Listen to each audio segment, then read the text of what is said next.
Okay, we're going to get started. If everyone could please sit down. Let's just give it like 30 seconds.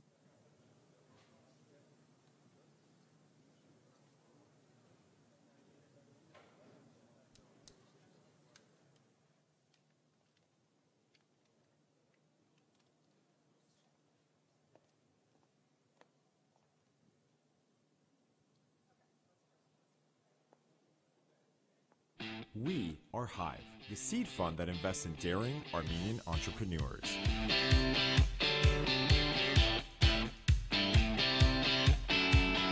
We are a seed fund that invests in any company around the world that can help make a positive impact to the Armenian tech ecosystem. So they don't have to be based in Armenia. We've invested in companies all around the world. We actually like to support our companies not just with capital, but with operational support as well.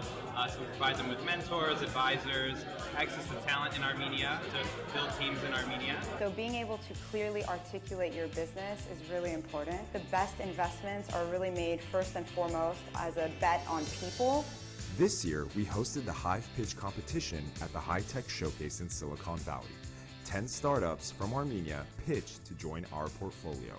We started to bring our templates, our vision for design and web design. This is the old way of doing events, the left side. And the right side, what we propose is straightforward, all-in-one platform. We are planning to start a pilot project here in Santa Monica in 3 months just to test the market in the US.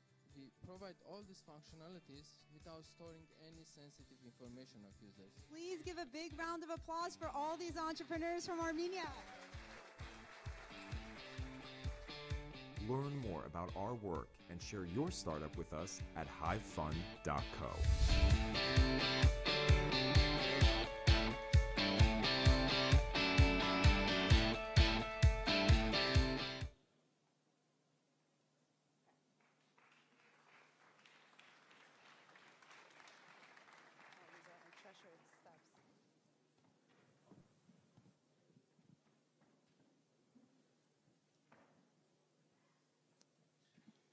All right, well, welcome everybody. Thank you all so much for being here.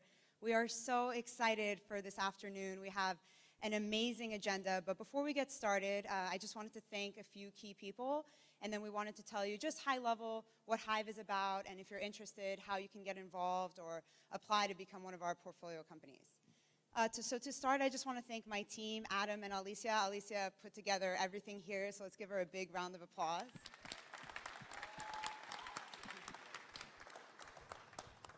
I also want to thank the Harair and Anna Hovnanian Foundation. They are the backers of Hive. They really believed in the vision day one and have been tremendous support for us, so huge thank you to them. And I also want to thank the TUMO Center for allowing us to host this event in this incredible venue and just for all of their help. And finally, I want to thank all of our speakers that chose to come here on Thursday, Friday, or their weekend from all over the United States and all over the world, actually, to come to Armenia. And special thanks to Rafi for helping us organize all the speakers. So for those of you that don't know, Hive is a venture capital fund that invests in early stage startups. So we want to be one of your first checks and really help bridge the gap from Armenia to Silicon Valley. So we're extremely fortunate to be placed in San Francisco, which gives us a unique perspective on what it takes to really make it in your next stage, for example, what it takes to raise a Series A from a venture capital fund based in the United States. And we really want to provide those resources to all of the entrepreneurs here that are daring and passionate enough to go out and try to change the world with their startups. So I'm going to pass it to Adam, who can talk a little bit more about what we look for in our companies. Thank you, Nina. Welcome everybody to the Hive event. My name is Adam Koblanian. I'm a serial entrepreneur like many of you. And the 3 of the 4 startups I had a presence in Armenia. So I understand the environment you operate and the challenges you face. So Hive is not just a venture capital investing in seed fund to help you grow the company, but we also provide mentorship, connection from our collective experience. So anytime you have a need in terms of your growth path, you have resources in Silicon Valley, and then we're ready to fly over here, do seminars like this, and also help mentor you to be able to scale and be successful. So our really objective is to make Armenian startups successful on a world scale, not just in Armenia alone. For now, I want to basically pass it to Alicia, who's going to tell us a little bit about the program. Hi guys, my name is Alicia Garabedian. I'm very excited to be here today. I've spoken to many of you before. Just a little bit about our program today and some background. We're going to be using Pigeonhole, which is an interactive platform for a Q&A. So the website is also on your brochures, but on the screen it's pigeonhole.at, and then you just type in Hive 2016. And you can go through each Q&A panel and select your questions, and then you'll vote up your questions. So the moderator will select the most voted questions, and that way you guys get to have a participation in the conversation as well. So we will be starting with a panel with Inside Uber, behind the scenes with the Advanced Technology Center.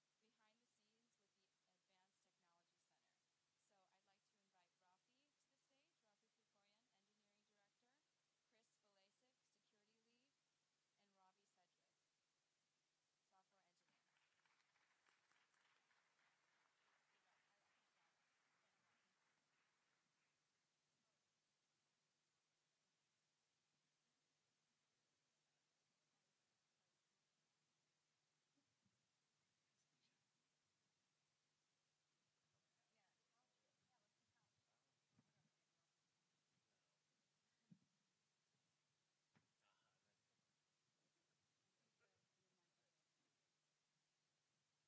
All right. Well, this is our first panel. And maybe we can just start off and you guys could tell us a little bit about your backgrounds and perhaps more of the Advanced Technology Center, which is based in Pittsburgh. Okay, so my name is Rafi Krikorian. I'm the engineering director in charge of Uber's Advanced Technology Center in Pittsburgh. We used to say that we're in charge of trying to figure out how to do autonomy, safety, and mapping for Uber, but I think it's more recently known that we actually build Uber's self-driving cars. So we recently launched in around September a small fleet of self-driving cars which roam Pittsburgh, Pennsylvania. So if you're in Pittsburgh anytime and you pull up your Uber app and you call an UberX, there's a chance a self-driving car will come pick you up and bring you to your next destination. So we're the team that sort of pulled that together for Uber, and we're looking at bringing that technology more widely at this point. I'm Robbie Sedgwick. I actually have a background in physics, but I've been doing tech for the past, I guess, like 9-ish years. I was at Google in the Pittsburgh office for many years, and then about a year ago switched over to Uber. I manage a couple teams there related to processing the data that we get off the car and kind of enabling autonomy through that data processing. I'm Chris Valasek. So I came to Uber as someone who used to break things. So I was a computer hacker, and I would break things generally. And He still breaks things. Still breaks things. And luckily, Rafi was kind enough to extend an offer to come to Uber. And so now I help protect things there. So what I do there is I make sure hackers stay out, and then we're all safe to go. Most recently, I think Chris's the project he did most recently before he came to Uber was hacking the Jeep. Yeah. You want to talk about that? Yeah, so Charlie Miller and I figured out a way to hack a Jeep Cherokee over the airwaves, over the cell airwaves, and control things like steering, braking, and all that stuff. So we could target any one of the 1.4 million cars in America, and then turn the engine off from our house at home. I mean, he underspeaks it. The demo has a wired reporter behind the wheel of a Jeep driving down a freeway, and remotely Chris and Charlie hack into it and disable the car. True. I think that deserves a round of applause. Great. Well, all of you have worked in tech for quite some time and have worked at many different companies, Google, Twitter, also been entrepreneurs. It would be great to hear a little bit about what is it like inside Uber. I mean, you read so many things about what they've been able to do in such a short period of time. So what are some unique characteristics that you've noticed at Uber that maybe weren't as prevalent at other tech companies? I guess one aspect is because we're doing something in the physical world with a system that no one's done before, things come up more rapidly that we don't expect, and that means we have to change plans more rapidly than other places I've been. So I think like being super nimble about reevaluating the projects we're working on, reevaluating what direction we're doing is something that has just turned out to be super critical for the progress that we've made.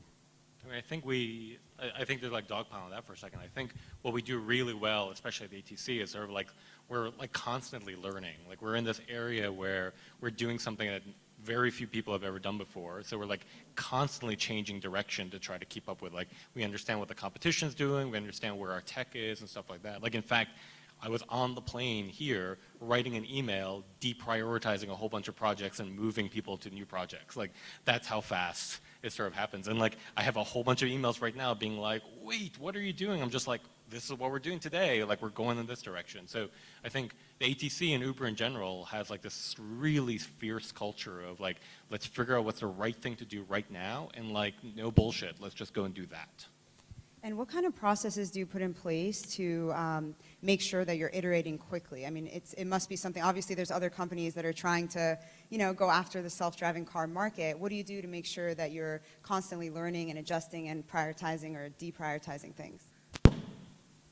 I think everyone there just moves as fast as humanly possible, and if you're going to fail, fail fast, and then learn from that and go on.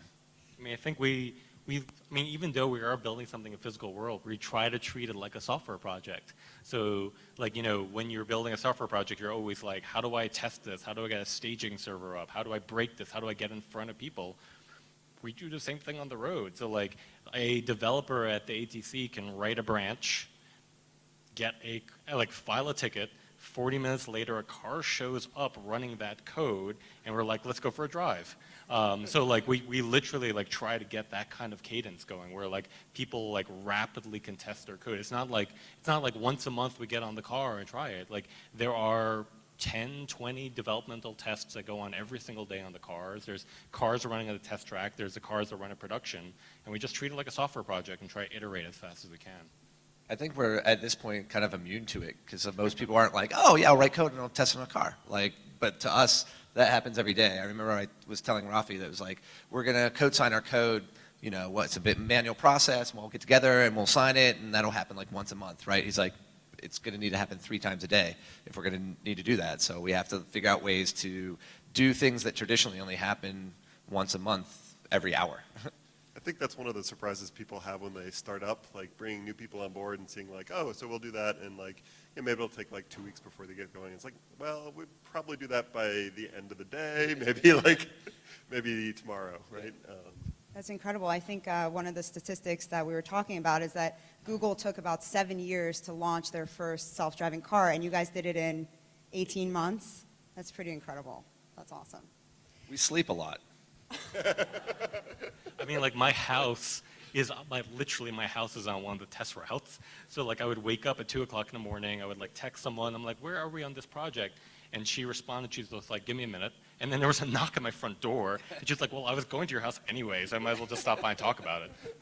That's awesome. What kind of engineers do you guys look for? Like I mean, the Advanced Technology Center is really where they're working on some of these moonshot projects. And I would assume some of the hardcore engineering projects and problems that you're trying to solve. So what kind of engineers do you hire? Really, it's up and down the board, every kind of software engineer. I mean, there's a bunch of specific things that have to deal with the cars themselves that are very different from like most startups and most other tech companies. So like roboticists and people that are experts in lasers and cameras and sensors, and people that know how to test weatherproofing. People know how to design attachments that fit on cars. But in terms of like the software part of it, we need kind of the same variety, and we need people that are experts in infrastructure, experts in UI design, experts in web front end, mobile, kind of up and down the stack. We need people that do that data analysis, machine learning. But it really is across the board. It's one of the craziest places I've ever worked, where you have people that like, oh, this isn't working right. Man, we need a new laser. And some guy's like, oh yeah, I'll just make one in the back. Like, and that kind of stuff happens, right? Like, so you have from that to people who do rather software stuff to IT support. Like, it's literally across the board. I mean, I like to call it, it's like Candyland for engineers, Oh, right? it It's really just is. like, what problem do you want to work on today? And we probably have to do it at some point. Yeah. One thing that I think is kind of cool is that obviously people that are doing hardware stuff are doing stuff that's very specific to self-driving cars. But even once you get into the infrastructure that they're building has different constraints on it because of the problem that they're trying to tackle. So the data rates and the kind of things we need to do with the data is unique to the problem of self-driving car, and it puts unique constraints on the systems that they have to build and the problems that they have to tackle. Got it.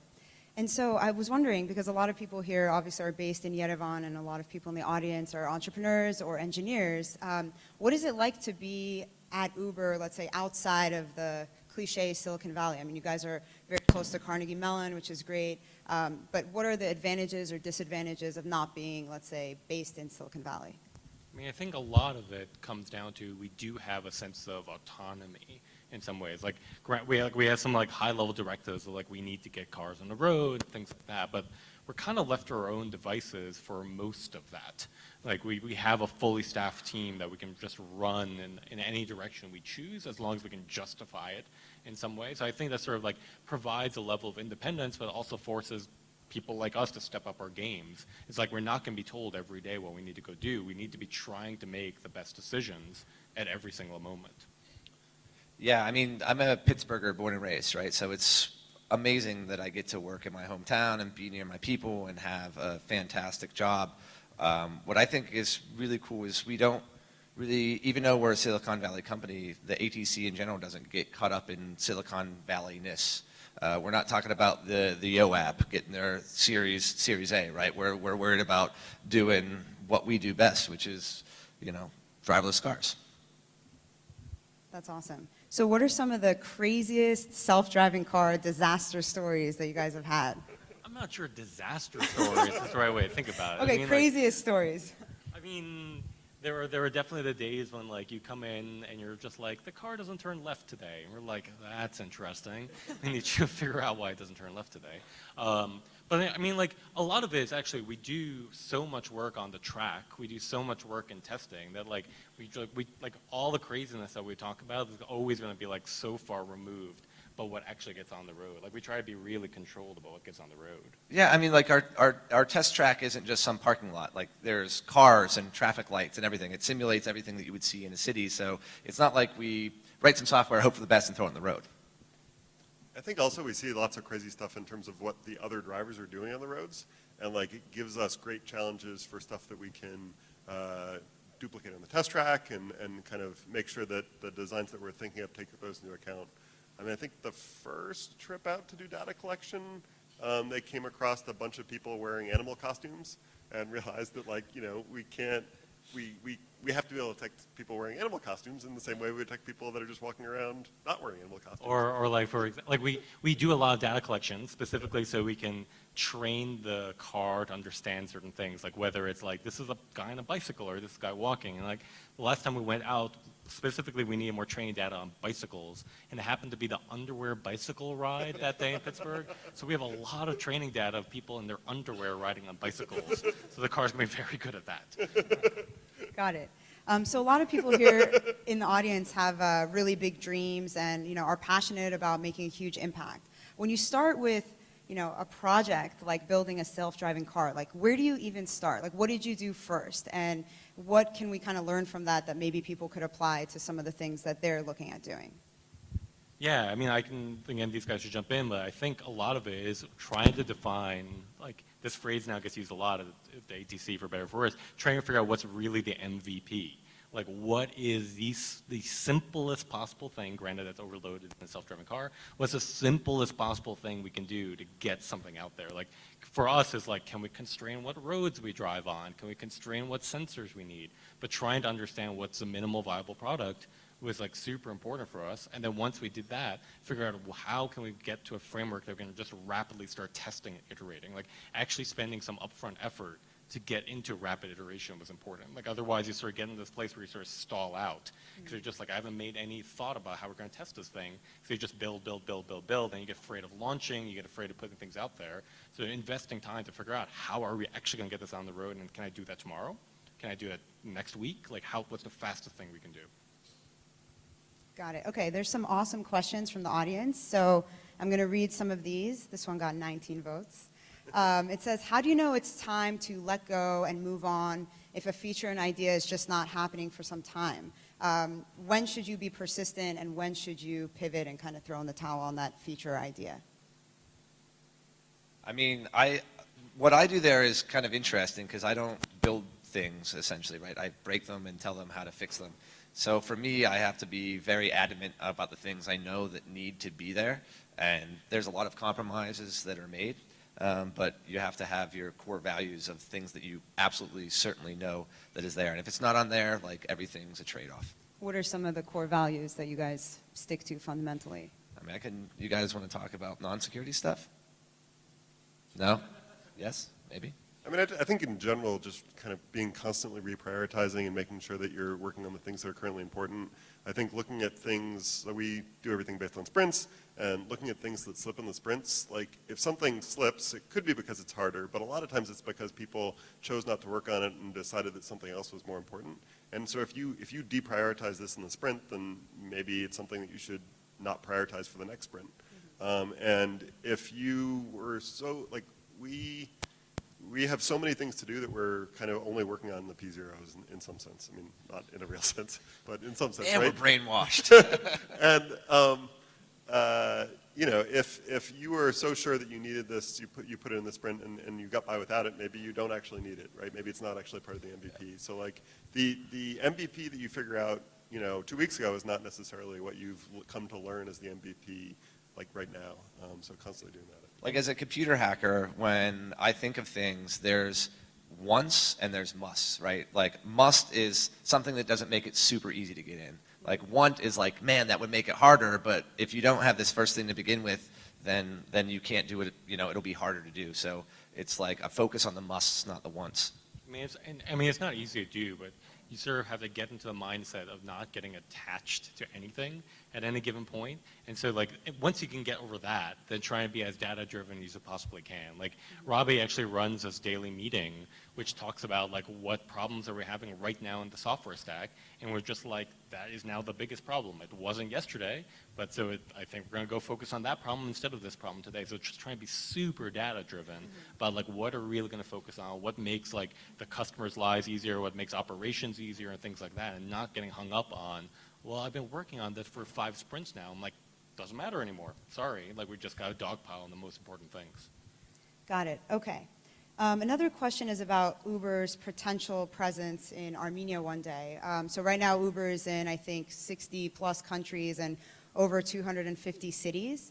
And although you guys work more on the engineering and self-driving cars, I'm sure you've gotten exposure to also like business decisions of entering new markets. So how do you guys think about that? And based on what you've seen in the last 24, 48 hours, I mean, do you think Armenia would be a good candidate? Or perhaps, you know, we have a startup here that is also offering a ride-sharing service called GG Taxi. They might be an interesting play as well. Yeah, I'm not sure we're the best team to, like, the self-driving car is going to be a cost sink for the longest time, so I'm not sure we're the best team to answer that question, but I do know that at HQ, it's an extremely data-driven decision. So like, there's just a constant analysis of what markets look like at any given time, like what's the potential demand by a number of riders, what's the potential supply for a number of drivers, what's the cost to own a car. There's all these factors, and it just literally then comes down to a prioritized list of cities in the world, and I'm not privy to that list, so I can't even tell you where something like Yerevan fits on that, but it is a truly, I mean, this is the thing we like about Uber in a lot of ways, is that it tries to be so data-driven in what we need to go do. Like, the data-driven analysis is actually what caused us to create a self-driving car team. Like, this is just sort of like a projection of the future, like, how do we make this business sustainable? A lot of ways we need to solve this problem in the N-year time frame. So just like that, I think there's a prioritized list of cities, and it just tackles that one by one. Got it, okay. So, you know, now we've heard about self-driving cars for quite some time. They're out on the road in San Francisco, in Pittsburgh, all over the place. But what technology are you guys, you know, if you had to pick a technology that you were super excited about, you know, 10, 15 years out, what are some things, even like Uber side, just personally, that you're excited about? Is it like drones or AI, or what are some things that you guys think are kind of the next frontier of technology advancement? Self-driving cars. Like, that's pretty self-evident, right? I mean, it's going to be so cool when You know, you can hop in a car and you don't worry, and you know it's going to get you somewhere safe, and you don't have to worry about the driver, and you're going to be in the back, you know, reading your phone, taking a nap. That's really, really exciting, and we're on the forefront of it. I mean, I do think self-driving cars like fundamentally changes the world. Like I think it changes car ownership, it changes impact environment, it changes city planning. Like what percentage of a city is spent just in like parking spaces, right? Like if you can eliminate that, that would be amazing. But I think like more generally, like I just came from a conference for the White House on how artificial intelligence will fundamentally change the economy, the world, medicine, planning, things like that. So I really think we're on the verge of like this AI renaissance of like how AI will again fundamentally change everything, and self-driving cars is just one portion of it. You and I talked about this. Like I also think Armenia is well positioned to participate in like machine learning and artificial intelligence because a lot of it is so mathematics and statistics driven, which is what the Armenian education system is so known for. So I think like in the next 5 to 10 years, as like computers become more AI powered, as sort of like society becomes more like human computer driven, I think there's this huge gap of people who can actually make that world happen. Yeah, I think AI, I mean, in self-driving cars is really a special case of AI. I mean, the hardest problems that we have are the problems in machine learning and AI.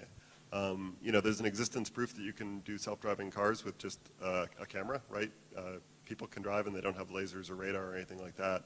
The reason that we need more advanced sensor technology is because that makes it easier to do the AI part, right? If we had AI that was as good as people, we could get by with just a camera.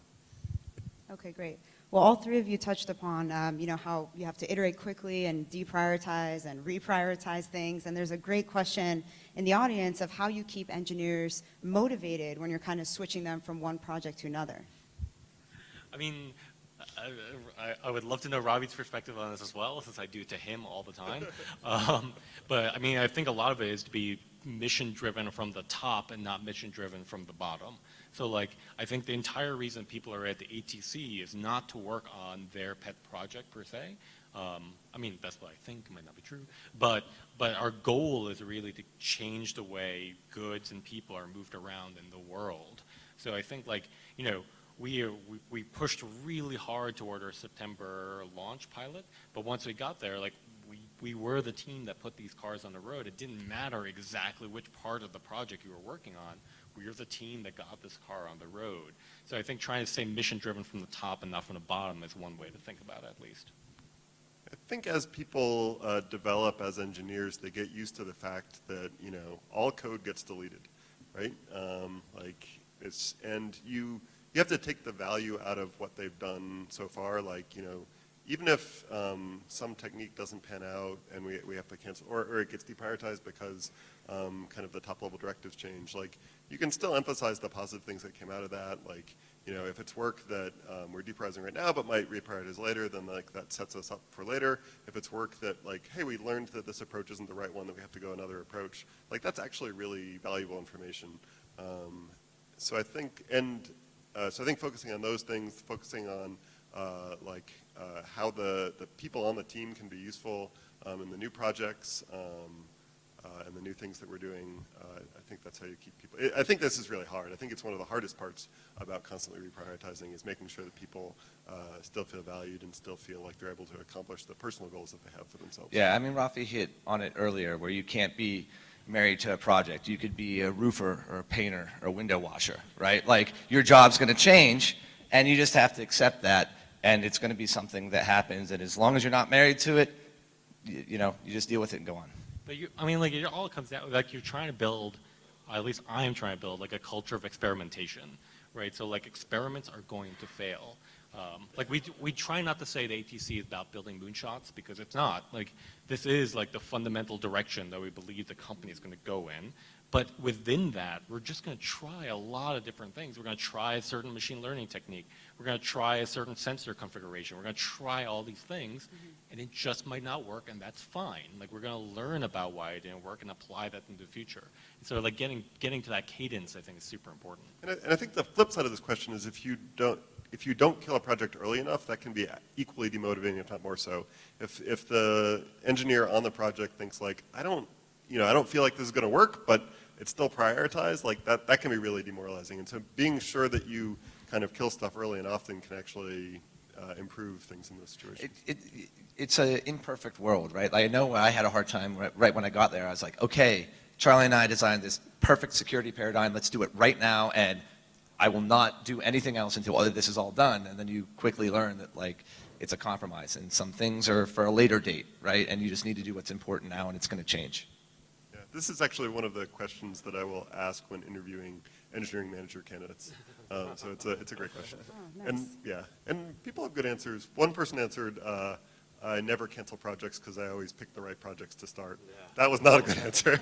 Not hired. Awesome. So we have a question about machine learning. So, machine learning is a big component of Uber's, a lot of what you guys do.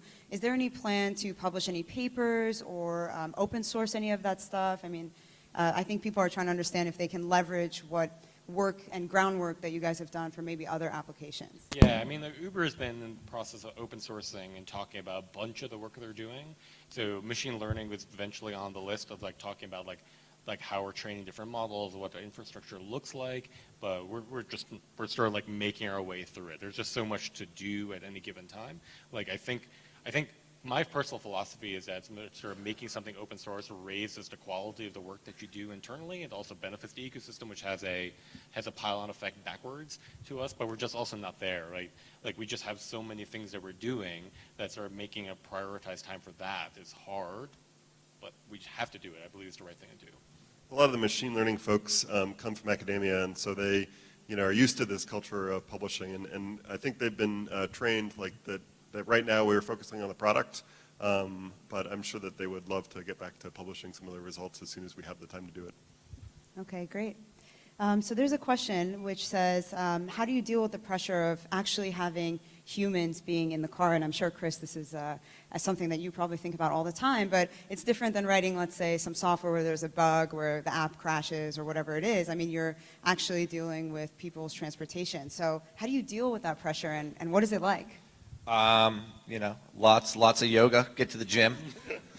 Yeah, I mean, like, I don't want to say it's terrifying, but, when like, we got into car research, we did it for that very reason, because we realized this affects software that affects physical safety.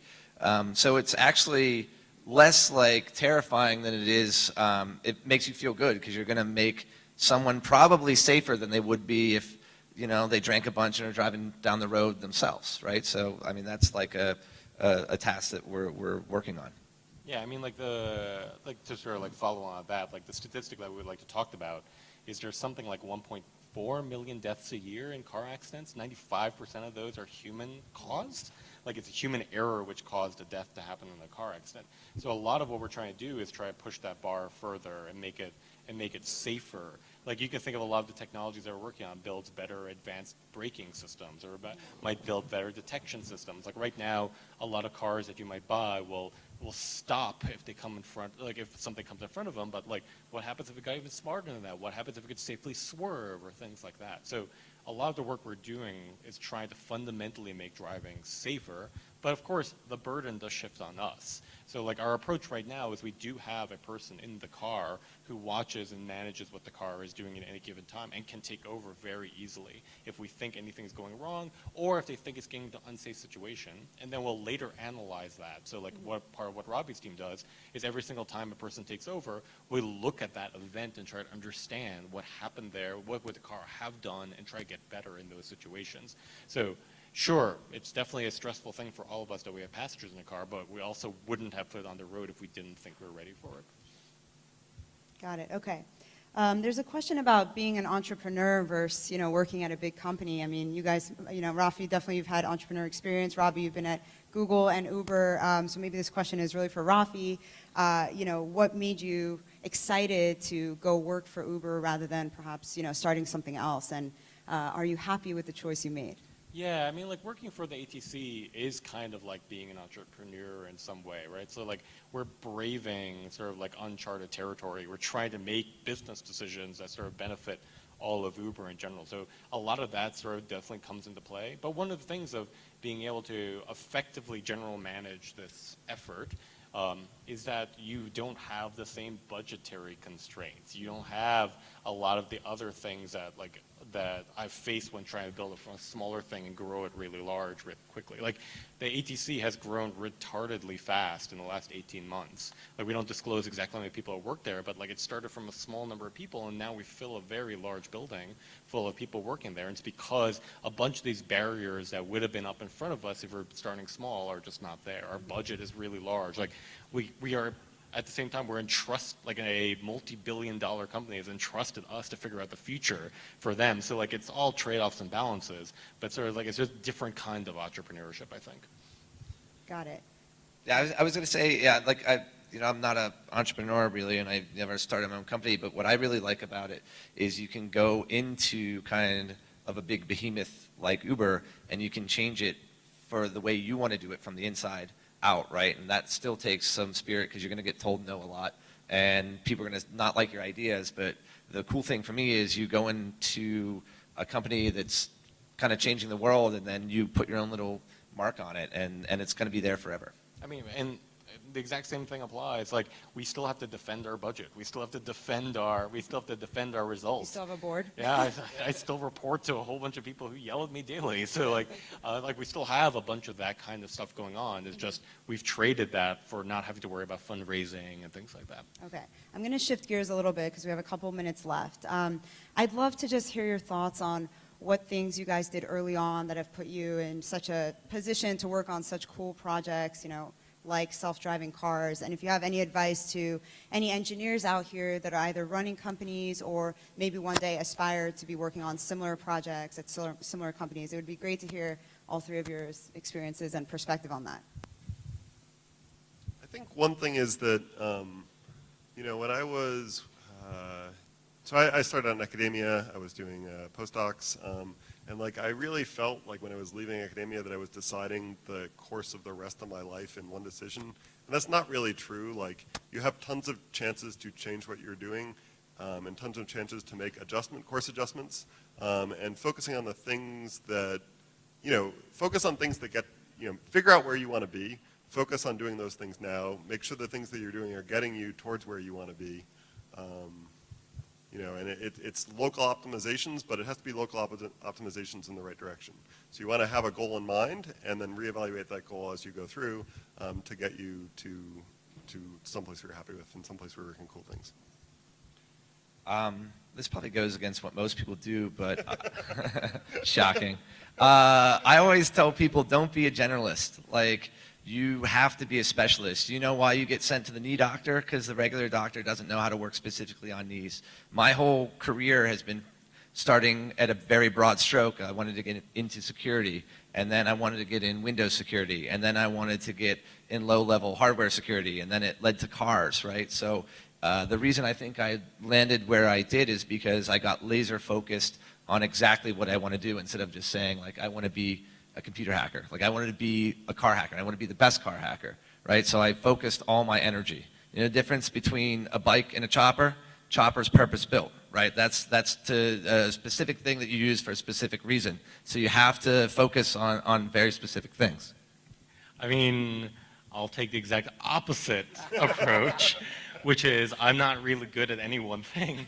I mean, like, I think my career has been one that's very fortunate and lucky. So like I sort of like stumbled my way into Twitter, and I stumbled my way into Uber, and like I never really thought I'd end up in either, like the final position I ended up at Twitter, I didn't really plan for that. The position I'm at Uber, I didn't really plan for that either. So, but at the same time, luck favors those who are prepared, right? So I think the thing that I might do well, that I encourage a lot of people to think about, is like how to tell the right story. So I think like what engineering leadership is about, and I'm hoping DLoff might corroborate me at some point, is like, can you motivate people to go in the right direction, and can you keep them corralled in that? Like my job in a lot of ways is like, we're going north. Like I don't exactly know how we're gonna get there, but we're gonna go north today. And so like trying to get that skill in place of being able to like explain to people what we're doing, get buy-in on what we're doing, organize the troops in some way. That's the thing I do. But I never really, like my career started as an architect, not computer architecture, but like an architect. And then I ended up at computers because my dad told me I wouldn't make money as an architect. Like it sort of like spiraled, and then I ended up where I am. So like I'm not really good at any one thing. Thank you, guys. That's very helpful. One other question is, what's been your favorite experience? We've had some speakers that were here last year. Rafi was here last year as well. Robbie and Chris, this is your first time. It'd be great to just kind of get your first impressions. I mean, we did a tour of Tumo. They met with a handful of startups yesterday and today. So it'd be great to get your perspective on what you think the opportunity is for Armenia to play a role in the global tech scene. Yeah, I mean, I thought it was really rad that people were looking to do something instead of trying to make a product have an exit strategy. Like it's, they're not going to make something just so they can make a bunch of money. Everyone we talked to, like, wanted to do something because it inspired them or they wanted to change the way things work. So it's kind of refreshing to see people working on something they love as opposed to just trying to make a buck. Not that there's anything wrong with that, by the way. Yeah, I've been blown away by the kind of the quality of the startups we've seen around here, the quality of the people, the Tumo Center, like we did a tour yesterday, and just the kids and the way they were teaching the kids and the program they had for the kids, the independence of the different kind of choices that you can do for what you learn, and that really blew me away. I wish we had something like this in Pittsburgh so I could send my kids to it, but Rafi's been telling Chris and I for a while about like kind of the tech scene in Armenia and like and how great things were looking here in the tech scene, and I believed him, but I've still been like kind of blown away by kind of what's going on here. I mean, I've been coming for a couple of years now. I've been trying to come once a year at minimum, but like every single time I've come, ever since my first visit, the tech scene has just gotten more and more advanced and interesting. It's kind of nuts. Like this is one of the first times I think that like I'm now seeing products come out of the tech scene that I wouldn't say were built in Armenia. They're just great products, and I think that's a mark of success in some way. But I'm gonna go back to the previous point I made. I think like again, like computers in the world is on this verge of changing toward artificial intelligence and machine learning, and I think like this might be one of the things that Armenia could be really good at. Like emphasizing our strength in math, emphasizing our strength in statistics, and applying it toward where the world economy is going could be game changer in a lot of ways. All right, thank you so much. I think we're out of time, but this was amazing, and thank you guys for the great questions. And we're going to move on to our next panel, but thank you. Thanks. Thank you.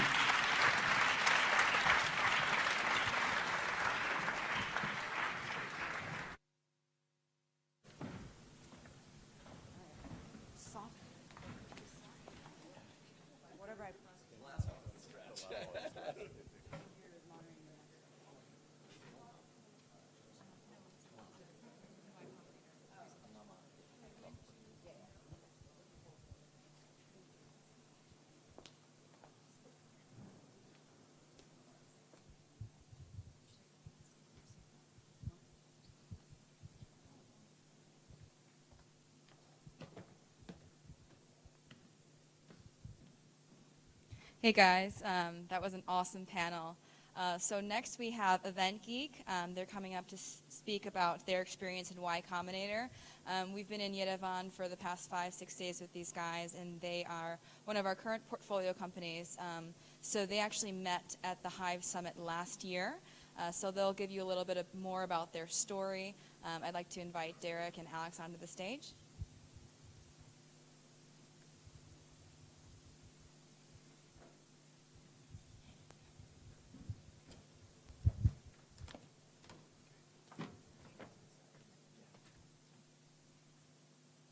Hi, everyone. My name is Alex Patriquin. Derek Dahmer's down there. Vahag and Raphael are over there. They're all our team. We're Event Geek. So the talk today is how to get into Y Combinator. If you don't know, Y Combinator is an accelerator. They've launched Airbnb, Dropbox, and a lot of other very big startups. Yeah, that's what I need. Thank you.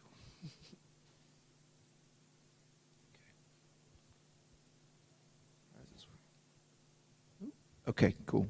So, yeah, so I just want to preface this talk and say that we're very much a young startup, and there's some really great experience that we have to share based on our summer, but let me caveat it and say we are a software startup. We don't do self-driving cars, so my talk will be a little bit biased towards that.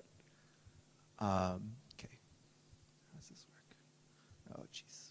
Okay. Okay, cool. So it may not be obvious, but the best way to get into Y Combinator is to build an awesome startup.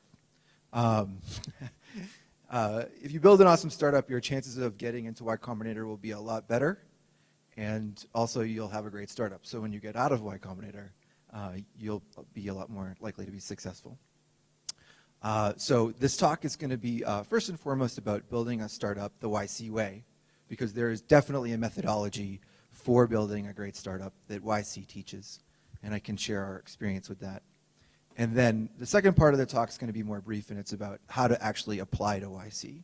So we'll share some tips and tricks for you guys to use in your own applications. So building a great startup the quote-unquote YC way really comes down to 3 basics: idea, product, and founders. And we'll walk through each of these, starting with idea. So with idea, this is the most important first step. And if you want to start a startup, you probably have a few ideas that you're thinking about. And so the hard part is picking which one to work on. Because an idea is not just the product, of course. An idea has many parts, like what market is it going into? What's the size of that market? And how fast is it growing? And how are we going to get into that market as a company? And then once we're in there, how are we going to grow and maintain a defensible position? So as years go by, how are we going to dissuade any competitors from entering this market? So all of that kind of wraps up into the idea, and it should be at the top of the mind when you're evaluating different ideas that you want to do for a startup. But really the most important thing that happens at the idea stage is finding where you're most passionate about. So if your startup's successful, it will take years of your life, up to 10 years. And you really want to spend those years enjoying what you're doing and being intrinsically passionate about whatever your idea is. So passion is also contagious, and it will help you a lot in the early days. So in YC this summer, it was very clear like which startups were from companies or from founders who had really thought for many years about what they were working on, what they were offering. And those founders were just electric, right? Like everyone was drawn to them, from customers to talented people who had many, many other choices where to work, to even investors. It's that passion that really provides a spark and then sustains a company through the highs and the lows over the long term. Another great question to ask when you go to found a startup is, why now? And this is a classic Silicon Valley question. It's actually a really good one. So when you're starting your startup, you should have a really good story for why now. Why versus 3 or 5 or 10 years ago is this startup in the right place at the right time?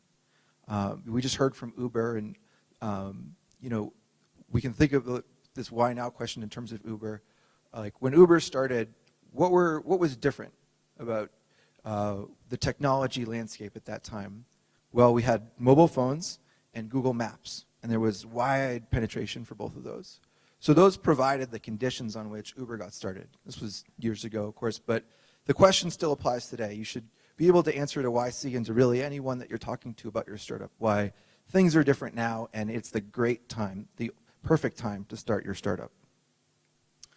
And then lastly, on the idea stage, we have this saying in English called scratching your own itch. And the best startups are usually started by founders who are trying to solve a problem for themselves. So as a founder, they have a problem and they're solving it in their own unique way. And again, startups that are founded by founders who are trying to solve their own problems do really well. Here's just a few examples from Stripe, from YC.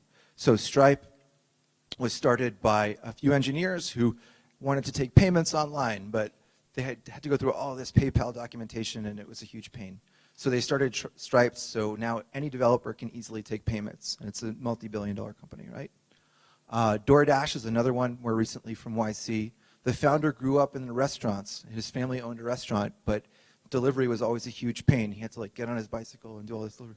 So he started DoorDash to make delivery a lot easier for restaurants.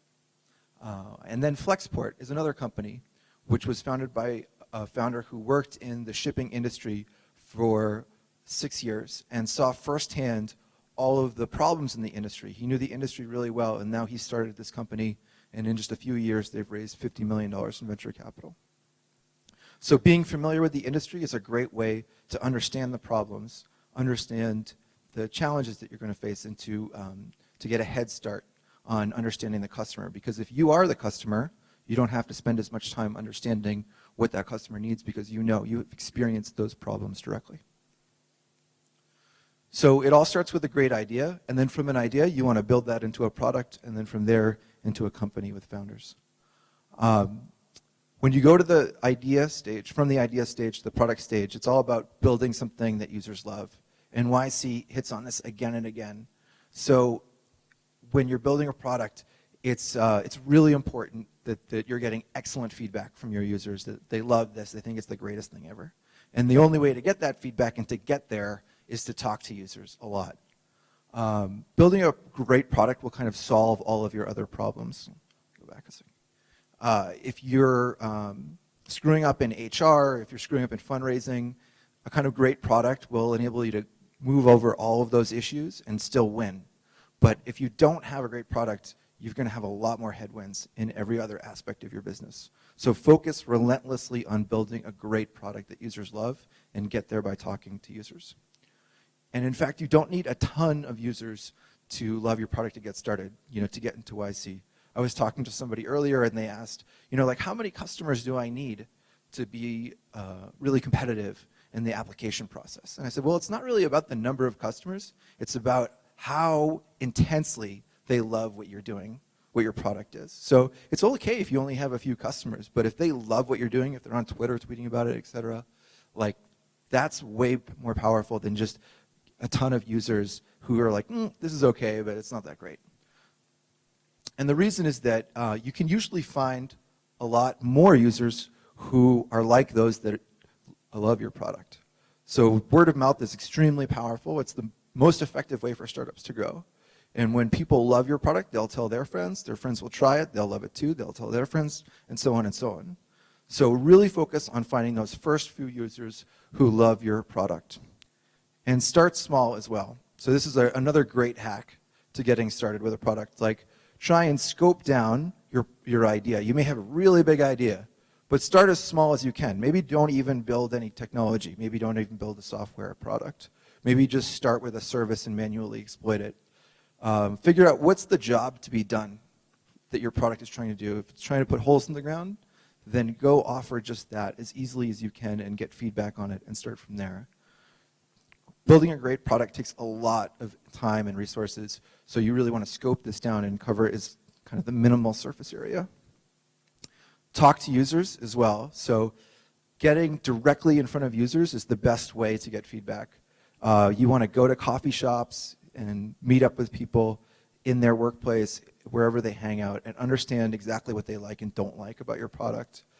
Talk to them directly. Don't hire any support staff. Don't do it over the phone. Get in person, get in front of them, and understand, as the founder, exactly what their experience is. So building product, talking to users, it's all about creating this kind of feedback loop. And if you can do this, the faster you can do it, the more successful you'll be. Another great thing that you can put into your kind of early stage company formation process is the key metrics that you're going to focus on. Really, you want just one key metric. And this should be something that you focus on relentlessly improving.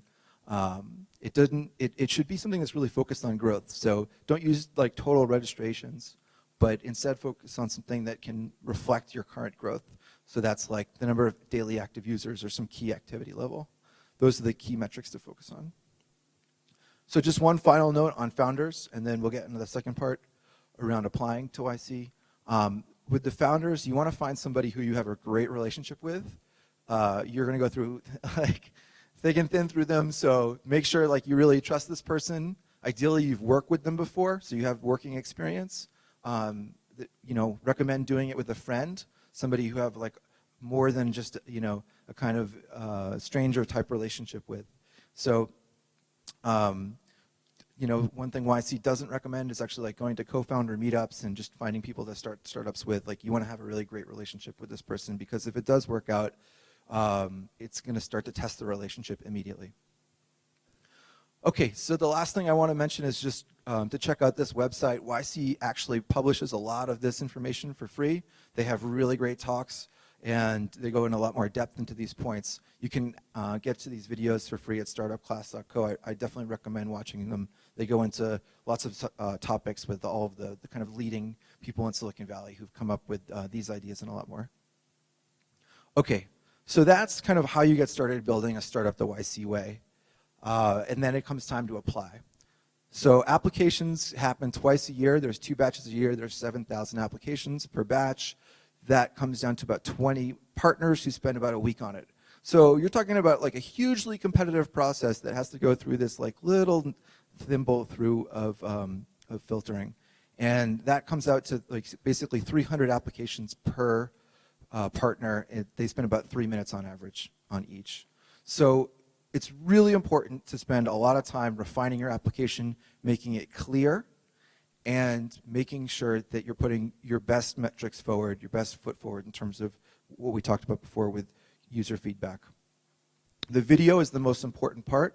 It's where the partners go first in the application. It should be under a minute. All of the founders should talk. You want to speak slowly, and you want to keep it as simple as possible. So spend a few cycles boiling down what you do, describing what you do to friends, getting feedback, making sure it's clear as possible. Explain it to your grandmother. Ask Tati, does this make any sense? Make sure that a stranger could understand it with no technical background. The essays are the next most important part. So after the video, they'll go and look at the essays. Again, keeping it simple is the key to doing well in this section. And then this is where you want to bring in those proof points that users love your product. So any testimonials, any quotes that you've gotten from customers or users, any metrics that you have that demonstrate that users love your product. And again, it doesn't have to be a lot of users. It's more about the intensity of the feeling and the support for your product than the number. And then lastly, reach out to alumni. Go get feedback from alumni. So look into your networks, look at the startup lists that are online, find startups that went through YC that are doing similar projects that you're doing, similar markets. You can reach out to us on the EventGeek team. Any of us are happy to chat. Also, there's some folks in the alumni network and through Hive that would be happy to engage as well. So that's it. Thanks very much. And just add a little PS that we are hiring at EventGeek. We're looking for developers. So if anybody's interested, come chat with me after this.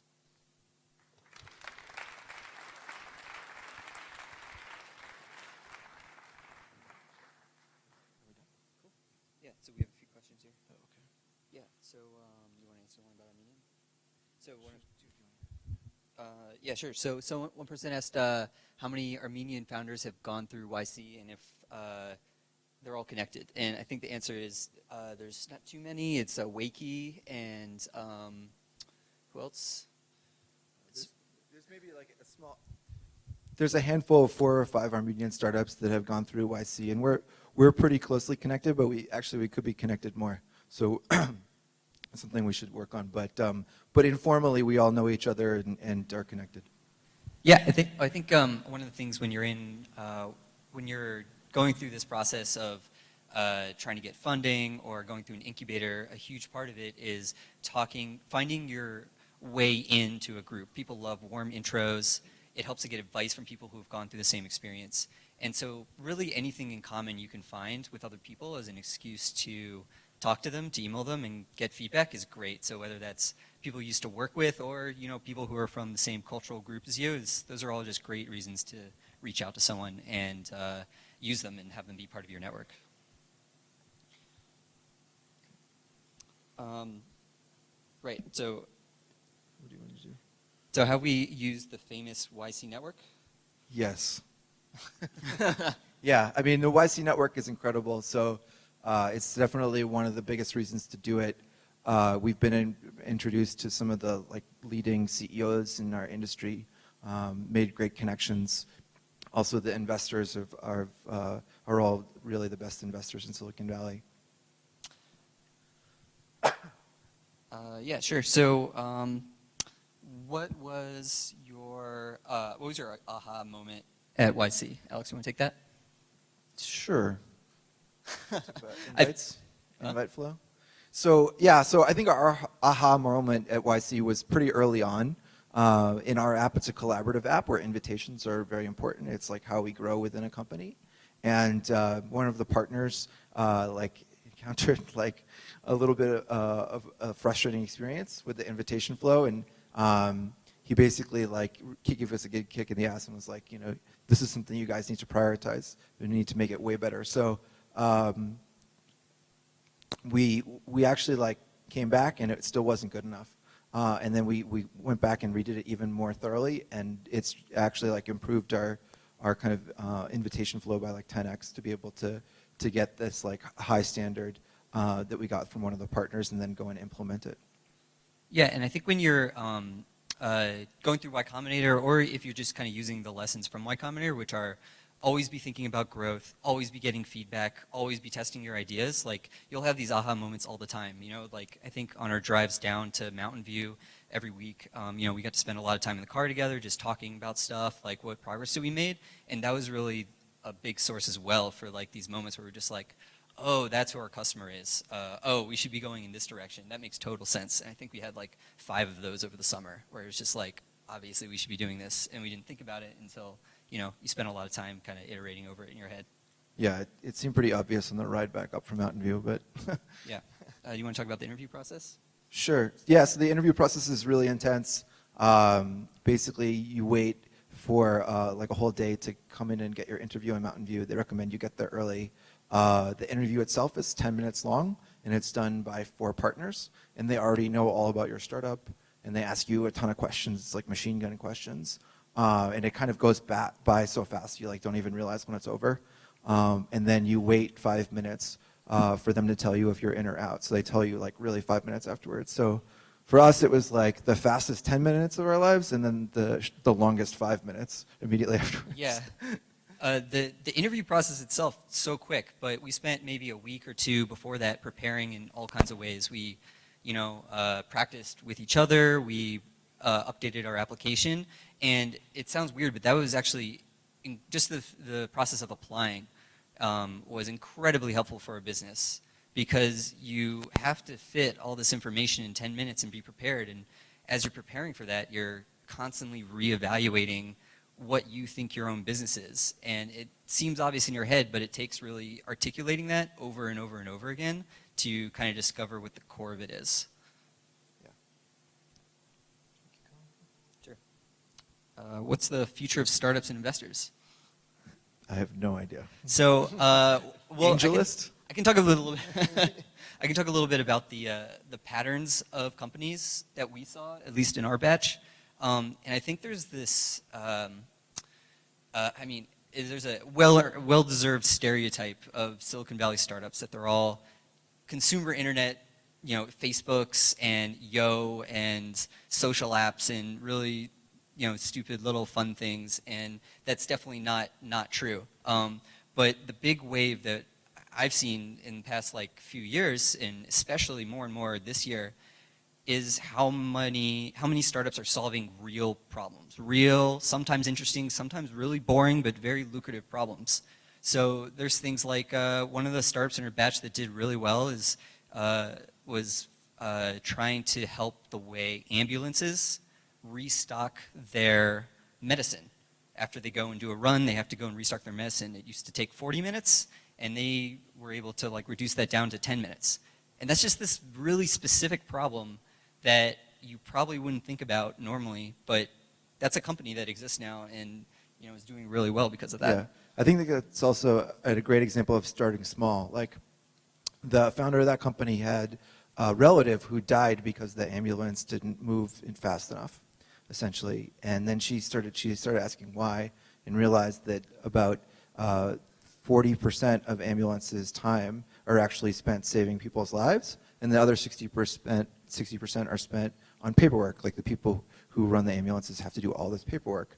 And so her vision is basically to like solve this problem around saving people's lives through making ambulances dramatically more efficient. That's a huge vision, and she's, you know, just an entrepreneur. So you can see a vision of the future where like ambulances are flying around and, you know, they're able to like get people to hospitals super fast. But for her, she wanted to get moving on this problem today. And with her resources, she has to be extremely selective about where she starts solving this problem. So going from this big vision down to just this one small part of the problem and making progress on it and having an impact and making money, that's really the benefit that she's able to get by starting small. So next question is, what's more important, customer retention or getting your first customers when you're just starting out? Retention. Yeah, so customer retention is like one of those metrics that will show you that customers love your product. So if you have like 10 users who are signing into your app every day for 60 days, that's a huge level of engagement. That's really good customer retention. But if you have like 1,000 users who only come once and never come back, that kind of sucks. So you want to build a product that's users love. I mean, there's always caveats to this, but in general, like retention is more important than acquisition. Okay, I think that's all the questions we have time for. Thank you, guys.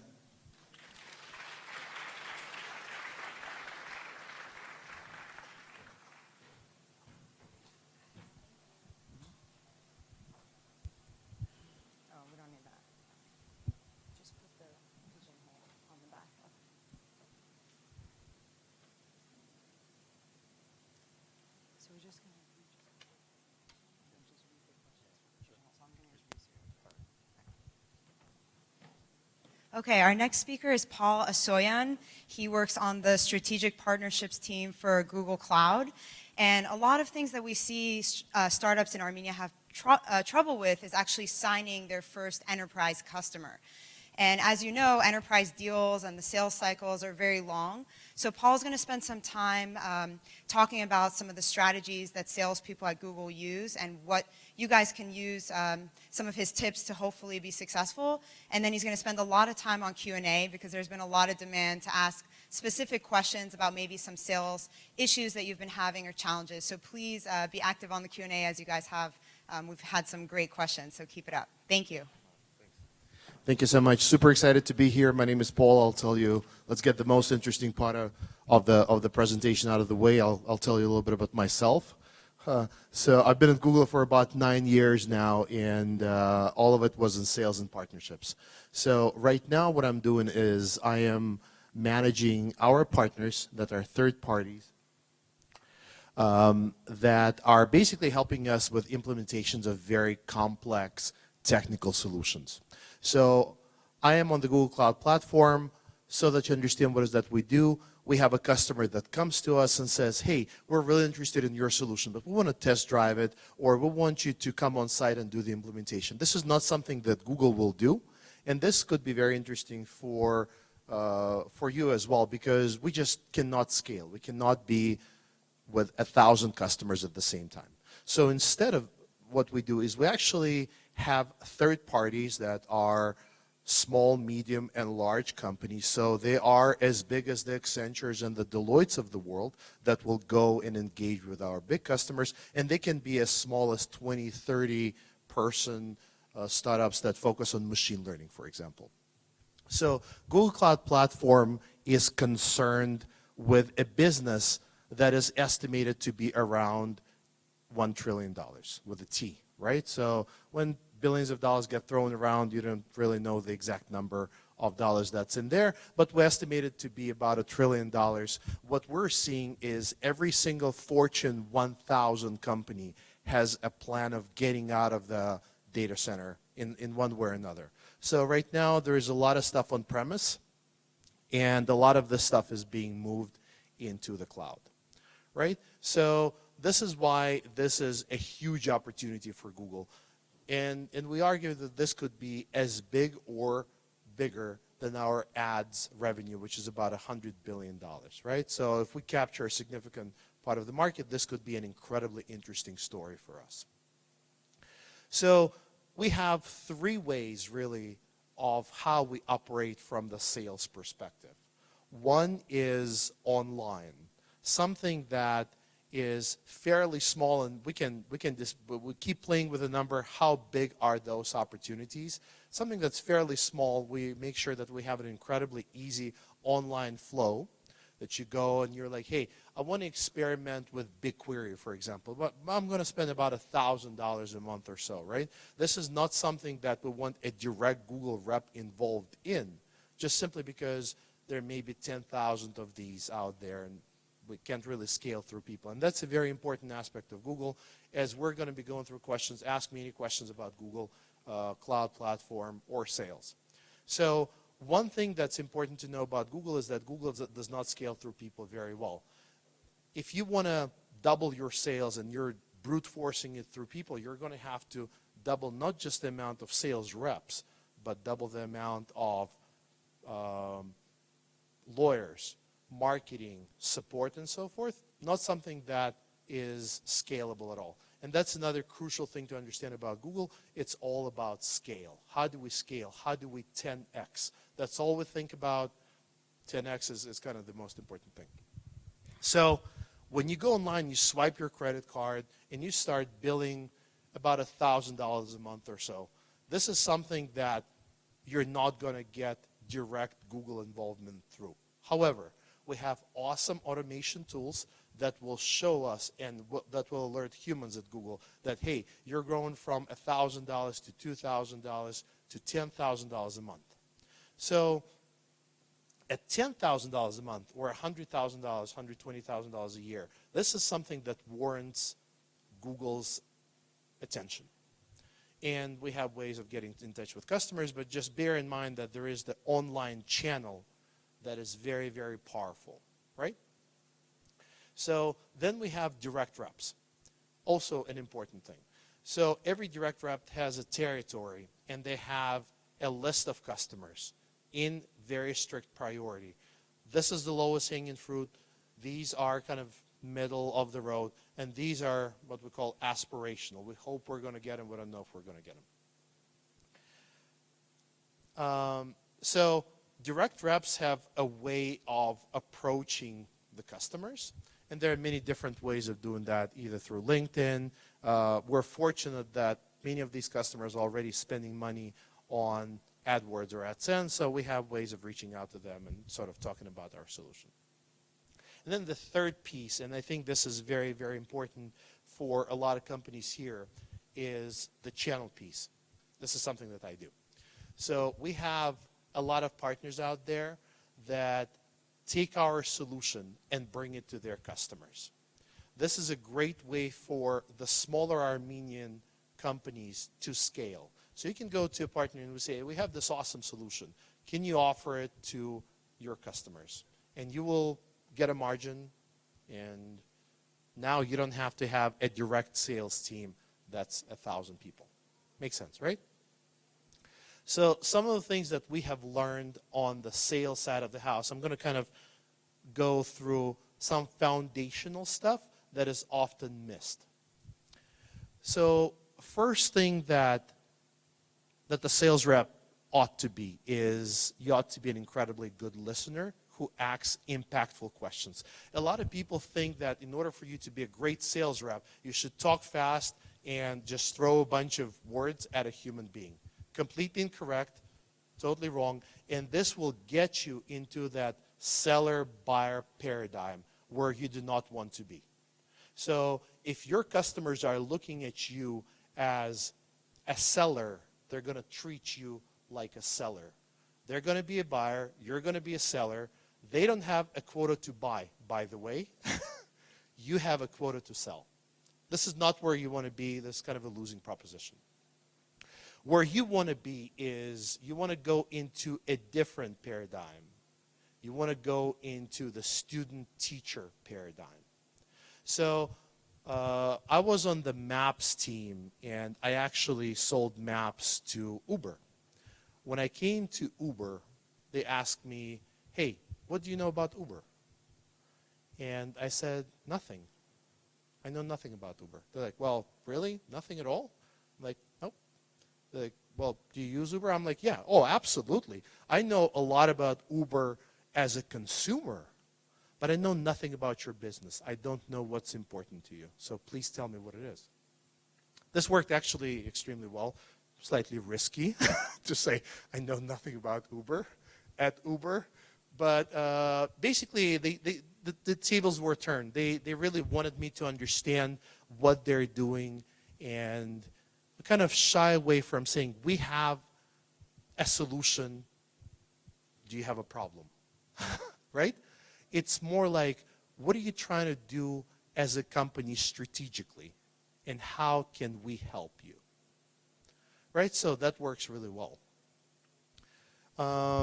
Then what you want to do is, after you accumulate sufficient amount of knowledge, you want to turn the paradigm and become the teacher and tell the student, i.e. the buyer, what you're trying to do here. So this is absolutely crucial after you earn the customer's trust, to tell them, hey, listen, you have never bought this, but I have sold this 1,000 times, and this is how it is. I had the pleasure of listening to a lot of pitches here, and I think that based on what I see is, it's incredibly impressive, right? First of all, the fact that you're in Armenia and you have this high caliber of language skills, to be honest with you, as well as technical skills, is unbelievable to me. Amazing. Some things that I wanted to point out that actually happen in America a lot too is, ask yourself a question. Am I solving a problem? Right? The best sales reps are out there to help people. My question is, first and foremost, is this really a problem? Right? Or is this a problem that you thought you had and nobody else does? So identify a very, very clear problem first and foremost. Secondly, after you identify that problem, do a comprehensive marketing study. So I think it's a problem. Do we have any customers out there or prospective customers who think that that's a problem? If you answer positive, then definitely move forward. But a lot of times you're like, not really, right? So you should go back to the problem. Instead of just trying to push this, go back and understand, what are you trying to solve? After you do that, you have to have a rock solid list of prospective customers. So any of you folks who are having startups, I want to challenge you and ask you, do you have a list of 50 customers in order of priority, right? If you have to know this, right?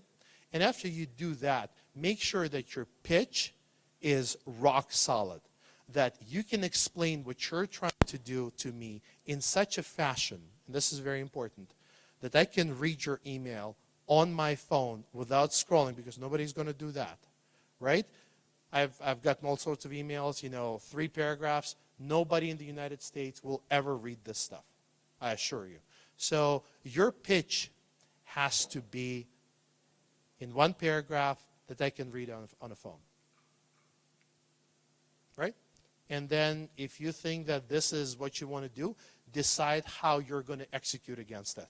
Is this going to be an online strategy where people are going to sign up? And then how are you going to reach out to those people? How are you going to catch those customers that are growing? How are you going to assure retention? Is this going to be a direct sale when you're going to hire a fairly expensive person to go out there and track down your customers and sign them up?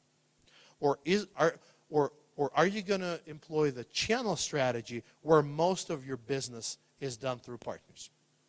So an interesting tidbit for you. I was on the MAPS team as a direct sales rep. And then I was asked to build a channel for the MAPS team. And we started with 5% of deals on partner paper.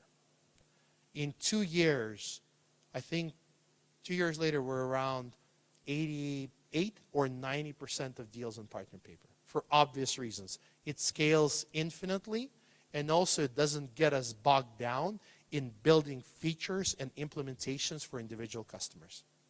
So what we do is we focus on core features that are core to Google Maps, and that's all we care about. And then the execution strategy is delegated to our partners. With that, I hope to answer questions. Okay, I'm going to come and pick some to answer. If you want to sit, Paul, we can just chat. Oh, yeah.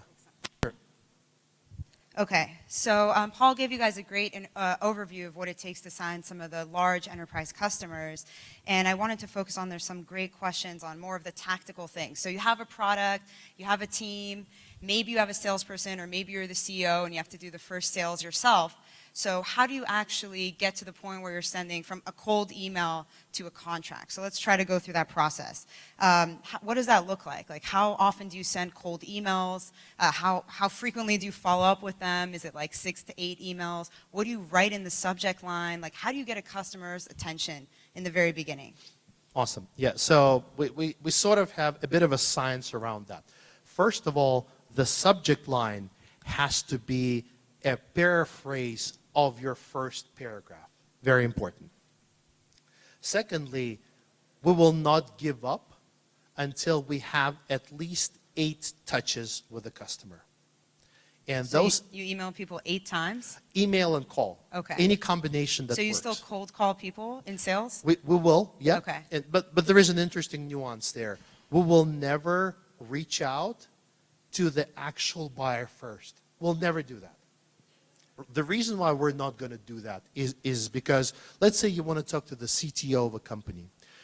Let's say you know how to get a hold of that CTO. You call that CTO and the CTO says no, and guess what happens? You're done forever.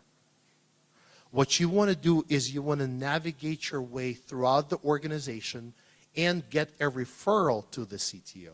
That's what you want to do. But to finish on how we approach customers is you have to have no less than 8 touches within 2 weeks. And timing is very important. It goes as a crescendo. So you first start your first email, then you give this person a couple to 3 days to sit on it, and then you follow up with a phone call. But then 2 days later, you follow up with an email, and then a day later, you follow up with a phone call. So the tempo gets higher and higher and higher as you go along. So it's interesting to know that we have actually calculated that it takes no less than 6 touches to close 80% of deals. So if you think that you're going to get away with closing deals in a couple to 3 touches, the statistics don't prove that. Great. I think this question is very appropriate for the audience here. So a lot of Armenian entrepreneurs are very far removed from actually their end customer and really understanding the value chain and the pain points and when their budget cycle is, who makes decisions. How do you suggest bridging this gap? I mean, when you go from selling maps to selling an extremely technical product like cloud, what did you do to learn more about your customer, and what can people do being far away from their customer to bridge that gap? I'm going to give you a very unpopular answer, and perhaps I'll never see you again after this and never be invited. But my honest opinion is that you cannot. You cannot attack United States market in a comprehensive fashion when you're talking about B2B from Armenia. I'm not saying that move your entire technical team. I'm not saying that. But if you don't have C-level presence and new business development presence in the United States, talking to your prospective customers, talking to your prospective partners with boots on the ground, kind of being marinated in that ecosystem, my money is against you with all other things being equal. Got it. Okay, and that's actually something a lot of investors really care about, so it's fine if you have your R&D team based in Armenia or wherever it is, but they really want you to be close to your customer, even if it's just for 6 months to do the customer research and understand where exactly these pain points are, because you need to know, of course, their language and how they think about the world. Okay. So a lot of people say that as a startup CEO, which oftentimes it's a very technical person, that you actually have to be able to be your first salesperson and go out and sell the product. Is that true? Abso-freaking-lutely. Any CEO, no matter how technical, who is not a salesperson first and foremost, in my opinion, is doing disservice to their business. So we talk a lot about the technical acumen, and it is absolutely important. We're moving into a more and more of a technical sale. Actually, pretty quickly, I don't think we're going to have any traditional sales reps, you know, really good-looking people wearing really expensive clothes. I don't think that this is where we're heading. We're heading towards trusted business and technical advisors. However, in my opinion, technology is secondary to a rock-solid go-to-market execution piece, sales piece, that's going to help you move your product. Because, you know, frankly, if you and I think of an incredible solution that we can offer to customers, I bet you will be able to find the technical people to execute on the technology of it. But then it's going to be upon us, how do we execute against the market? Thank you. Okay, there's a question from the audience. If I asked you to help me get into a Target account, what would be the next 3 to 5 steps that you would recommend? Sure. Well, first of all, I would make sure that you do an incredible amount of research. How is your solution going to solve their problem, first and foremost? Secondly, I will ask you to see, do you have any customers that are like the customer that you're trying to get into, where you can say, we have gone to this hotel chain that's different from you, and we have helped them do X, Y, and Z. And thirdly, instead of brute forcing and calling and emailing the decision makers, I would ask you, how can you network your way through the organization, perhaps by reaching out to folks that you're connected to get to the decision maker. Got it. Thank you. Okay. The last question, which I think is a great one. Actually, sometimes, especially at an early stage startup, you might have a customer that is completely not profitable, is spending way more time, they have no upside in becoming a big customer, but because they were your first customer, maybe you decided to keep them on board for a while. So why, when, and how do you fire a customer? So there is this expression, customer is always right. I believe that this is actually true. It's a contrarian position. Prospect is not always right. But once you take money from somebody, you're obligated, in my opinion, especially in the world of software as a service, when you're being billed by utilization from month to month to month. Unlike, I came from Cisco, so I would sell a switch and a router, and I don't care if they use it or not, right? I just ship it, and it's done. Customer is always right. So if they're not happy, then you have to, it's on you to negotiate your way out of that relationship.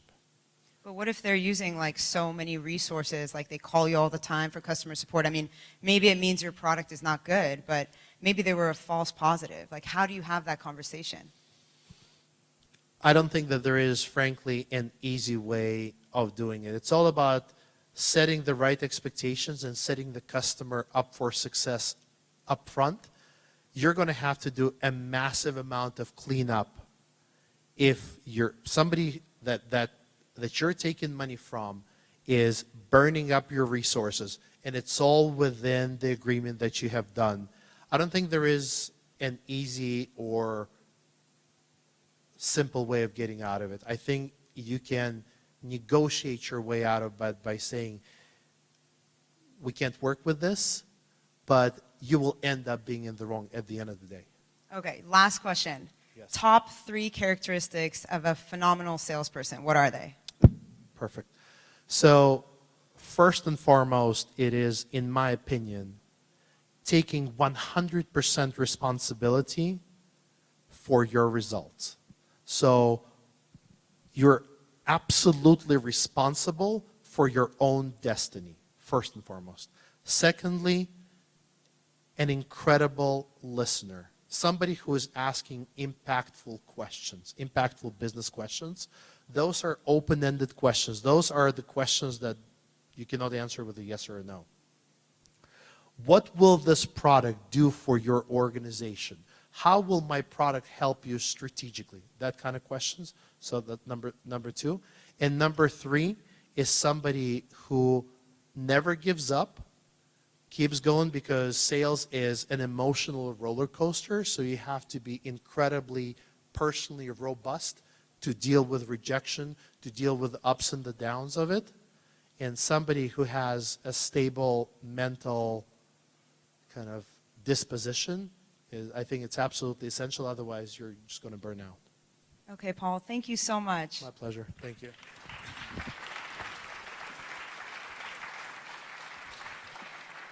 Okay, we're going to take a quick coffee break. We've actually extended the coffee break to 30 minutes. So if everybody can be back by 3:15, we wanted to give you guys more time to network with the speakers. There's a whole bunch of coffee and pastries and snacks over there, so please help yourself. Thank you.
Hey guys, just an announcement. The food and coffee is right by the cafeteria. We're going to reconvene at 3:30. Just to repeat, the food and coffee is right by the cafeteria. We'll reconvene at 3:30. Thank you.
Guys, we're going to do a 10-minute warning, so if you could just start taking your seats, that would be great. We're going to start in 10 minutes. Thank you.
This is a 5-minute warning. If you could just start taking your seats. Thank you.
I got to call the caterers and yell at them about not bringing enough Evian. It was a beautiful Hollywood moment. But we were thinking one question that would be fun to ask is like war stories. Like I think that would be fun. Also, that's where again. This now. Guys, if we could just start coming in and taking our seats. We're going to get started shortly.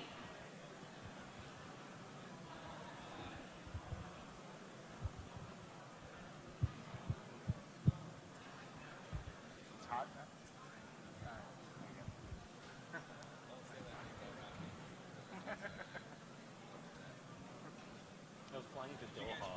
NBA bingo term. Chris isn't here anymore. Secret. Like, what's the safe word? I mean, the safe word. Well, I'm just like, to quote Chris earlier.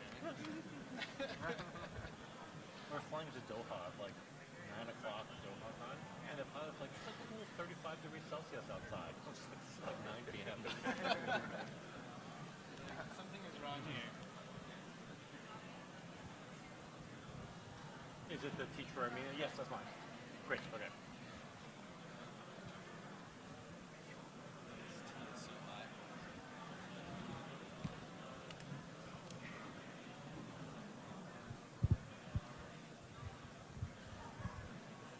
Where did Chris go?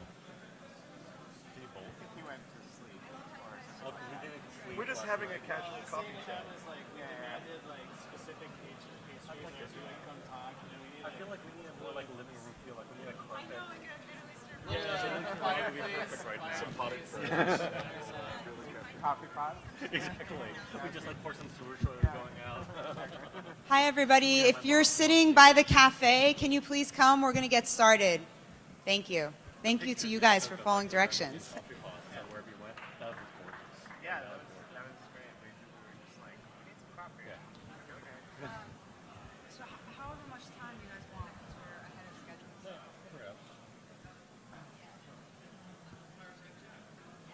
That's what I'm saying. Yeah. Could you light something on fire for us?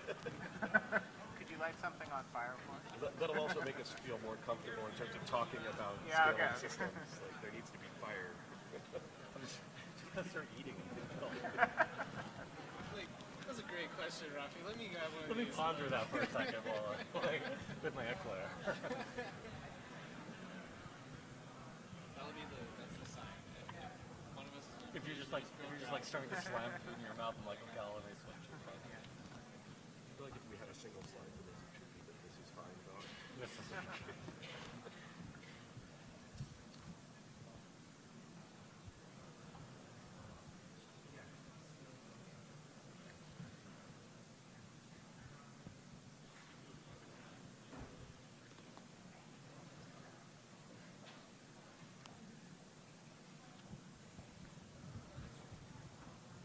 You all have mics. Great. Thank you again. Let's finish it first and then tell me. No, it's better thank you now. You can do whatever you want. Okay, in 30 seconds. No, Rafi.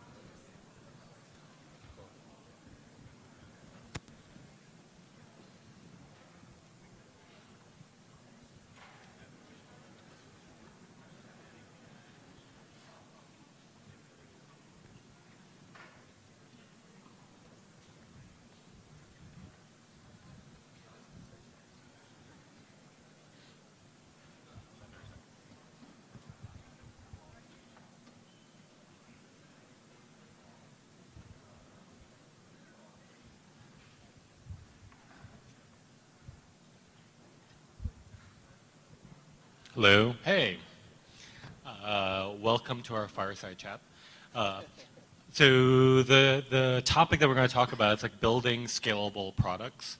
Just want to be clear, we're not going to really focus on, or the questions I prepare is not to really focus on like the technical aspects of scaling, but instead like how do you build products? How do you sort of like get those products to fruition? How do you sort of think about the process beyond that? So before I get going, I want to give these guys a chance to introduce themselves.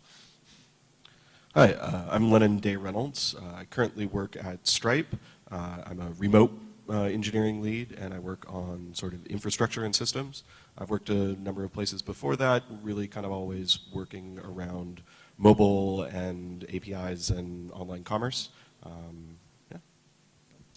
I'm Mark Hedlund. I'm the co-founder and CEO of a startup called Skyliner, which helps people get up and running on Amazon Web Services with a solid deploy infrastructure very quickly.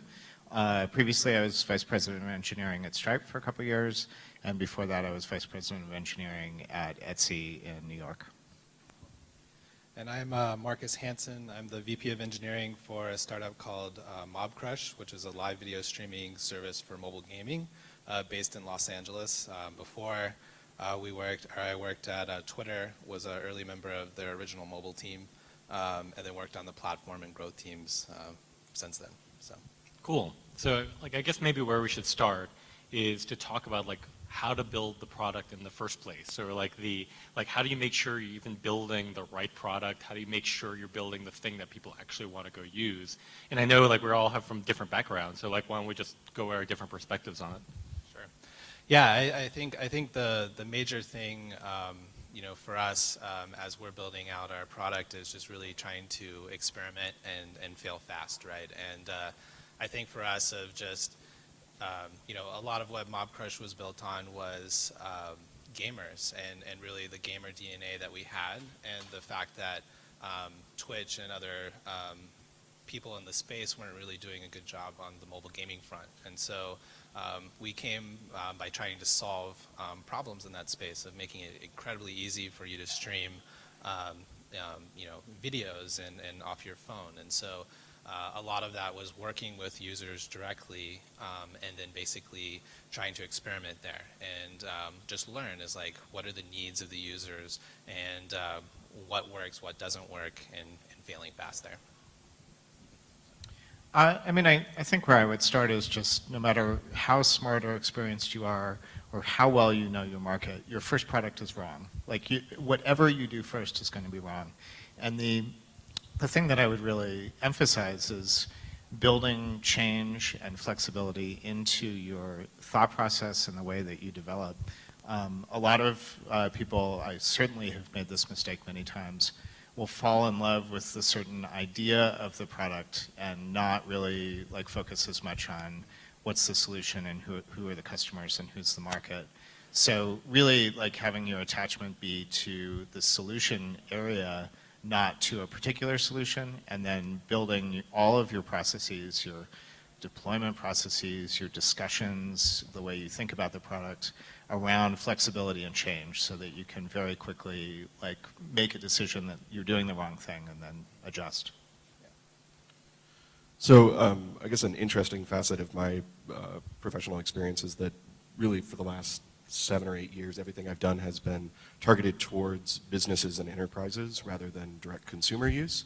And that sets up some sometimes weird challenges in deciding if you're building the right product, because you're building something for people whose day-to-day work looks completely unlike yours, where it's going to be, you're not going to automatically like use the product every day the way you might if it's, you know, a consumer product that you already have installed on your phone or that, you know, website you check every day. So, you know, even when I was at Twitter, I was working on the ads platform.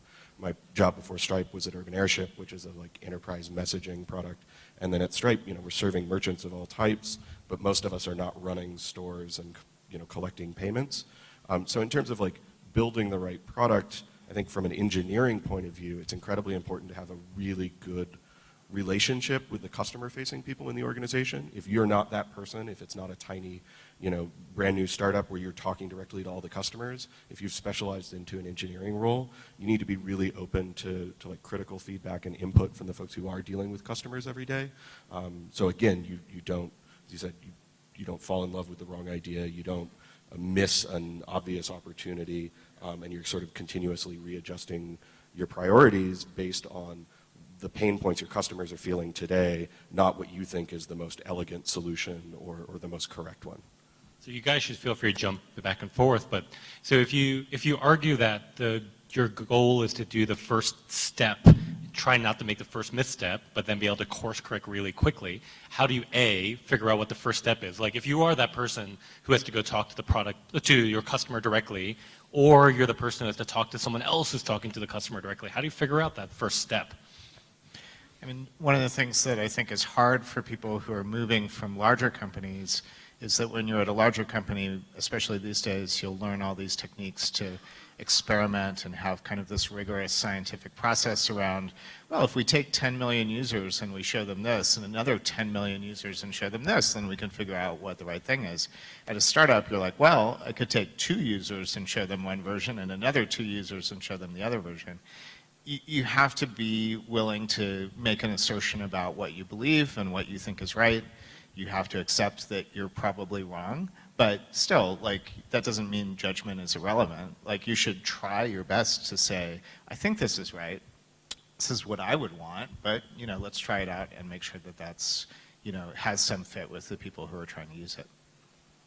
I think if you start from a sort of mental place of describing a business problem you're solving rather than a nifty product you want to build, and like your first step should be answering the question of like, what is the pain point that I'm removing, or what is the opportunity I'm creating for a customer, and build a very small, modest answer to that and see if that sticks. Then you can sort of overcome a little bit of that initial paralysis or lack of data. But you have to, like, you know, think in those terms, not, well, I really want to work on graph databases, so I'm going to go cast around for like a sort of social networky looking thing that involves a lot of graph algorithms. Like, that's fine too as a means of learning, but in terms of building a business, I think starting with the question you're answering or the problem you're solving is maybe a better starting point. Yeah, I mean, I think definitely just, you know, trying to move quick and just, again, get to your original premise of like what it is you're trying to solve, and then really just throwing things out there and just saying, you know, what does this look like? You know, hey, I tried to build that feature. Is it, you know, is it helpful to you? Is it not helpful to you? And I think, you know, how you do that mechanism of, you know, is it a business person that is more in tune with that user, or are you directly, you know, working or doing more grassroots sort of stuff of like having, you know, just going out to the mall and saying like, is this useful? Do you see this? Or just those small little learnings, I think, will help you course correct, and just trying a lot of those different things will be useful to you. Okay, so you have like your first step, and then I think, Mark, you mentioned simply like being able to set up, or maybe it was you, Mark, how do you set up processes so you can like basically keep optionality open? Like, do you have like examples of like what can you do to make sure you don't like box yourself into a corner even after your first step? You know, in getting started for us, we knew that we had some ideas about having very basic setups. So we put some things together, found some friends who had companies that could have used our product and asked them to try it. And, you know, you come to recognize, especially if you're showing friends what you're doing, there's a difference between, yeah, this is pretty cool, and I need this right now. Can you get this to me right now? And so we were getting a lot of those, like, yeah, this is pretty cool. And after talking to enough people, we're like, okay, we need to make this change. We made a big change, and we started to hear more, okay, I actually need this right now. Can you get this to me right now? So that was very encouraging. But then we went out to the public, and we started talking about what we were doing. And we had a sign-up form for beta users. And at this point, we'll try something, and we'll say, is this working? We'll invite 100 people through.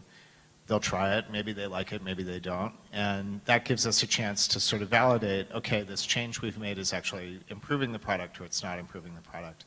And after you do a few batches of a few hundred people, you start to say, oh, these things seem like they're pretty consistent. Is it a scientifically sound experiment? No, of course not. But is it something that's suggestive and helps you ask better questions about what you're doing? Yeah, it really is. I've had the experience recently of working on some products that, a product in particular that we thought was like a really good idea.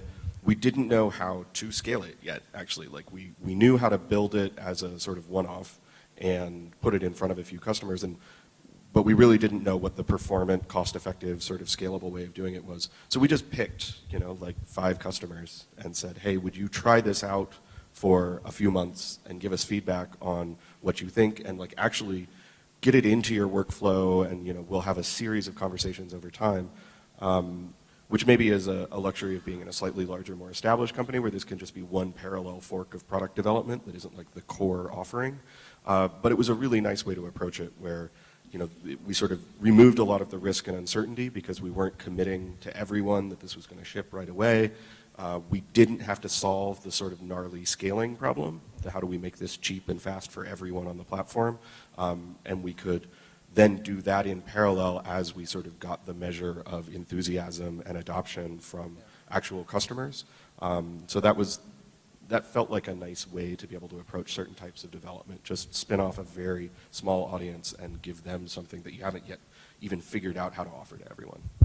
Yeah, and I think you know, one thing that we've tried in the past that was very interesting to do was not actually push our app into the App Store initially. And so we actually use some of the enterprise certs, things along those lines, which, you know, Apple will probably tell you not to do that, but it actually helped us figure out those things because we could distribute it in very, you know, small quantities and again, just try out different things. And we could actually send out different versions of the app to different types of users. And it was a very easy way for us to experiment and try things with different types of people without having kind of a unified app that was in the App Store. And it was almost like slow pushing our growth until we were ready to say, okay, now we feel like we have a good enough product that actually will affect a number of users, and then we can push it into the App Store and make it more freely available.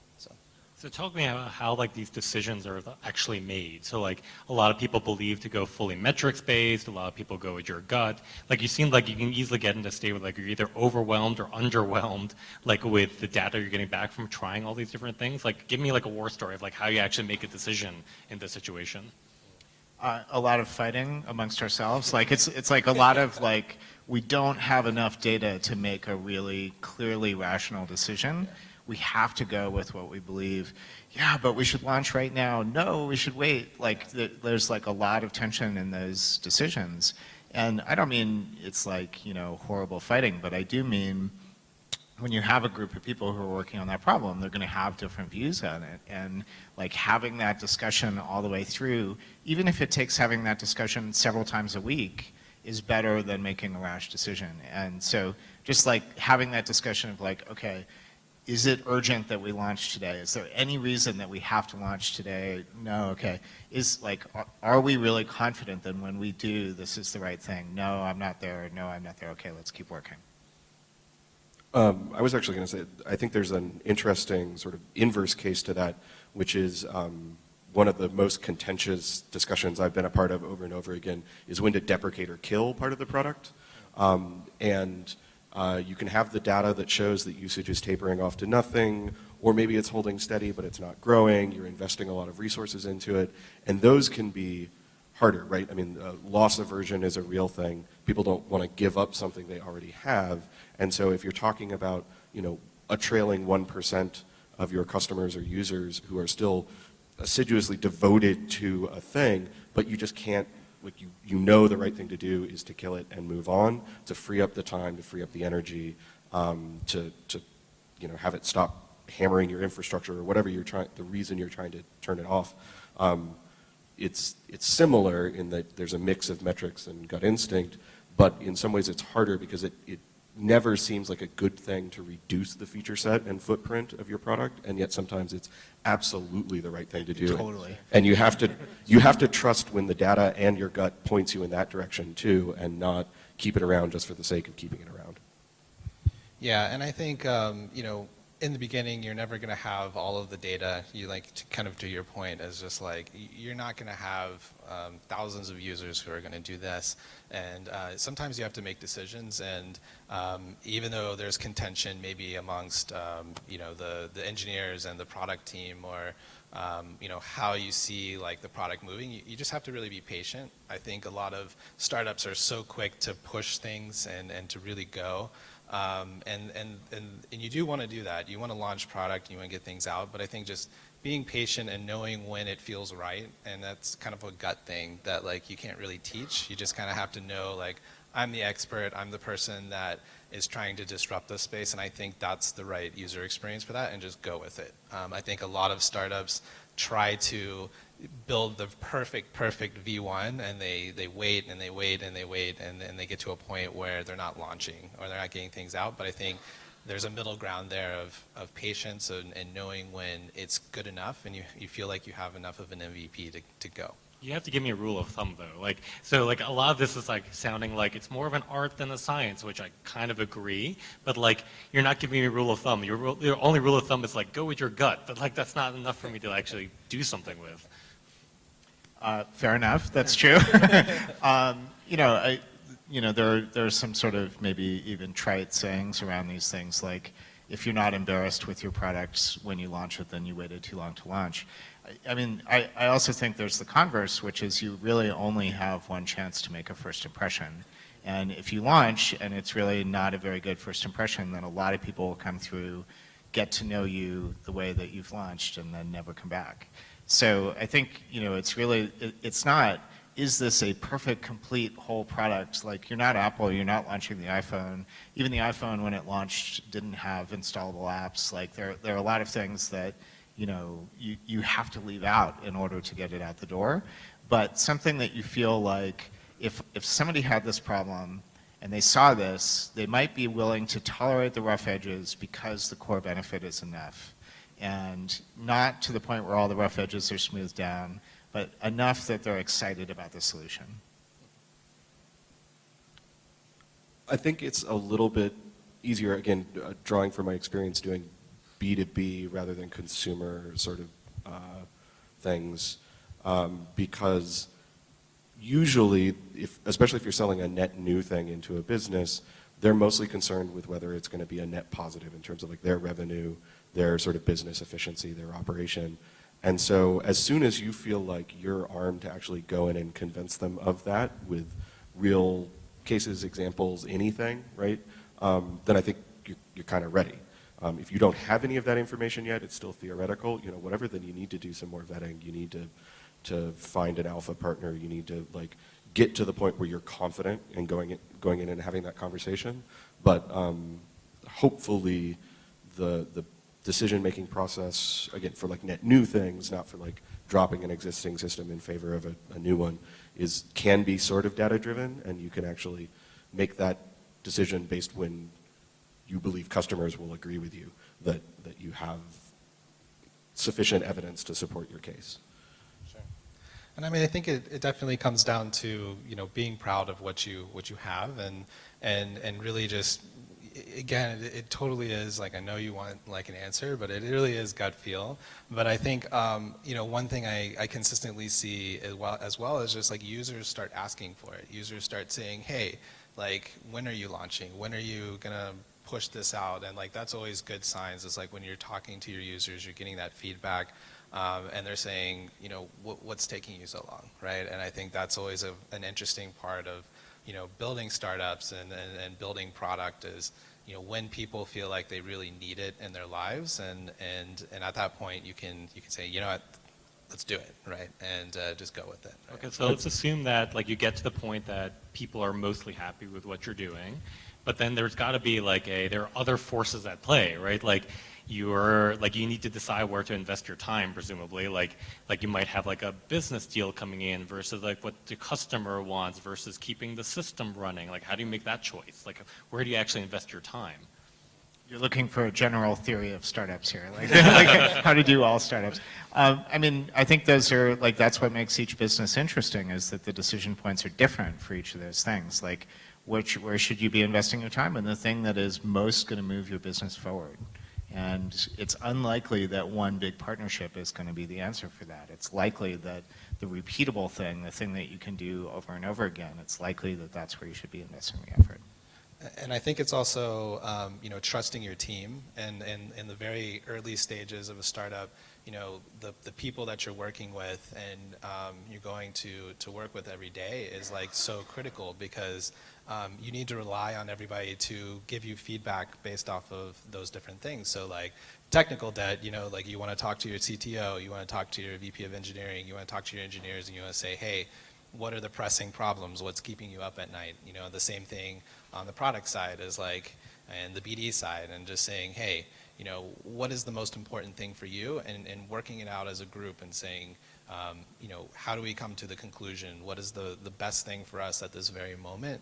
And always there's going to be arguments and disagreements, but at least people feel like they're heard and they feel like they're making helping make that decision. I think that's really critical, and I think people can live with that as like if the team comes together and says, hey, like we all believe that building that or fixing that tech debt is the right thing to do, then you'll feel comfortable with that, and even if it's the wrong decision, you'll learn that later, and that experience and going through that will help you make better decisions in the future.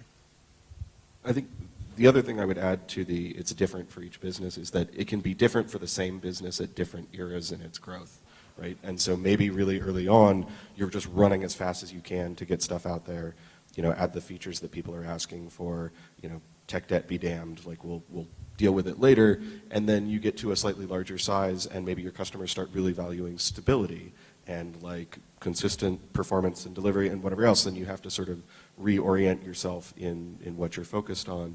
And so, again, it comes down to this, like listening to what the customers are telling you is the thing that is stopping them from wholeheartedly embracing your product, above all others. Filtering that through the lens of talking to many customers, not just to the one or two loudest ones, and then, making your best stab at it. I did want to briefly revisit your point about invites and the whole like launch, go, no go binary decision. I think you've seen this a lot. Mobile apps do this a ton now. Web services do this a ton, where launching is not a binary thing. It's a staged thing. And I think that sort of gives you the opportunity to collect that feedback without opening the floodgates and sort of exposing you to all the drama and stress that can create. So again, it gives you the chance to even handpick the people who you think will give you good feedback and give you early information on where you're going, without necessarily like dealing with all the noise and pain of a bunch of like random folks who saw it in a blog post and downloaded it without much thought. So like one more before we sort of turn it over to a bunch of Q&A, which is filling up pretty fast. A bunch of you are talking about different inflection points. So sort of like there is the like, let's try it out on a piece of paper and show it to someone before I even write some code. There's like the first line of code written. There's the like, et cetera, et cetera, et cetera. Like what are the inflection points people should at least be aware of in my generalized theory of startups? What is the inflection points that people should be aware of, and like what can they do before they actually hit to be prepared for them? I mean, certainly I'm a big advocate for having conversations and showing like paper prototypes before you start writing code. So many things, like you can just say like, okay, pretend that this is a button and this would do this, how would you feel about this? And you immediately start to get information which can be useful. On the other hand, you can't overly focus on those conversations. You have to focus more on the problem, like I was saying before, than the solution. Again, I'll give you the same answer. The inflection points are probably different for every business. I think that the thing that people aspire to, which I think is almost always wrong, is this big revealing launch of like, we're on the cover of, the biggest newspaper, like TechCrunch is excited about whatever, and like almost all the time, that's not where the real benefit comes from. Almost all the time, you launch this thing, it's small, it's embarrassing, it has like a terrible website, but it has something to contribute to the core problem. And then you start to make it better and better and better, and it builds up. And like a lot of the things that we know and love today as these great products were not, Steve Jobs on stage pulling something off and revealing it. It was like a very small entry that grew and grew and grew and listened really well to the market. I think there are some inflection points, even just in terms of like how people interact in groups, that are worth acknowledging as the company grows.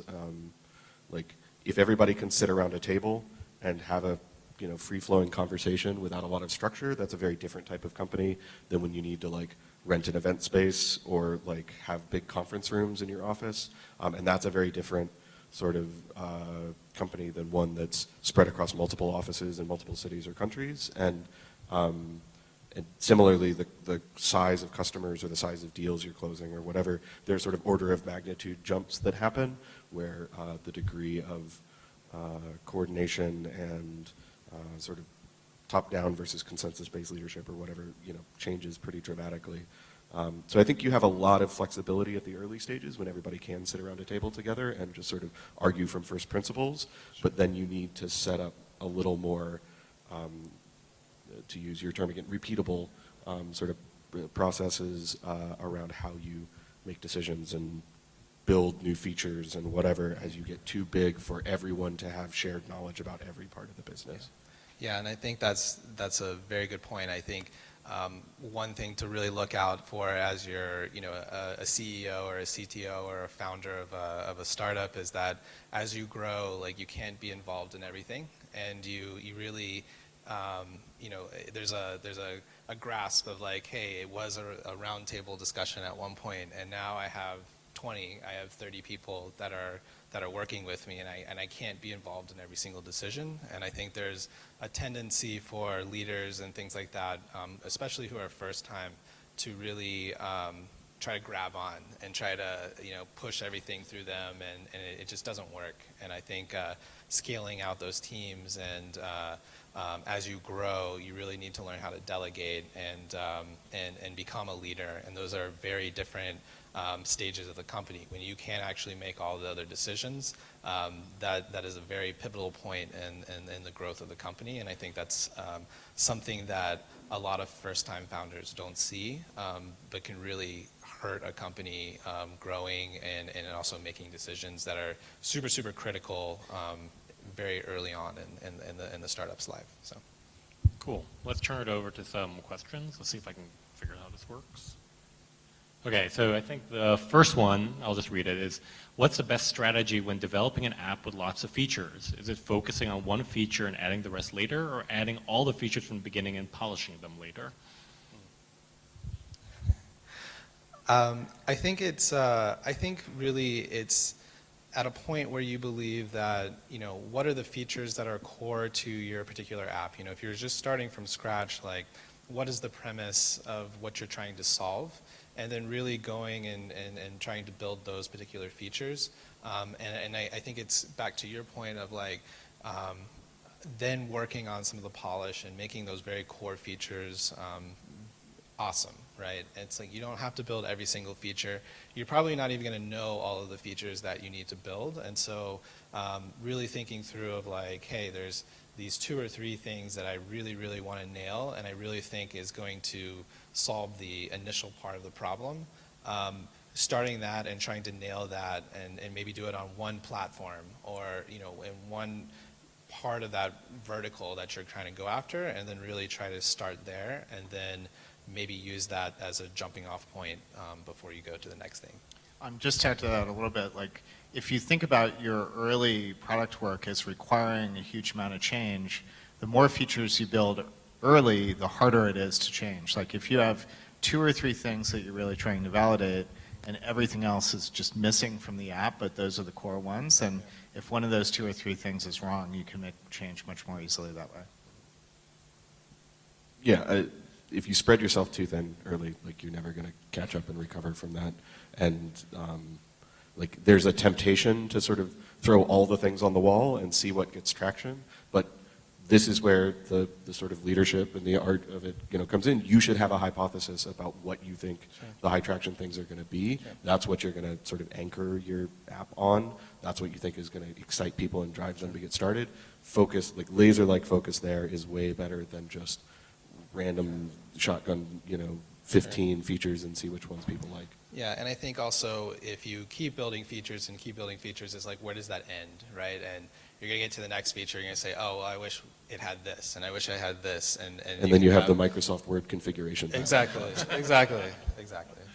I mean, I think for the former Twitter guys, I think Ev used to say all the time, it's like find the smallest possible thing and work on that because there's like an entire world just in that one smallest possible thing. Absolutely. So just like razor focus because there's like 5 billion things you even think about just around that. Exactly. Okay, next one. How would you mentor people around you to have a mentality of change as part of the process? Well, if you're talking about developers and designers, one of the things that's hardest is to learn how to throw away your work and like to be willing to give it up. usually it takes like learning the pain of not doing that and having to live with it for a long time that is the best teacher. But there's certainly some good stories about that. My co-founder, Dan McKinley, has a great presentation on data-driven product development. It's available on his site, mcfunley.com. And he basically talks about how at Etsy for a while, we would have like this theory and we would build the product and we would have a launch party and we would rent the warehouse and then 2 years later we'd kill the feature. And like that would just repeat and repeat. Yeah, we did it. We made this. Okay, kill it. Yeah, we did it. Okay, kill it. And like having, moving to a better process of like validating along the way that you're heading in the right direction. But the best engineers who came out of that were the ones who were, just willing to write tons of code and then completely throw it away and say, I would so much rather throw away my work and build the right thing than convince myself that this code that I'm writing is right and then have to delete it 2 years later. So like having like some discussion about that early, like we don't know that we're right, we should be willing to throw this out if it's wrong, I think is probably a really good preparation. I've used the sort of cutesy term with folks I was coaching and managing that when you write code, you're not like creating a beautiful piece of art that will sit on the mantle. You're bringing home a really messy, bad-tempered pet that you have to clean up after forever and like feed and support and deal with even when it gets like ugly and diseased and old. And so like you should not take on that responsibility lightly, and you should like not just build stuff for the sake of building stuff, because you're going to have to take care of it for a really long time. And so where it breaks down is that you should also really enjoy deleting code, and I don't really want to draw a parallel between that and like putting down your pet, but like it's less the emotional attachment, more the responsibility and obligation that you have, both as an individual and as a team, for anything you've put out there in the world. And so trimming it back down, doing something else, whatever, should feel like a weight lifting from your shoulders rather than a sense of disappointment that you didn't get it right the first time. Sure. Yeah, I agree. And I think with process in general is like, I think that startups need to be accepting and empathetic to basically that, people's roles are going to change within the startup, or the way that you go about building features may change, right? At one given aspect, you may be working really hard on one particular feature, and that may set up a certain type of process that is different from then you complete that feature, and now you want to kind of go more into, we want multiple teams like working on different features, if you're starting to scale.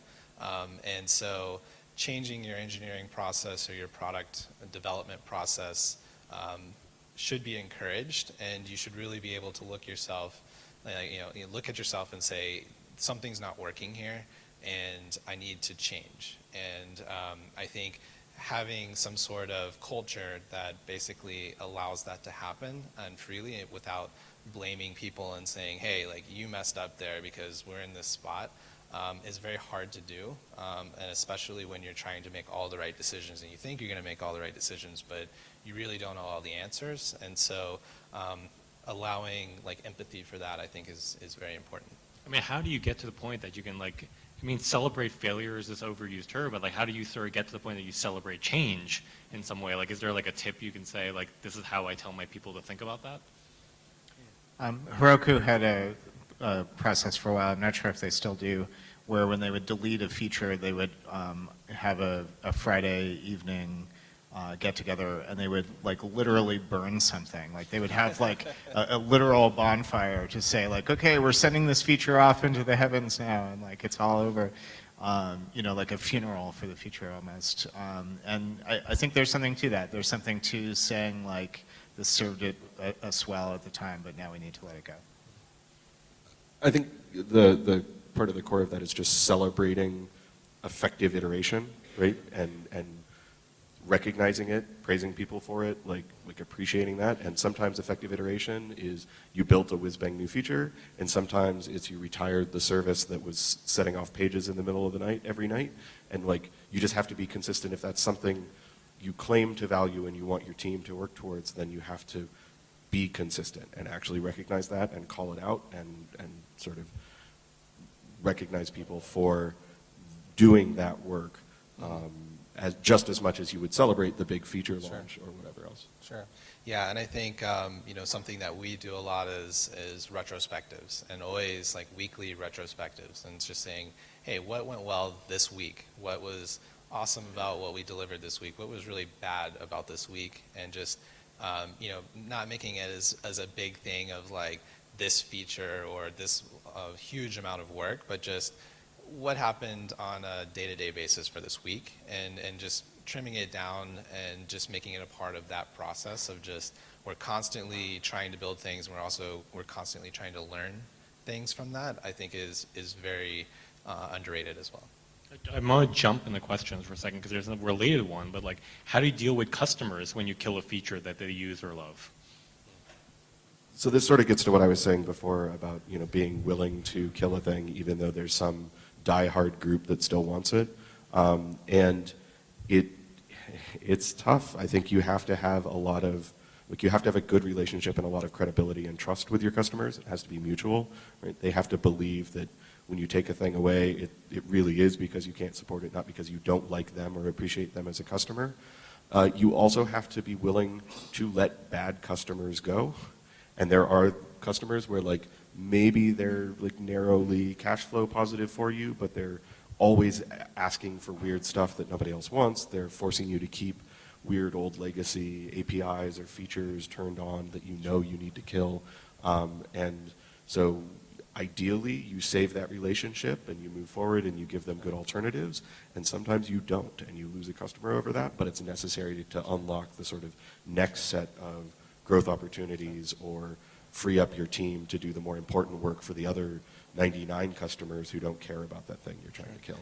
Sure, and I think that also applies to like doing major changes to your UI as like, hey, we're gonna totally reinvent the app. We think it's like a new thing. I mean, we used to do this at Twitter, and basically Twitter, the one thing about working at Twitter is that Twitter is an amazing communication platform, and they will let you know when like you change something. They hate it. They absolutely hate it. And so, you might spend 6 months building a feature, and they will trash it like immediately. You'll turn it on, and they'll be like, "What the heck is wrong with you, Twitter? Like, why would you do this?" And then you may spend 2 days on a feature that you just as an afterthought, and you might launch it, and they might be like, "This is the greatest thing ever. I've been waiting like my whole life for this like one Twitter feature." So I think you just have to kind of be thick-skinned, and you just have to know, again, it's just kind of knowing that that's what's right for your business and it's what's right for your startup. I mean, I would also add that, like, even though with Twitter I often complain about product changes. Usually directly to me. Not anymore, I used to. Often the user's first impression of a feature is wrong. And like, if you said to them, I'm gonna make this change, are you okay with this change? They would say, no, I will never use your product again, I hate it. And then you make the change and they don't use the product for 3 days and then they're back. So like a lot of times, like you have to be willing to not listen and sort of say, okay, well, my belief is that even though the immediate reaction to this is going to be bad, the long-term reaction is going to be good. The last thing I would say is that you actually have the option in some cases of being a little more transparent about what's on your roadmap with your customers, right? Like Twitter and a lot of companies are crazy secretive about stuff they're building because they don't want to get scooped and have somebody else swoop in and build it, or they don't want to, not be able to deliver on time or whatever. But I've certainly worked in organizations and on products where we had something finished long before we were ready to turn it up or turn it down, and we had the luxury of being able to, like I talked about before, show it to a few customers before you show it to everyone. And then maybe you announce the date it's going to happen. And this is especially true for things you're going to turn off. You can say 90 days or 6 months in advance, hey, this is going away. And if you have questions, if you have concerns, please come to us. We'll work you through it. We'll help you move to the new API. We'll help you sort of make whatever changes you need to make so that this is minimally disruptive for you. But we are going to do it, and we're going to do it on this date. And so let us help you get through it. But it doesn't have to be a surprise. You can manage that sort of further out if you're willing to build that buffer of time in between when you make the decision and when you make the change. Cool, we'll do one more.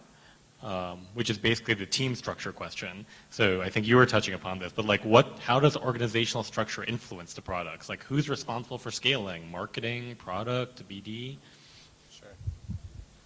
I think the really answer is it changes constantly, and like there's really no right or wrong answer. And the reality of it is, you know, your founders, you may have two people who are strong product people and one person who's engineering, or you may have you know, a whole group of just engineers, and that dictates. And as you add more people to the team, that structure is constantly going to change. And I think, again, it's just knowing when something's working and when something's not working, and trusting those individuals that you've placed into those particular roles, and just saying, you know, we're going to try this, and if it doesn't work, then we can always iterate. You know, I think the number of times, you know, I've been in companies where we've changed structure, we've reorged things around, and it doesn't always make sense, but sometimes it works, sometimes it doesn't, but just the learning of that, and really trying to do what you think is right, again, and just being honest with yourself and saying, okay, we tried that, it didn't work, or it really did work, and this is why it worked, and just that constant learning and feedback cycle is just so critical. So. You know, I think when the company is small enough, like a lot of the decisions are going to be made by everybody in the company all the time. One thing to not undervalue as you get larger, though, is teams sitting close to each other and having friends between those teams. Sometimes, you know, if you have support people next to core engineering, you know, they'll hear about things that they wouldn't otherwise hear about and fix things that they wouldn't otherwise fix because they have empathy for this person sitting next to them. When you get sufficiently large, that becomes really hard. I feel like one of the best things that I've seen at Etsy was, and I think Facebook does this as well, having new employees go and spend time with each of several teams before they settled down with the team that hired them on. So they would, you know, fix a feature, look at the bug list, eat lunch with them, and then, you know, after a week or two, move on to another team. That means that, you know, you could spend a quarter bringing somebody on board, but at the end of that time, if they want to talk to somebody on the mobile team or the infrastructure team, they know people there already. They know like who to ask, and they have those relationships set up already. Yeah, and I guess the other thing I would say, and this is aspirational in some organizations, but I think it's a nice aspiration to have, is I certainly wouldn't say a job title like marketing or BD owns scaling. I think once you're big enough that you've specialized into those buckets, you're also hopefully big enough that you're pursuing several avenues of growth and development in parallel, and you kind of have dedicated specialists from all of those roles on that initiative, right? So you've got somebody who's tasked with marketing and somebody who's tasked with, you know, user support and communications, and some folks, some engineering folks who are tasked with implementation, who are working together constantly through the life of that initiative, from the design and data collection to the implementation to the rollout, and then that group owns their sort of scale, right? They're going to depend on shared resources from the rest of the organization, but as much as you can build that group identity and say like they own this push to grow the market or the customer base or the user base or whatever, and there are many others going at the same time, then that's nice, because then they sort of succeed or fail together, and the feedback loops can still be very tight. You don't want to have like important decisions happening by game of telephone, moving up and down the organization, out of engineering into customer support or marketing or whatever. So to your point about keeping folks, you know, sitting together, they may not physically be able to sit together, but they should be communicating in a really tight loop and making decisions within that unit rather than throwing them over the wall for some other group to contribute to. Yeah, and I think with startups, you know, a lot of what I see, or at least in my experience, is, you know, not having those fake intermediate decision points, right? And really the collaboration across, you know, your engineers and your designers and your BD team, and allowing that to happen organically. So it's not you dictating that like this needs to happen, but really as a leader, you know, be responsible for trying to make that happen? It's just a collaboration across all the different groups. And how can you set up your company? And again, the structure itself is arbitrary, but like, and it can be different for each startup, but how do you, in each phase of the startup, but how do you promote that? That could be sitting next to each other, or it could just be certain types of meetings, but allowing those people to be empowered to make those decisions, to know that like they need to have those sort of communications, and that's okay, right? Cool. Thanks, guys. I super appreciate your time.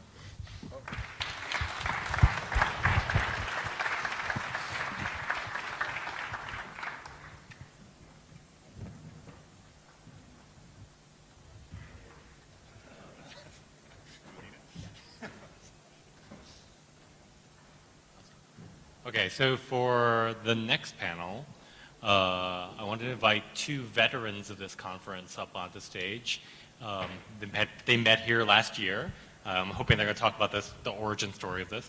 They met here last year, and they've been putting that together. So I'm going to turn it over to Alex and to D-Loft.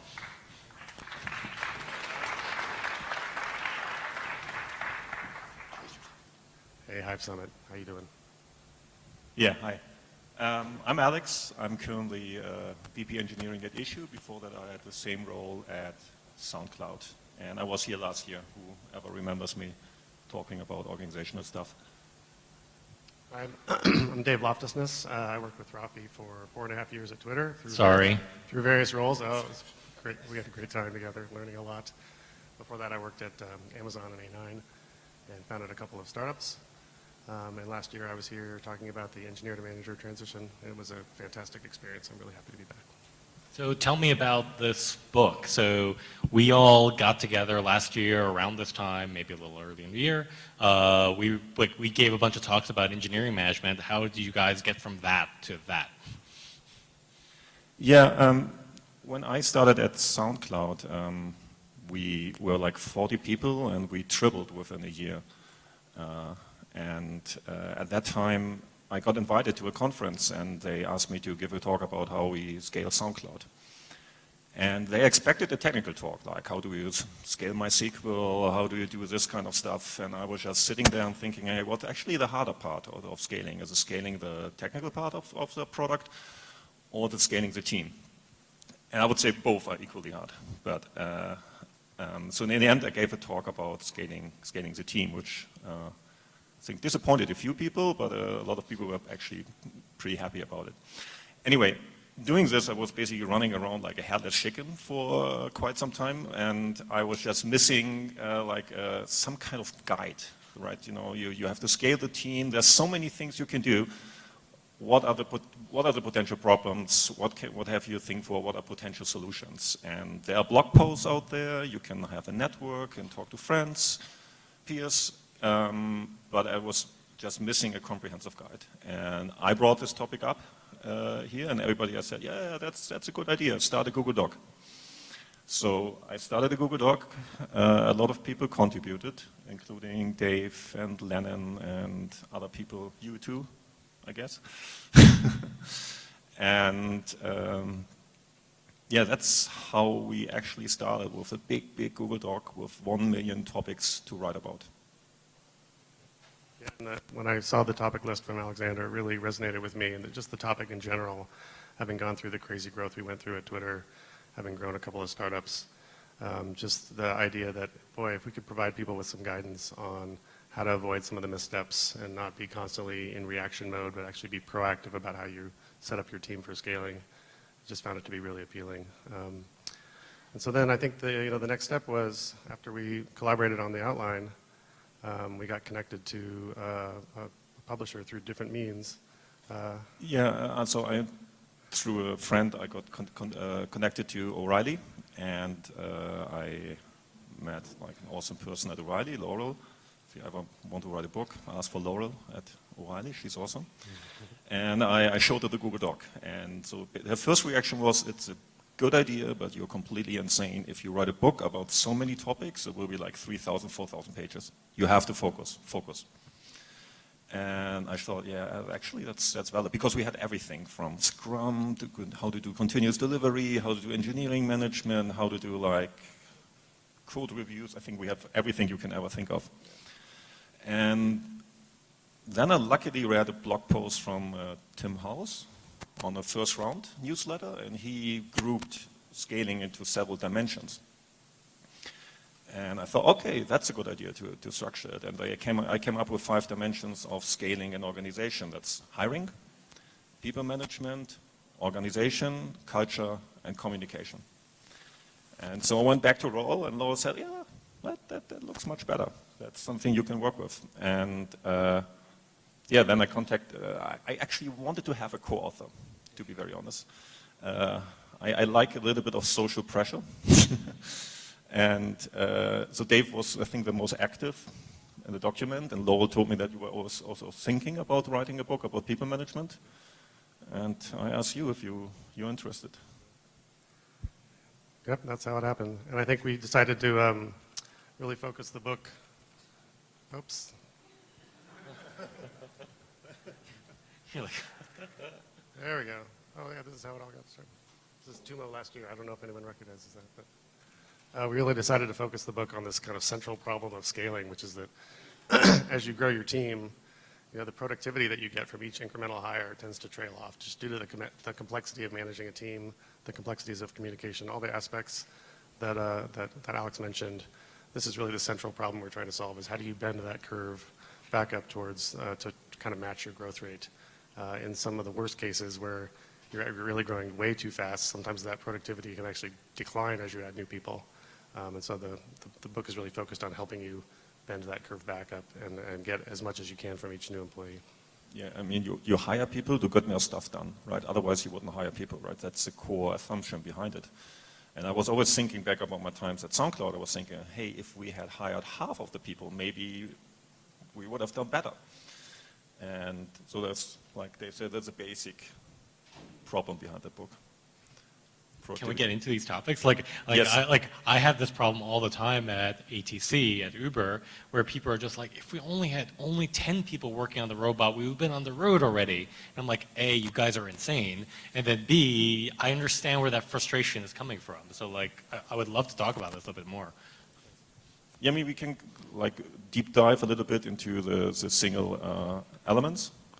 And we don't have time to give a big overview of the book. Like, we can just concentrate on a few things. So, and I think we always chose the topics we have the nicest graphics for, right? So it's a very objective selection we did here. And most of the graphics I have hand-drawn on paper, and we took a photo and hope that O'Reilly will fix it. So I think a very undervalued part of hiring is onboarding after you hire. Obviously, there's a lot of things before you can onboard an employee. You have to actually find somebody, which is tough enough right now. But there's a lot of data out there. If you don't onboard employees the right way, you lose a lot of time until they get productive. They tend to leave the company earlier, and so on and so on. And I mean, I was hired at a job where basically my onboarding was, here's your desk, good luck. And I think maybe everybody here has seen that before, and it's just so much wasted time and opportunities. And the graphics here, and luckily I can see it over there, shows like a typical evolution of onboarding, how it could be. So the first thing is this improvised onboarding. That means you're all in one room, somebody comes in, like there's 6, 7 people in one room, and onboarding just happens. You have a few talks, but it's such a small group that you learn everything on the fly. Later, you have a few teams if your company has grown a bit, and then this kind of onboarding doesn't work anymore. And I think somebody mentioned it before, that it was you, Mark, that rotating people through the teams, like have a 1-week stay in each team, actually helps a lot. And so we did that at SoundCloud for a while, and then the teams grew. There were 8 teams, we had 10 teams, and we reduced the teams to the absolutely necessary teams. And then there was one team, and there was a core API team where everybody had to go through, and that team looked differently every 3 days. And then the people came to me and said, look, Alex, this doesn't work, please stop. The team looks different every day. And then we actually created a real professional onboarding program where people get to lessons about the company history, some bug fixing sessions, and so on. And for me, that's kind of a typical variation how onboarding can look like, right? Improvised, team rotation, until you have like a certain number of teams, like 6, 7, 8. And then you have to think about a professional onboarding program. Cool. So one of the other topics we dug into is people management. And there's way too much, as Alex said, there's way to talk about here to really get into all of it. But anyone who saw my talk last year knows I'm a firm believer that people management is really essential to running a healthy company. And it's something you really have to invest in and make sure that you take it seriously. But one of the key moments for any startup is actually the moment when you first introduce a management structure. As you're growing, oftentimes people will feel like, oh, wow, we're getting corporate now. Do I have to become a manager? How is this going to work? And it can be sort of a little bit scary for the average engineer, feeling like they're getting further and further away from the leadership. And so one of the steps we really strongly recommend is when you do roll out a management structure, you also roll out at the same time a career ladder that covers both the progression of engineers as they get more and more senior, but also that shows a separate progression for managers. What you don't want is for engineers to feel like the only way they're going to progress in their career now is to actually move into management. If that's something they're not interested in or maybe not suited to, you really want to make it clear that there's a separate path for them, and also make it clear how you can transition from one role to the other, and what are going to be the criteria by which you evaluate success on either side. So separating those two is really, I think, one of the essential steps for scaling. Well, talk to me about success for a second. How do you know you got it right for like both like the structure and for each individual person? How do you know you got which right? How do you know you got the overall structure correct? One, and then two, once you're convicted on that, how do you know you actually had it right for a person? That like, oh, you actually belong here. Yeah, I think in all these cases, with all of our recommendations, we really strongly recommend taking an iterative approach and gathering feedback. I think you never get it right the first time you roll it out. You never have the exact right number of steps in the career ladder. You're never sure that everyone is reporting to the right person or that you have the right number of managers. And so I think gathering feedback from employees is essential. I think even when you have 3 or 4 layers of management, once you become a big company, having skip level meetings, like you used to meet with my people directly and have a little round table to just sort of see how things were going. I think that sort of direct feedback is really critical. Yeah. Can I add a small story to the career level? So I used to work at Nokia. And when I joined, Nokia didn't have a technical career path. And so we had a lot of job levels at Nokia. There was like 1 to 20 or something. 20 was a CEO and 1 was who knows what. And so from job level 11 on, you got a company car. And at job level 10, the technical career path stopped. Or basically, where technical people could come, and you had to become a manager to become to job level 11. So there was one guy, there was a very talented engineer, and he just wanted to have this company car. So he said like, okay, screw it, I will become a manager. So the result was he sat in this office, he had no idea what to do, he was totally unlucky, unhappy, but he had his company car. Half a year later he left. So I think it's just essential to let people do what they're best at and value it. So our next section of the book is organization, and this was Alex's. Yeah, okay, this is one of my favorite topics, and I was actually thinking a lot about how you describe how an organization actually looks like, and like how specific do you have to become. And then I looked again at the Agile Manifesto, and not so much at the things everybody know. It's like we value X over Y, which it's kind of fuzzy to me, to be honest. But there are these Agile principles. If you click on the link on the bottom, and the Agile principles are actually a really good read.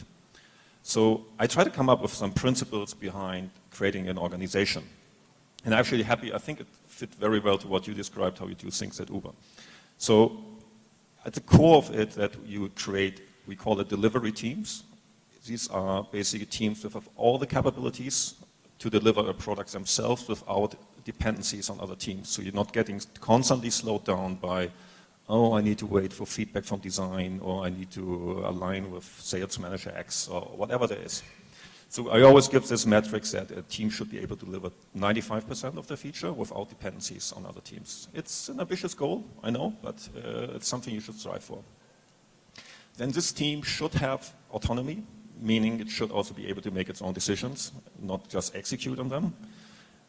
But there has to be a good balance between the team autonomy and company strategy, right? Both are equally important, right? You cannot just have 12 teams completely autonomous. What's the point of having a company, right? They need to align to a company strategy. And I think the team needs to have purpose. They need to know how they contribute to the success of the company. And on top of that, there are like two very, very established practices I think this team should be using, and this is continuous delivery. And I was so happy to hear about your code branch, and 40 minutes later, as a self-driving car comes by with this code branch installed, because these things are usually where continuous delivery often breaks, right? Because it's so complicated, and then you have to wait a month for something to see your code changes, which you wouldn't be ready now if you would have to wait a month for a new code branch live in your cars. And continuous learning. And I mean continuous learning, not only the retrospectives within the teams, which are very, very important, but also like an organization-wide retrospectives where representatives from all teams come together and think, how do we need to structure our organization better? So when you grow and grow and grow, your organization is always imperfect and is always at least 2 steps behind what it actually should be. So for me, it's very essential to establish the same learning process, not only on a team level, but also on the organization level, and obviously on the product level, but this is not the scope here. Yeah, I mean, like this sort of like mimics our experience at Twitter. Like we tried to create like these full stack teams that like could own a whole section of the product at a given time. Like they have like mobile, web, back-end, infrastructure people on it. And it's actually something we've been trying at ATC as well. So like, you know, most standard robotics teams would be like organized functionally. Like you have all your perception guys sitting together, all your prediction guys sitting together, all your motion planning guys sitting together. And one of the biggest changes that we made was to create these capability teams. It's just like, it doesn't matter if you saw the traffic light turn green if you never moved. So instead we created a traffic light team that's sort of like cut across the entire thing, that when it, like what you're gonna be measured on is you actually go through the traffic lights or stop at the appropriate times, not whether you detected them. I think it's important to note that this delivery team goes beyond just engineering. So it has to be product, it has to be design, depending on your company, right? Design is probably not, maybe a self-driving car, maybe not the most important. It's a really nice looking car. Oh, okay. You built this car? And so every time I enter a company and somebody shows me the office and say, hey, that's where design sits, that's where product sits, this is where QA sits, and this is where engineering sits, I always get really worried right away because I think, shit, all these functions are really isolated from each other. And we always try to have like point persons from support, point persons from marketing, whatever, so that there's a like very short in-person communication channel. Yeah, and I think one of the gnarlier topics which Alex gets into in this chapter is, in addition to your full stack teams, what other sorts of horizontal teams do you need to have to support those teams?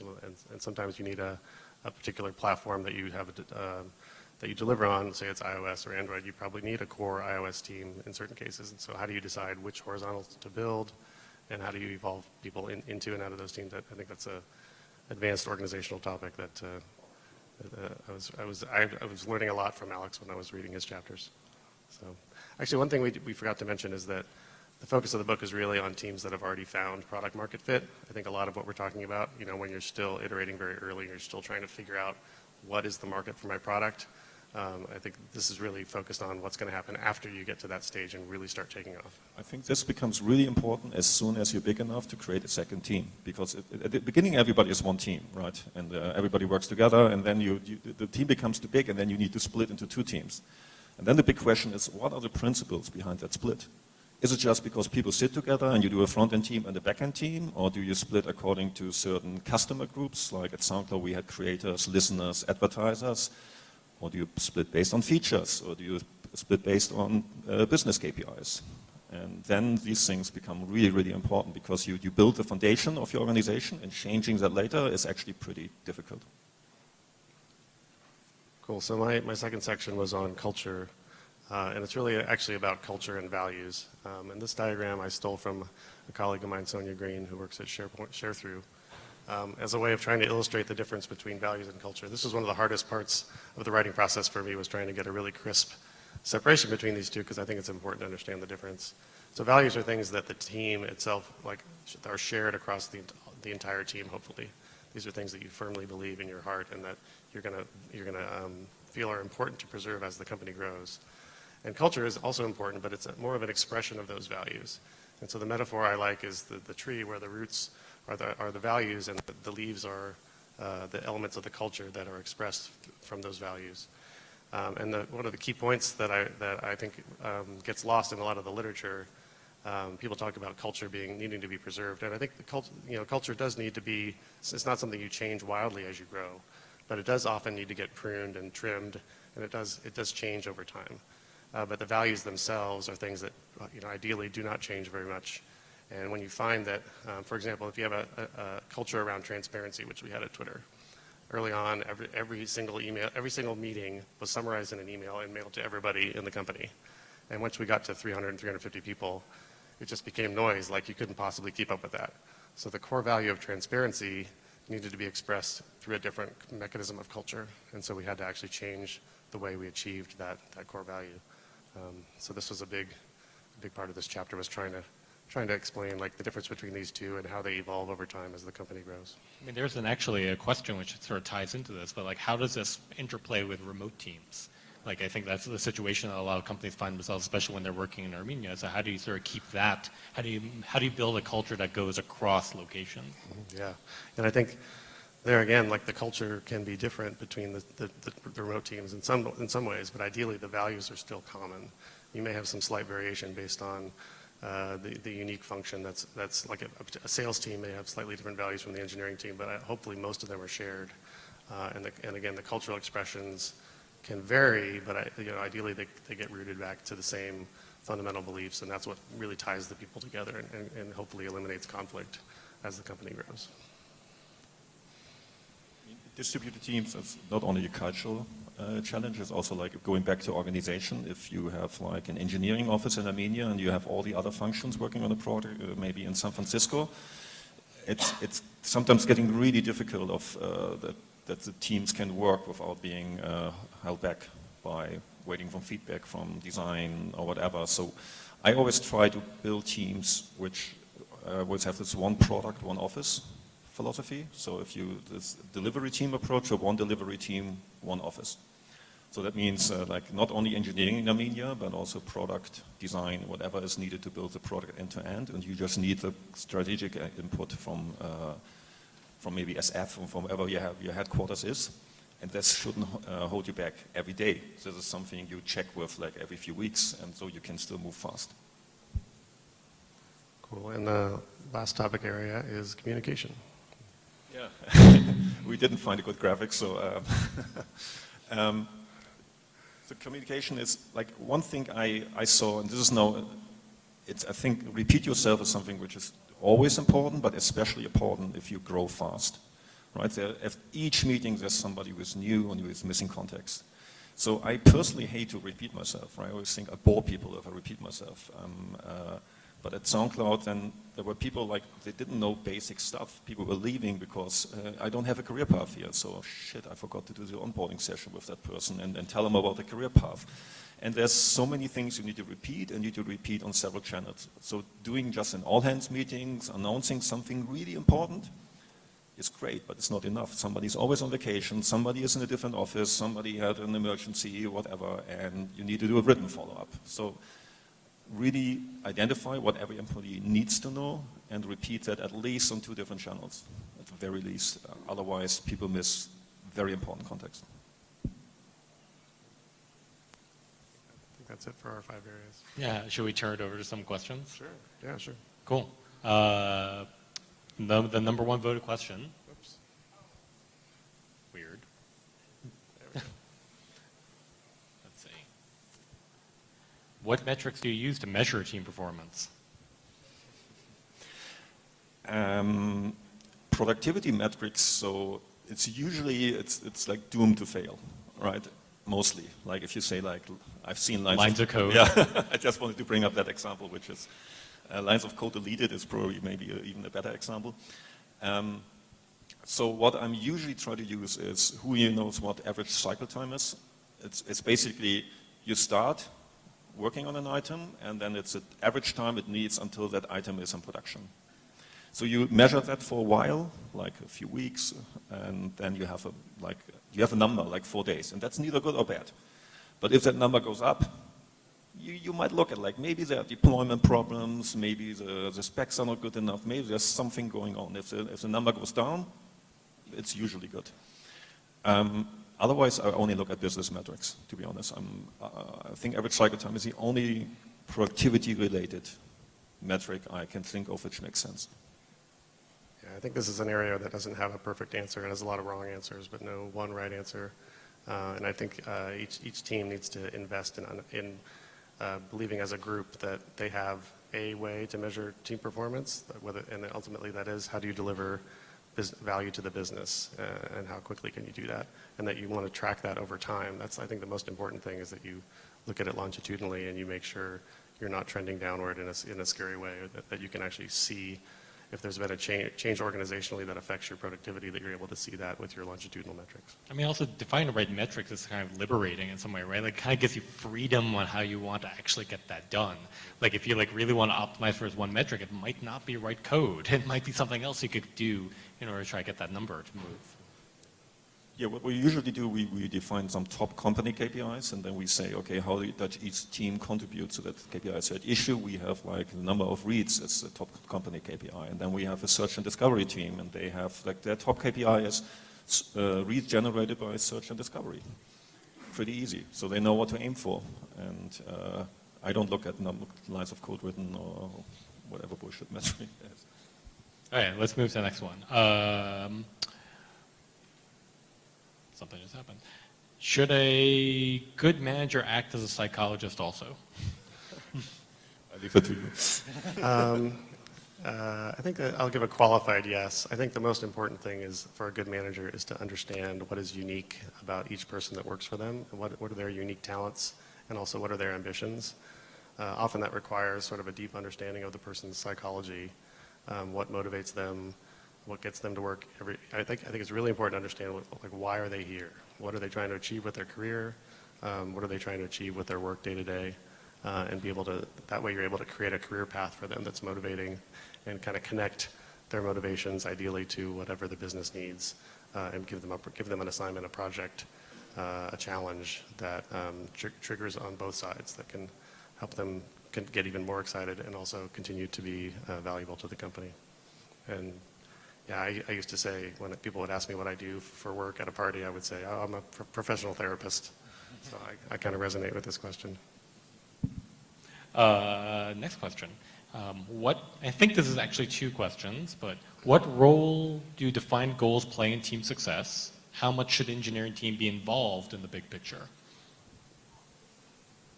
So maybe I'll start with the second one. So as we propose this delivery teams where everybody works together, I think engineering, sorry? Louder? Okay, so as we focus on delivery teams where all disciplines are in one team, engineering should have a vital part in defining those and owning those business goals. I also want to engineering come up with feature ideas, right? But sometimes they have really good ideas about what to do, and after we did our first hack days at issue, and suddenly the management team said, oh shit, those are really good ideas. We actually changed that. We just said, okay, so everybody can come up with ideas in the team, just the whole team has to agree to it, right? So the designer come up, the product manager can up, the engineers can up with ideas, the QA guy can come up with ideas. And the first question, what role define? I think, how important is it to have defined goals, I think is the question. I think the question is, how important is it to have defined goals for the team? I'm trying to define them as loose as possible, to be very honest. I think everybody should own the business success, at least part of. So everybody does a little bit of product management. Everybody should be able to go to a designer and say, okay, your UX, your UI doesn't make any sense, or I actually like it a lot. And also the product management and design should be able to challenge engineering about, hey, is this really necessary to do whatever you want to do? Or can we have a shortcut here? So, I mean, yes, there are roles and they will develop over time, but I'm personally against fixed roles. Yeah, this person is responsible for a product, this and alone, and nobody else. I'm strictly against it. I mean, this actually leads to another question pretty naturally, which is like, do you think vision is crucial or are goals enough in order to scale? No, I think goals are not enough. Just having, I think, critical to having goals that motivate the team is understanding why those goals were selected, and ideally participating in the definition of those goals. I think especially when you're smaller, as a team, that everyone on the team needs to understand why are these goals important to the business, and to this question, how do they connect to the vision for the company? How are these goals going to help us achieve our vision as a company? And that allows, again, if the goals are not exactly right, if somebody has an idea for how to achieve that vision better and how to achieve the rationale behind the goals better, then they can ideally escalate to their manager, to the leadership, and say, hey, I think I've got a better idea for how to achieve these things. That allows you the flexibility to, and it also empowers the team, which is incredibly motivating. Whose job is it to create that vision that you're now like trying to plug these goals into, or Well, extract goals from?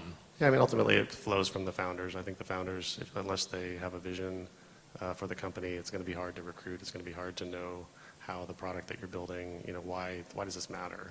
Sometimes the vision does evolve, in those early days over time. But at some point, especially once you've found market fit, you need to have some idea.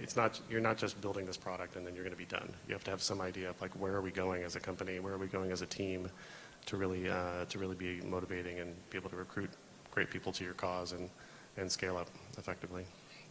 Okay, one more question, which is one of the more highly voted ones, because I think it's very pertinent. We touched upon this before, but why don't more companies hire remote workers? And do you think virtual teams can be as effective? And I'm assuming they mean virtual in the sense of remote virtual, but I'm not positive. I think there are a lot of reasons. Alex has managed more remote teams than I have, so he'll probably have a more refined answer. I do think a lot of companies, I think we've not invested as an industry in learning how to manage well, to be honest, and that's created a lot of problems. I think part of the issue with gender discrimination, especially in the US, stems from bad management practices.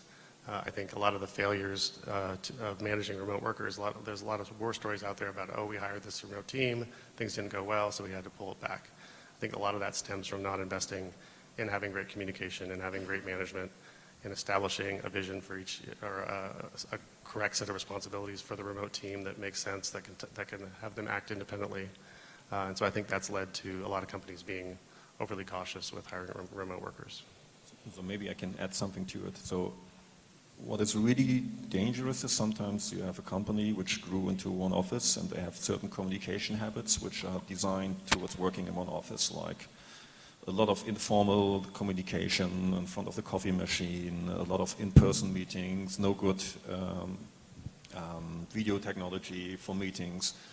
And then they hire the first team outside and suddenly the team feels completely isolated because the whole headquarters has to change the way it's working. So, and that's a very, very difficult transition, and I've seen it mostly fail. I've seen it fail more times than succeed. I think it makes more sense. I think GitHub tried to be remote from the beginning. Is that true? Yeah. I think that makes more sense because you have certain communication habits. It's really tough to have, but again, to start with one office, establish something for a few years, and then hire the first external team, it's a tough one. So to flip it around, do you have any advice for those who are the remote team? Like what can they do differently to sort of like help plug themselves in better, make themselves aware, more aware to where the rest of the team is, stuff like that? So I have one rule, and this sometimes eliminates some of the advantages of some remote teams, that if you have remote teams, you cannot save travel expenses. So this in-person meeting that everybody spends a few weeks at headquarters and headquarters flies to the remote team is so helpful. It's so immensely helpful, and people should push for it. They should meet those people. They should have a coffee with them, beer with them, whatever, if possible. And propose things like, okay, please, the people in the remote and then in the headquarters, please, everybody dials into a meeting. There's this pattern that they have a meeting room, everybody sits there in person, and two people are remote from whatever location, and they always feel like a leftover to be honest. Like people talk to each other, they use a whiteboard, and suddenly nobody understands what's going on anymore. So try to establish some practices like everybody dials in, and then you use a virtual whiteboard and try to push these things. I cannot guarantee that they will do it, but you should at least push for it. Yeah, it's hard to overcome. I'm going to reinforce having some kind of physical presence with, you know, the headquarters or whatever the non-remote office is. One of my war stories is from A9, which owned all of the product search technology for Amazon. I was one of the early employees that moved down to Palo Alto to get that thing going. And even though we were in the same time zone, there were issues. We didn't travel back to HQ enough, and so as a result, there was a lot of frustration at headquarters that we didn't get plugged into.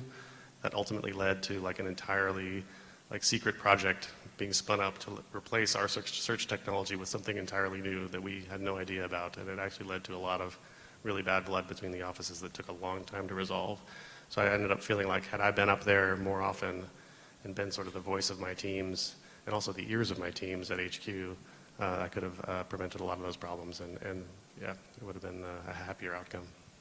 Maybe one little thing, like ask a lot of questions. So we once at SoundCloud acquired a company in Sofia, and they were only doing in-person communication. They always thought if an email arrives, they need to reply to that email immediately.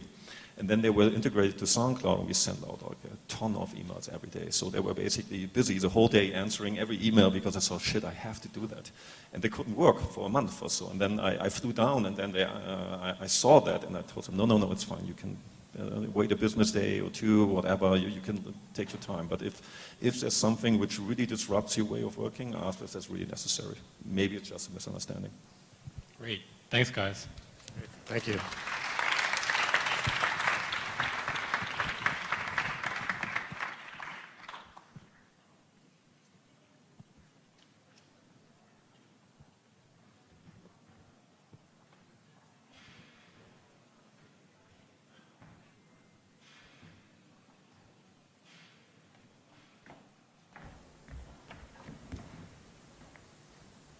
Hello. Hi. And our next speaker, whom you all know very well, is Nina Ashadjan, the founder and partner of Hive. I've had the privilege of working with her over the past couple months, and rarely do you come across someone that is so visionary and so passionate about Armenia, but also bolstering the startup ecosystem. So she doubles as a venture capitalist at one of the leading funds in the States, in Silicon Valley. So I'll pass it off to her.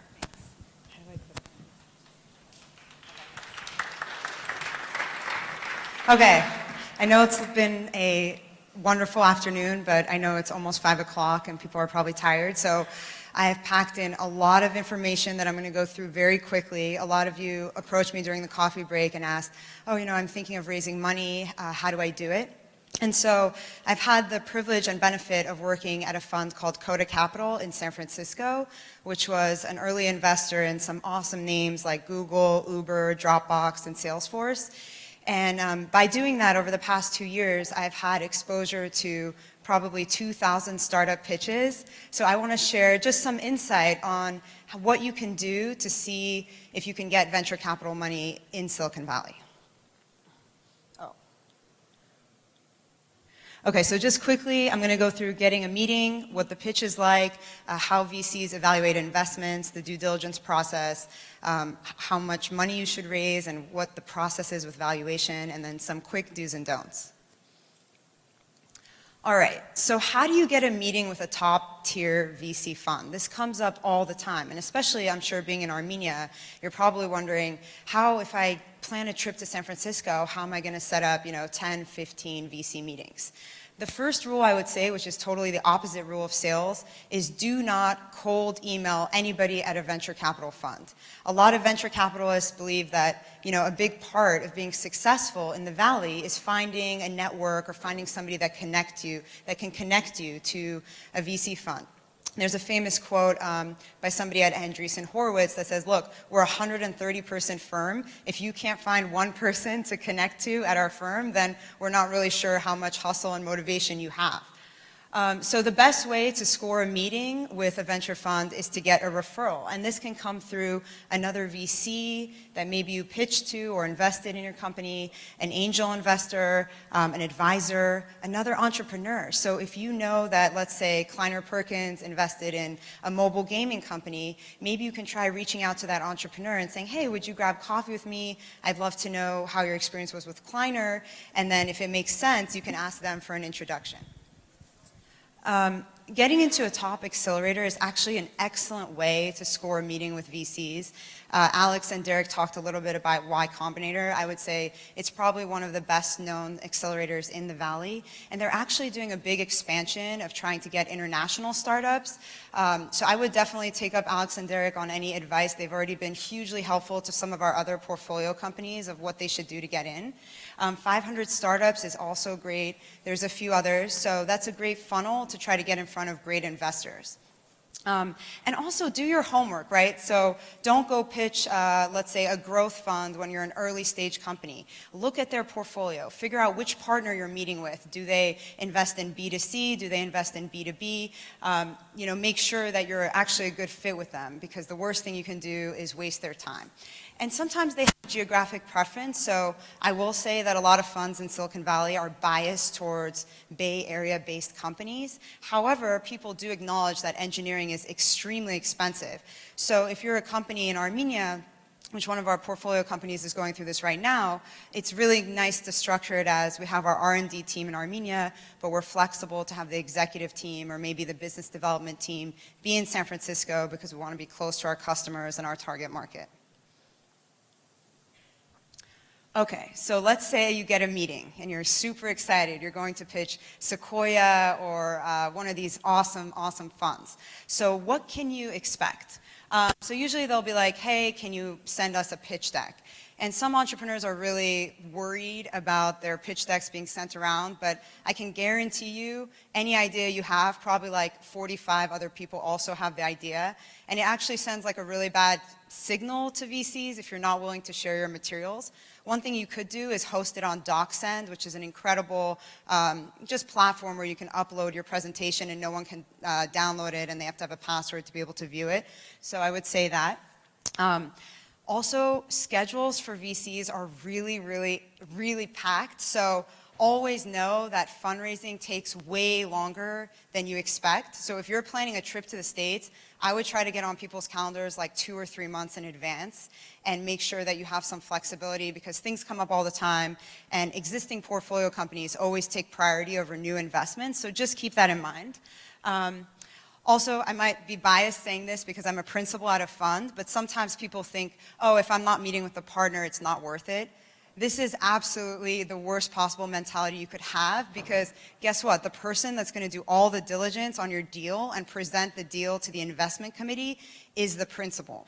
And so make them your champion. I mean, make them be so excited about your startup that they can't wait to talk to their partners about your idea. Okay. So what about the pitch? You know, there's a lot of materials on this online, so I won't spend too much time on this. But just know the average VC person probably meets, 15 companies a week. As I mentioned, over the past 12 months, I've met over 1,000 in-person startups. So people get really used to hearing these pitches. And 99% or more of opportunities are passed over the first meeting. So what do you need to do to make sure that you score a second meeting and a follow-up meeting? I have this thing called the 30-second rule, and it's going to sound really bad when I say it, but it's honestly true. People in VC tend to form ADD because you just hear so many ideas and so many pitches. So in the first 30 seconds of your pitch, you kind of need to say the punchline. You kind of need to be like, this is what I'm doing, this is my vision, and this is why I have a unique competitive advantage to do it. This makes VCs either lean forward and be like, oh my gosh, I love the idea, I want to do more, I want to do more work, or it makes them lean back and be like, this is not a fit for our fund. So every pitch needs to cover these 6 things. Just quickly, your value proposition. This needs to be 1 Very crystal clear, like 15 words or less statement about what your company does. And actually, it's not as obvious as you think of really honing in what this is. So I would definitely spend some time on that. Secondly, the market. People are like, okay, that's a great idea, but how big is the market?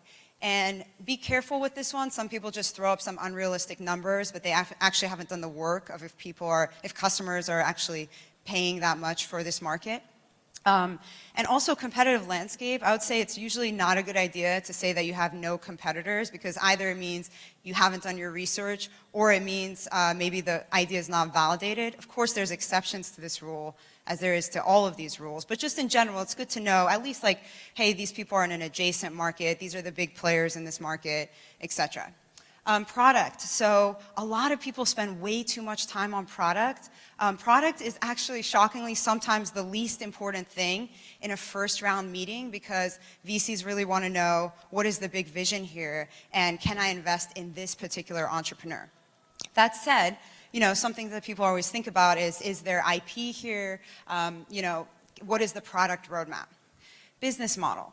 So a lot of people, especially doing consumer apps, are like, oh, do I need to have revenue, or should I just show growth? I think the most important thing, actually, is to just show that you've thought about the right business model and perhaps tested out different ways of monetizing and being to articulate why you think that's the right business model. Okay, team is by far the most important thing. So when venture capitalists meet an entrepreneur, they're really looking for what was the motivation for this person to start this business. Do they just want to, have an exit or get acqui-hired and would take the first bid that they get? Or do they really have a passion and also a competitive advantage? So if you have worked in lead gen sales for, Google for 5 years, and you're like, gosh, every product I tried sucked, and I'm going to go out and build this product because I lived and breathed this pain point, that's a really strong case. And also, why are you the right team to be successful? And finally, being self-reflective about, hey, you know what? I'm not a technical person, but I have networked a ton, and I know I can hire other technical people. That's really important. And finally, fundraising.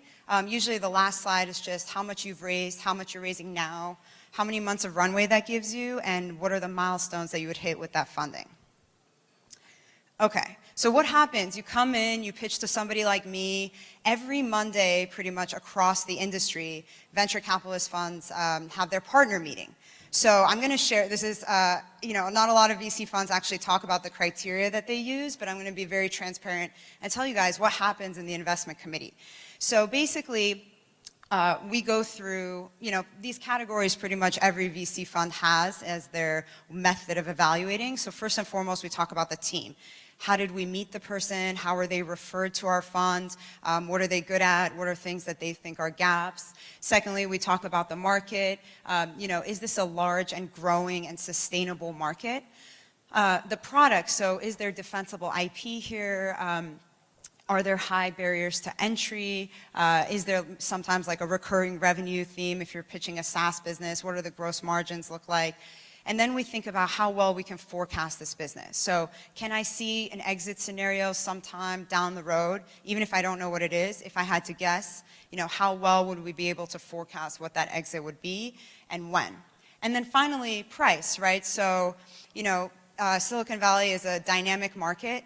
So, some valuation that might be awesome 6 months ago might not be the right valuation right now. So it's very important that you guys follow things on PitchBook, or there's an email sent out by Fortune called Term Sheet, which literally summarizes every single deal that gets done. So it's good to make sure that you know what's going on also in the public markets. Okay, so let's say you get it, you're the principal or partner that you met with pitched in the investment committee, and they're like, yes, we love this entrepreneur, we love the idea, we're going to start the diligence process. So what does that mean? So the first thing, you can definitely expect for some funds to ask for personal references, so people you've worked for or people that know you. A lot of times they actually back channel these, so they'll find somebody that happens to know you, and they'll just ask this person, what do you think about this entrepreneur? A lot of times VCs will also come visit the office to see what the culture is like, spend some hours there. You really understand like a great feel for the company once you've been on the ground there. And then you'll think about the hiring plan and say, is it realistic for this person to hire 25 enterprise salespeople? If not, do they have a board member maybe that can help them, or another investor that can help them? On the market piece, so basically we do our own bottoms up and top down of how big we think the market is. And if you're selling a SaaS product, maybe we cut the market into certain verticals or into certain sizes of customers. We also do a deep dive on the competitive landscape. So if I'm evaluating a company, I will actually call their competitors and figure out, what their pricing is, how good their customer support is. I will read every single review I possibly can on the competition. I'll also try to find out who the investors are, and anybody about the entrepreneurs, just so I know who you guys are competing against. And also we do a lot of pricing and packaging workshop, and if there's any white papers, if it's a new technology or a new market, we definitely read that. On the product, we do customer calls. So if you guys have customers, we ask you to put them in touch with us, and we ask them, were you using something else, and did you switch to this product? How much would you pay for this product if you're doing a pilot? All of these standard questions that give a better indication of product market fit. And then we look, of course, at your financial model. Now, I just want to be clear. Nobody expects a 5-year detailed financial model. In fact, I would say it actually is bad if you forecast out 5 years, because you really have no visibility. I'd say the average amount of a plan that you should have is 18 months, and this should be super detailed. So you should easily be able to change assumptions. It should show how quickly you're going to hire, how many senior salespeople, how long, for example, if you're a B2B, it'll take for a salesperson to ramp up and hit quota and actually become productive. So this is something we spend a lot of time on, and there are so many tools, guys, online. You don't even have to build this from scratch. If you're a software as a service company, there's 20 great financial Excel model templates that you can download and kind of build out. And then we think about the operational plan. So planning, is super important. At Google, we used to do annual planning, which was a very important thing for a company of that size. And even at the startup level, it gives great visibility into investors. How do these people think about their business? So those are key parts. And then finally, we think about the price. So if you think about it, a lot of venture funds, they need to make a meaningful return on their investment. So sometimes they need to own a particular percent of your company to be able to justify the amount of time that they're going to spend with you. So just keep that in mind. Also, again, they're seeing 15 deals a week, so they know somebody with $1 million, maybe exit annual run rate, is getting priced at a $5 million cap, and you walk in and you ask for a $20 million cap. It's probably, they have a really good sense on where the market is. So just be aware of that. Oh, and finally, capital needs. So you might be at a great valuation, you might check all the other boxes, but the VC fund that you go pitch is well, I think these guys are going to have to raise so much more money, and I don't know if the investors around the table will be able to bridge them to, the next big round they need to do. So just have an idea of how big your next round would be and when it would be. Okay, so let's talk about that a little bit. So how much should you raise and when? So we get this question all the time, and I tried to break it up into early stage investing. So the angel round is usually friends and family, and in Silicon Valley, it's usually less than 500K. So this is hey, my best friend, mom, dad, whoever, I have an awesome idea. I'm going to quit my full-time job in a couple of weeks and start with this. Would you give me some money to help build out a team and build out a product? And usually at this point in time, most founders don't take a salary. It's just enough to kind of get started, basically. And then the seed round, which again, all these numbers change depending on where the market is in VC, but seed rounds are usually $1 to now $3 million. And this is, can either be a convertible note, so if you're not sure what your valuation is, you can do a convertible note with a particular cap and a discount, or you can also do a priced equity round. I think convertible notes are a little bit easier. And usually at the seed round, you'll have an institutional VC. They might take a board seat and sit on your board and become more involved.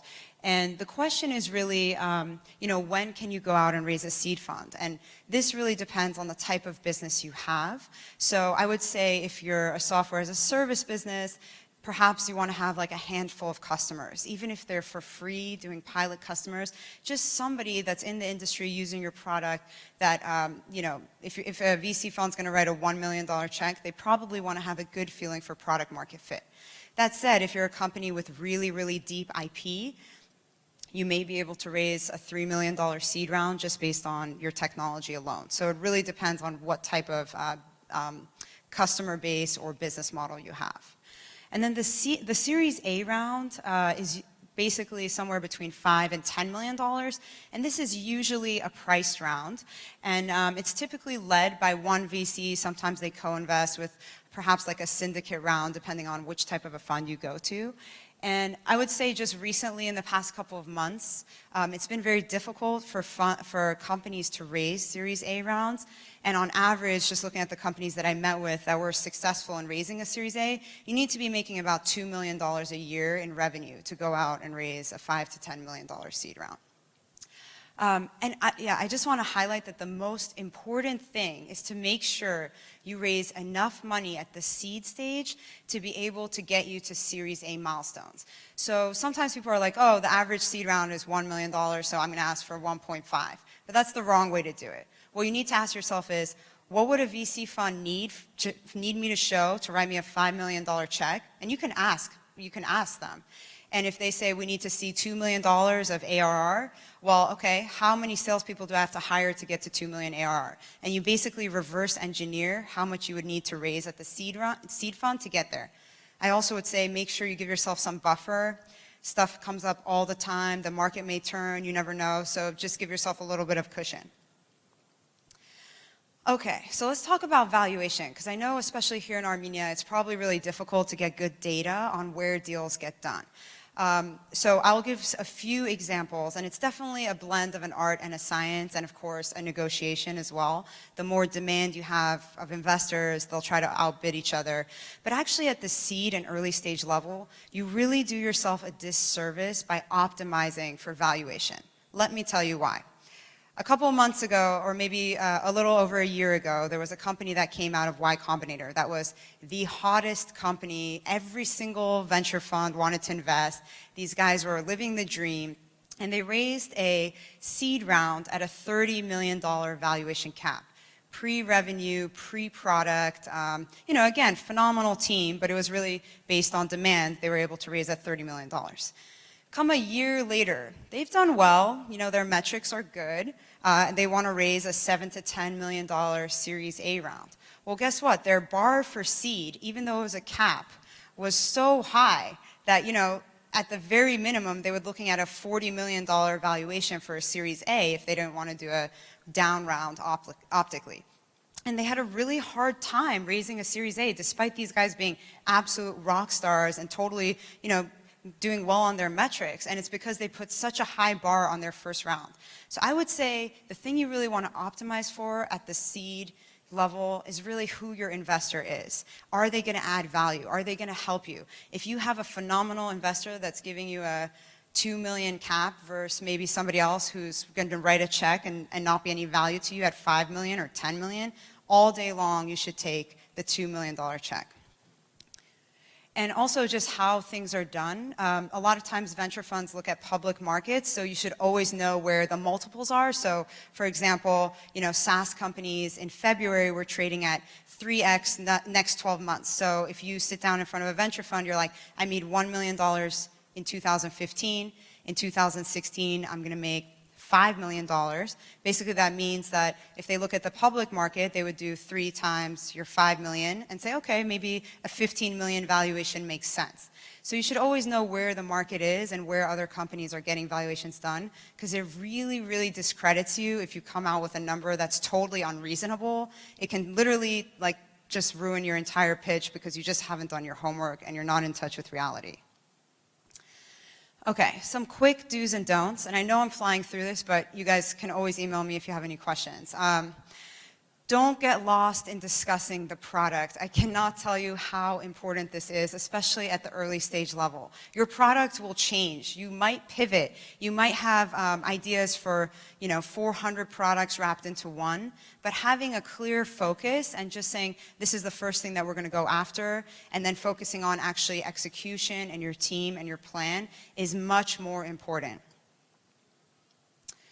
Also, this is really big in Silicon Valley, but do keep your word. Don't try to play investors off of one each other with like different term sheets and things like that. Everybody talks to each other. It's a very small community. So a handshake deal is really a done deal. If you give somebody your word, definitely stick to it. That said, I have seen term sheets fall apart at the last minute. It really is not, until the money is wired in your bank, you should be treating it as, you still need to pitch and get the money because you never know what could happen. So just keep that in mind. And finally, don't forget, right, the best VCs are truly the ones that are there to partner with you.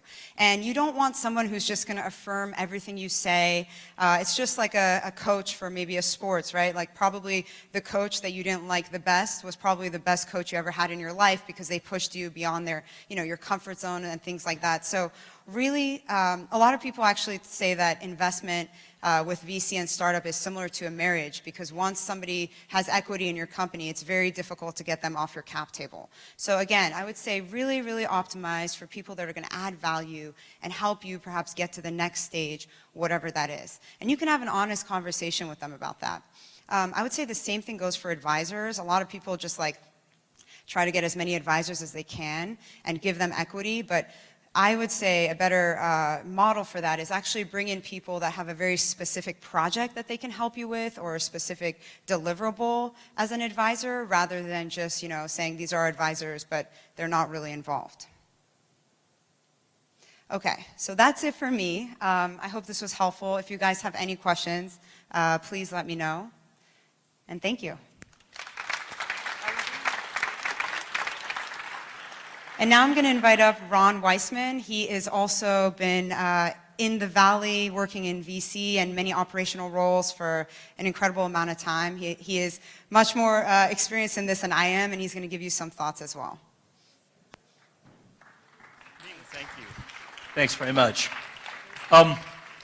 It's great to be back in Yerevan. It's great to be back in Tumo, and it's great to be seeing so many old friends. Let me start, as Nina said, capture you within the first 30 seconds.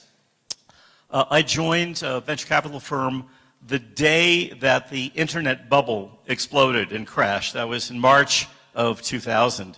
I've been a partner at a VC firm since then, and for the past decade, I've run the software group of the Band of Angels.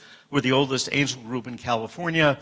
We're an institutional angel, and we only do priced rounds unless there's a real gun to our head. Let me tell you about the title here. I have heard, I can't even tell you how many thousands of pitches. I've led probably about 50 deals. I've probably mentored twice as many companies. And it is rare that a pitch connects with me. It is extremely rare. So VCs are kind of tough-minded, somewhat cynical, somewhat passionate. But they care about things that are fundamentally different than what most CEOs care about. So I designed a course I teach on how to pitch, how to communicate to VCs, to bridge the gap between entrepreneurs and VCs. You guys all want to tell me about your product. You all want a demo. I have rarely seen a demo that accomplished its mission. Rarely seen a demo that did that. For me, I'll give you 2 sentences about demos. I want to understand from the user's perspective who I am, looking at the demo, what's my role as a customer that you're trying to sell to, and I want you to get quickly to what I call the jaw-dropping moment. I don't want to see you push a bunch of buttons. I don't want to look at every screen. I don't want to see all your features. I want to know what wows the customer, and very few demos ever do that. So designed this, this is a sample of a much longer presentation to talk about what I look for. My messages are really 3. If you want me to invest, or people like me to invest, you need to understand the venture capital climate and what I do, how I evaluate deals. Second, what I get paid to do as a venture capitalist is two things. Evaluate the rewards I'm likely to get from a deal. Am I going to satisfy my fund's return criteria? And what are the risks that I have to overcome in investing in you? So my world is all about risks and rewards. And then finally, we are really different. Both angels and VCs, we are incredibly different from accelerators and incubators. We're not about MVP. We're not about engineering. We're not much about product. We're all about looking at risks and rewards, and they come from one thing, your business.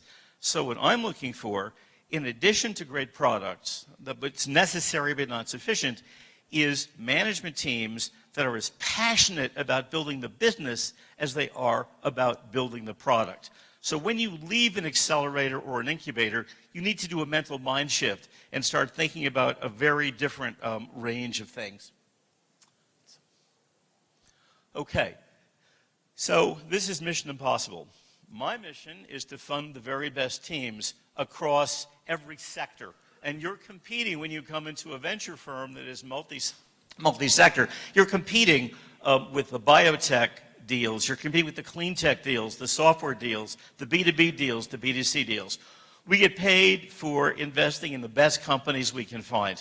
Typically, angels and VCs invest in 1% of the deals we see. Your mission is to convince me that you're going to be one of those 1% that we invest in.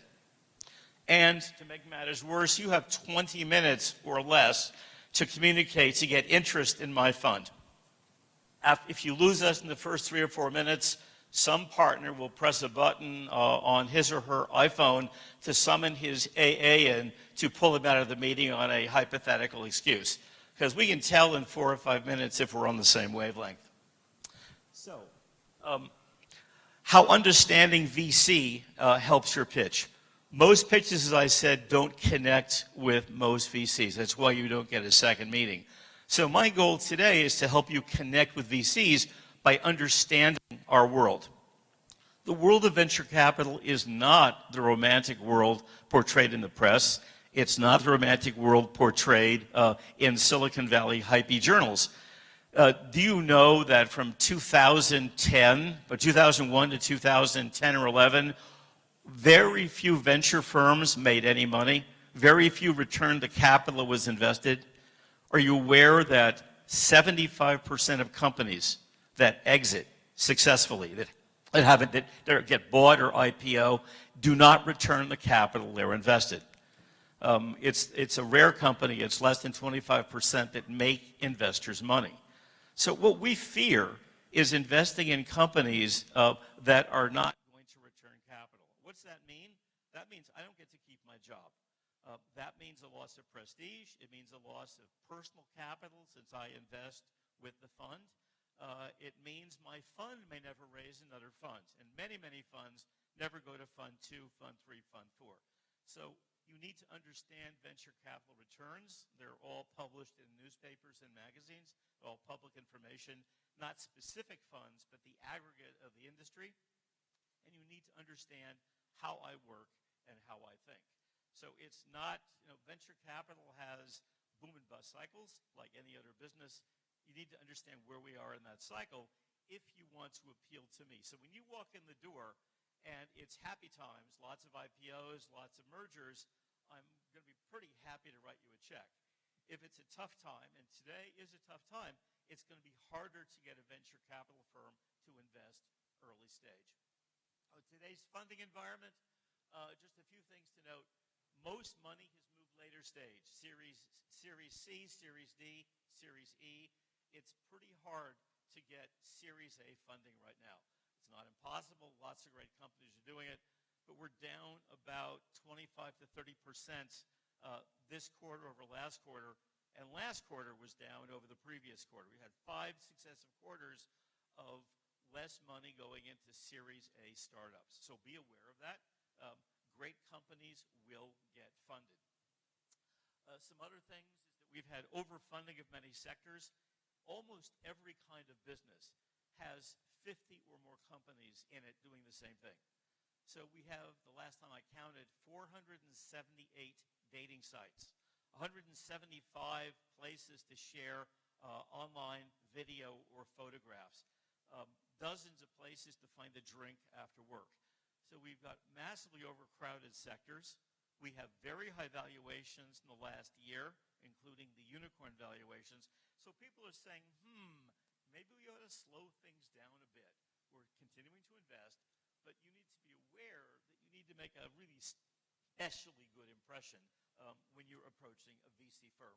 And right now, the hot topic in Silicon Valley is the battle of the cockroaches versus the unicorns. The unicorns are those companies that have a billion-dollar valuation, often due to financial engineering. The cockroaches are companies that are lean, capital efficient. They're going to survive the nuclear bomb blast. And they're not the flashy, sexy companies that have raised $1 billion value, but they're going to be the survivors long term. And the debate is on who's going to win, cockroaches or unicorns. And we won't know for probably another 5 or 6 years. Okay, so what is top of mind? When you enter a venture capital firm, what is top of mind amongst the partners you meet? Well, their fund returns, because they get to raise money usually when their fund is 60-70% spent, because the rest of the money is for follow-ons into existing investments. So they look at you and say, is this company going to help my fund raise its next fund? Are they going to be a winner? Am I going to lose or gain prestige? Am I going to be a hero for inventing the next big thing, like a friend of mine did when he invested in Groupon? Or is this company going to flame out, not raise another round, run out of money, and cause the people who invest in me, pension funds, university, wealthy families, to say, why is this partner in the fund? He keeps making bad deals. So this is the reality of venture capital. There's been a massive turnover in the industry. There's a lot of ex-venture capitalists now. So you need to be aware that in many cases, venture capitalists are actually human beings and have the same motivations that you do. They want they want a good life. They want to follow a passionate career. They want to pursue their life goals. And are you going to help them do that or not? So that's what's going through their minds when you walk into the office.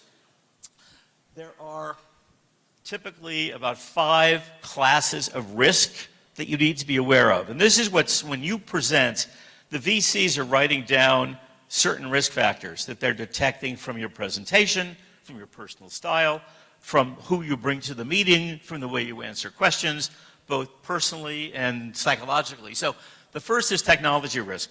Will the product work at scale? Will it support millions of users or thousands of companies? Second, as Nina said, is this management team right for this deal? My favorite story is that I ran into a wonderful team. These are 3 people who were network engineers who had done brilliant routing algorithms for Cisco. They were superb. They'd worked together for many years. The problem was the business they were pitching was they wanted to be the first internet site for selling women's handbags. And they were all 3 guys. Great team, wrong business. They were not right for the business they were proposing. Market risk. Will customers buy it?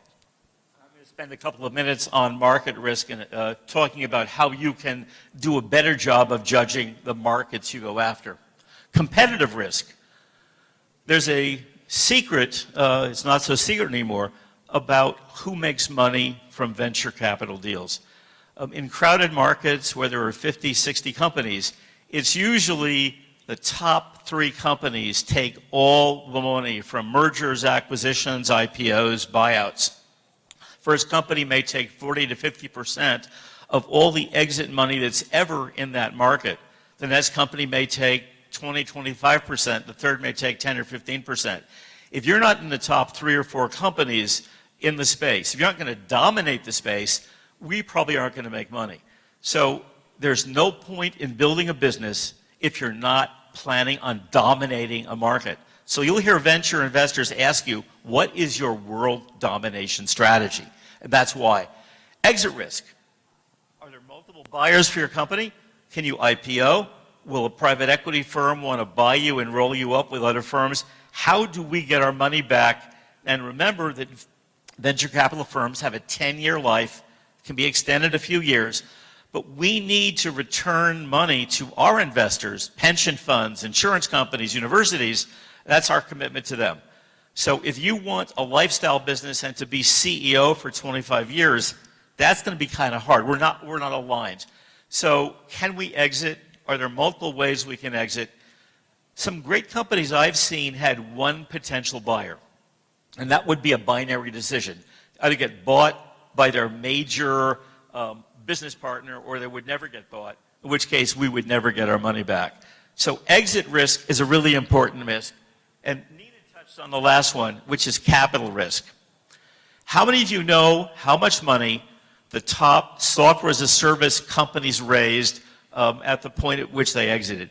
Companies like Salesforce and Facebook. On average, they raised $100 million. Each market has its own different capital requirements. If you're building a semiconductor company, you're probably going to have to raise hundreds of millions of dollars, unless you're doing your fabbing offshore. If you're doing a medical device, the requirements are much, much less. But we need to understand, are we and our partners and follow-on investors likely to be able to raise that kind of capital without getting diluted along the way? And our biggest fear is sometime in a Series C, you may need a Series E, but Series C will be a down round. And who gets crushed? We get crushed. So we take the boring stuff, things like capital models, really seriously.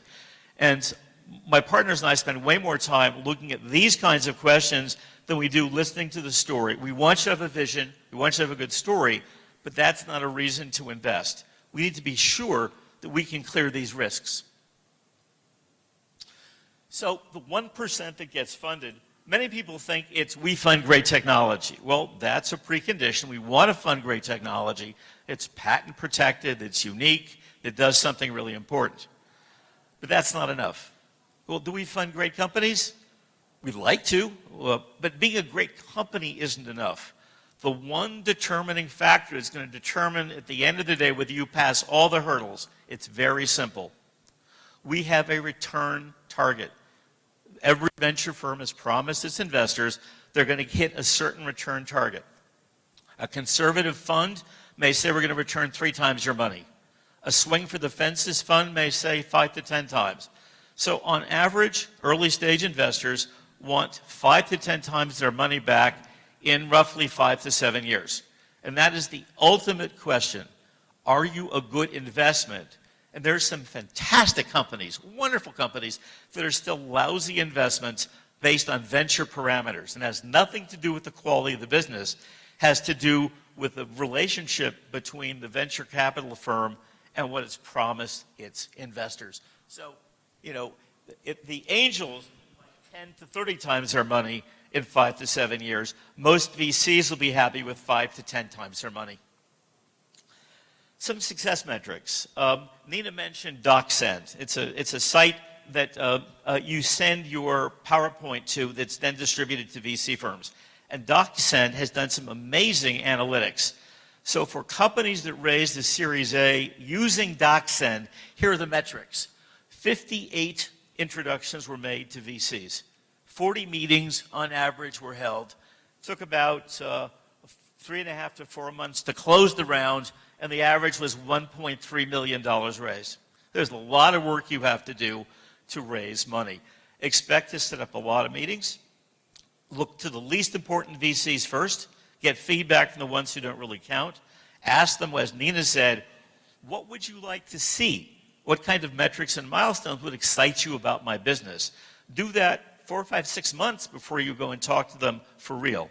So make lots of contacts, get lots of warm introductions.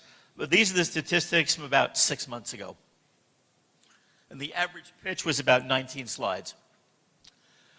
So a good pitch tells us what we need to know to invest. It's not a product story. It is a business story. It tells us how you're going to make money, what your business model is. It tells us a lot about you, because the only things we know at the point of investment is you. That's the only thing that's certain. Everything else is pretty speculative. So we're going to spend a lot of time doing diligence. You should excite us about the potential of your company as much about your ability to have an unfair advantage in building the business as about building the product. What's an unfair advantage? You may have hired a business development person or a salesperson who is at one of the big public companies in your space, who knows all the customers. That's an unfair business advantage. You may have a distribution arrangement with a company like Oracle or Johnson & Johnson or Apple. So those are unfair advantages, but get us excited about the potential of your business. I'm not going to go over this outline. It's similar to Nina's, but you need to spend a lot of time talking about things like the business model, the market size, why now, why is this going to work right now. You're going to need to talk to us about your financials, what your milestones and metrics are. When we invest in the Series A, we're buying equity in your company, but we're also paying you to accomplish the metrics and milestones needed to get to the next round. So we want to know, what are you going to do with our money? What are the metrics? What are the milestones you're going to accomplish so that you either get to break even, which is rare, or that you can set yourself up to raise the next round. I've compared my notes on where you spend time when you pitch to what DocuSend says VCs spend time reading pitches. They've actually measured how many minutes or seconds VCs spend reading the PowerPoints that they're sent, because they're all sent online. It's all measured via a SaaS process. So my numbers suggest that most CEOs spend most of their time talking about the solution, the problem, and most of all, the product. This is what you want to tell me. Now compare that to what DocuSend says VCs actually spend time.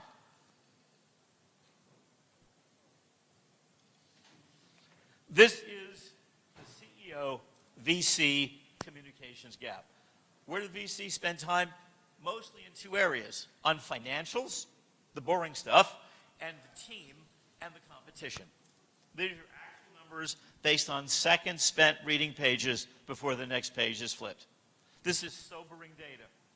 So you need to spend as much time talking about financials, the team, the competition, as you do on the solution and the problem. This is the reality of how venture capitalists work. Okay. Andreessen Horowitz and a number of other investors recently did a study of why startups fail. This is mostly data from CB Insights. What goes wrong? Well, running out of cash is important, but the single most important reason, and CB Insights studied hundreds of companies that failed, was the lack of a need for the product by the market that you chose. The lack of, it's not just product market fit, the market didn't care.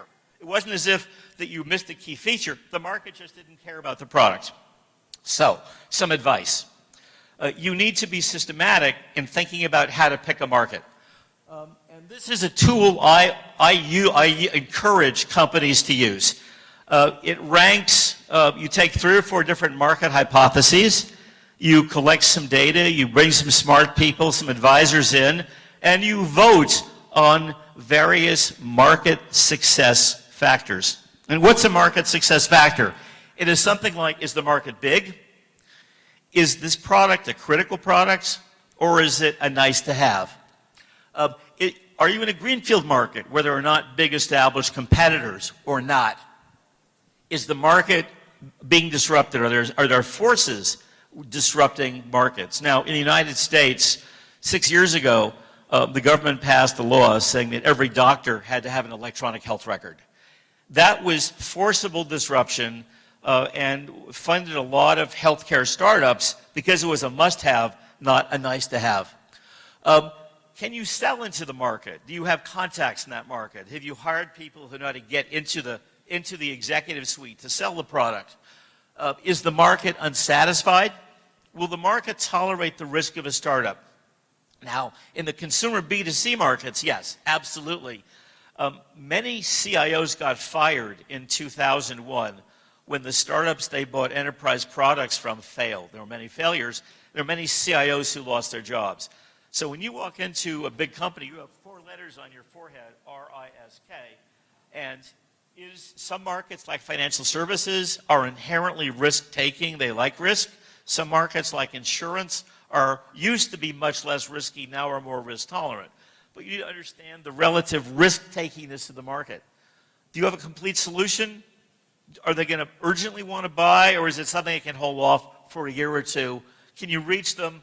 And will this market increase your value to follow-on investors? Some markets are really hot. Areas, for example, like financial services, like healthcare, give you a pretty good valuation.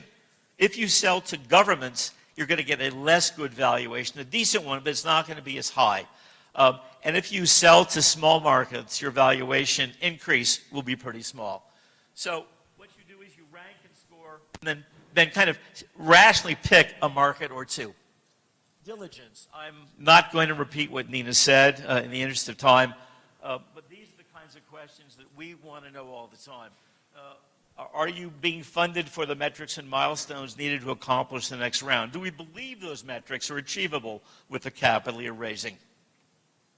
So the characteristics of the funded 1%, a credible CEO and a good management team, at least 2 to 3 people, some traction and proof points.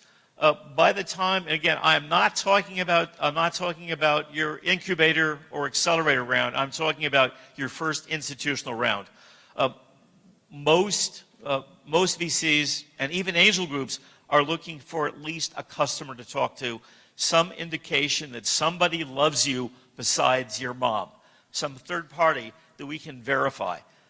Incubators and accelerators, different story. But when you go for institutional money, now in today's climate, you better have a customer or 2. Do you have a reasonable business model? Are you a Me Too company, or are you strongly differentiated from everybody else?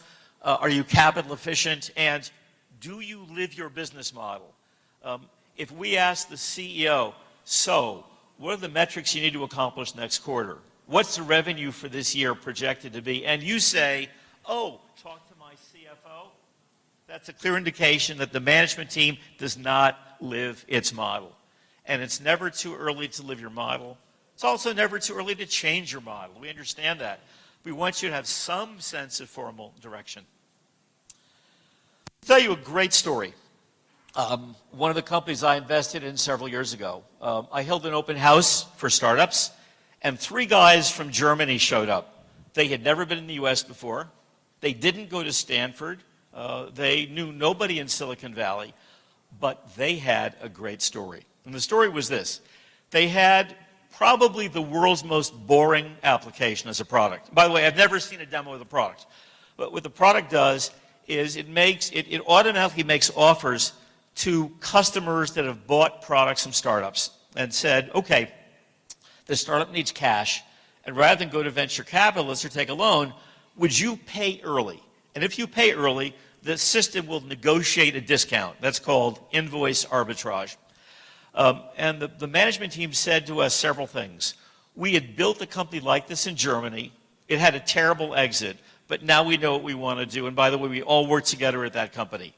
Second thing they said is we already have 2 US customers, the largest gas company in California and a small bottling company called Coca-Cola. They are using our product to reduce the cost that they have to pay startups, but they'll pay early.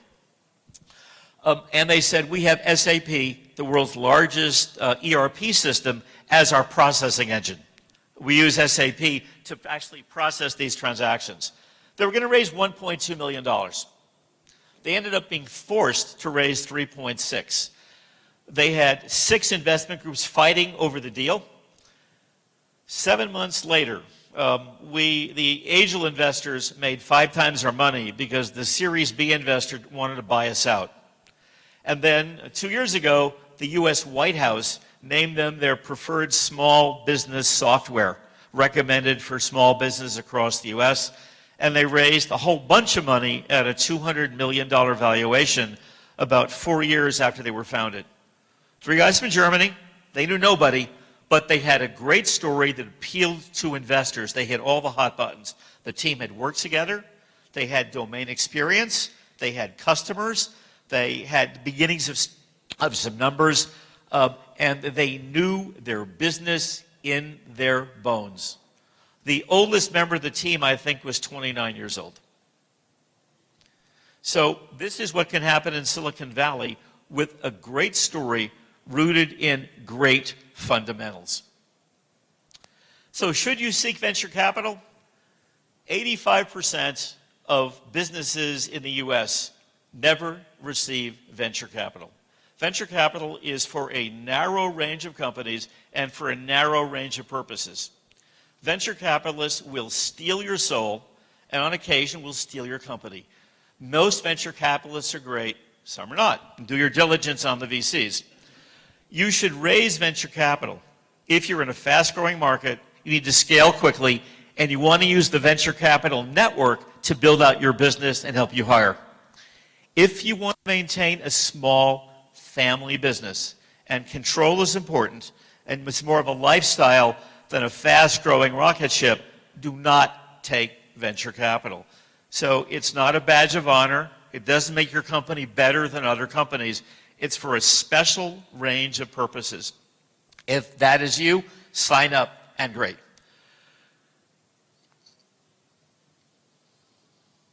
So I think that is my last slide. I noticed some questions. Nina, why don't you come up back up and we can both answer questions. Thank you very much for listening.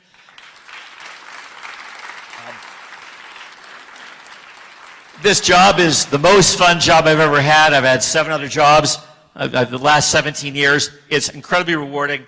So if this appeals to you, go for it. But just go for it with eyes wide open and make sure you understand the world that Nina and I live in. It's not a world of glamour. It's a world of very hard work and where lots of venture capital firms are going bust. So be very careful, be smart, and think like a VC. All right, guys. This is a really unique opportunity. I know there are a lot of founders in the audience for you to really leverage the experience of these 2 seasoned venture capitalists. So make sure to vote up your questions so that we have them answered. So I think since we are in Armenia, let's focus on Armenian entrepreneurs first. What are kind of your 3 main points of advice for Armenian entrepreneurs?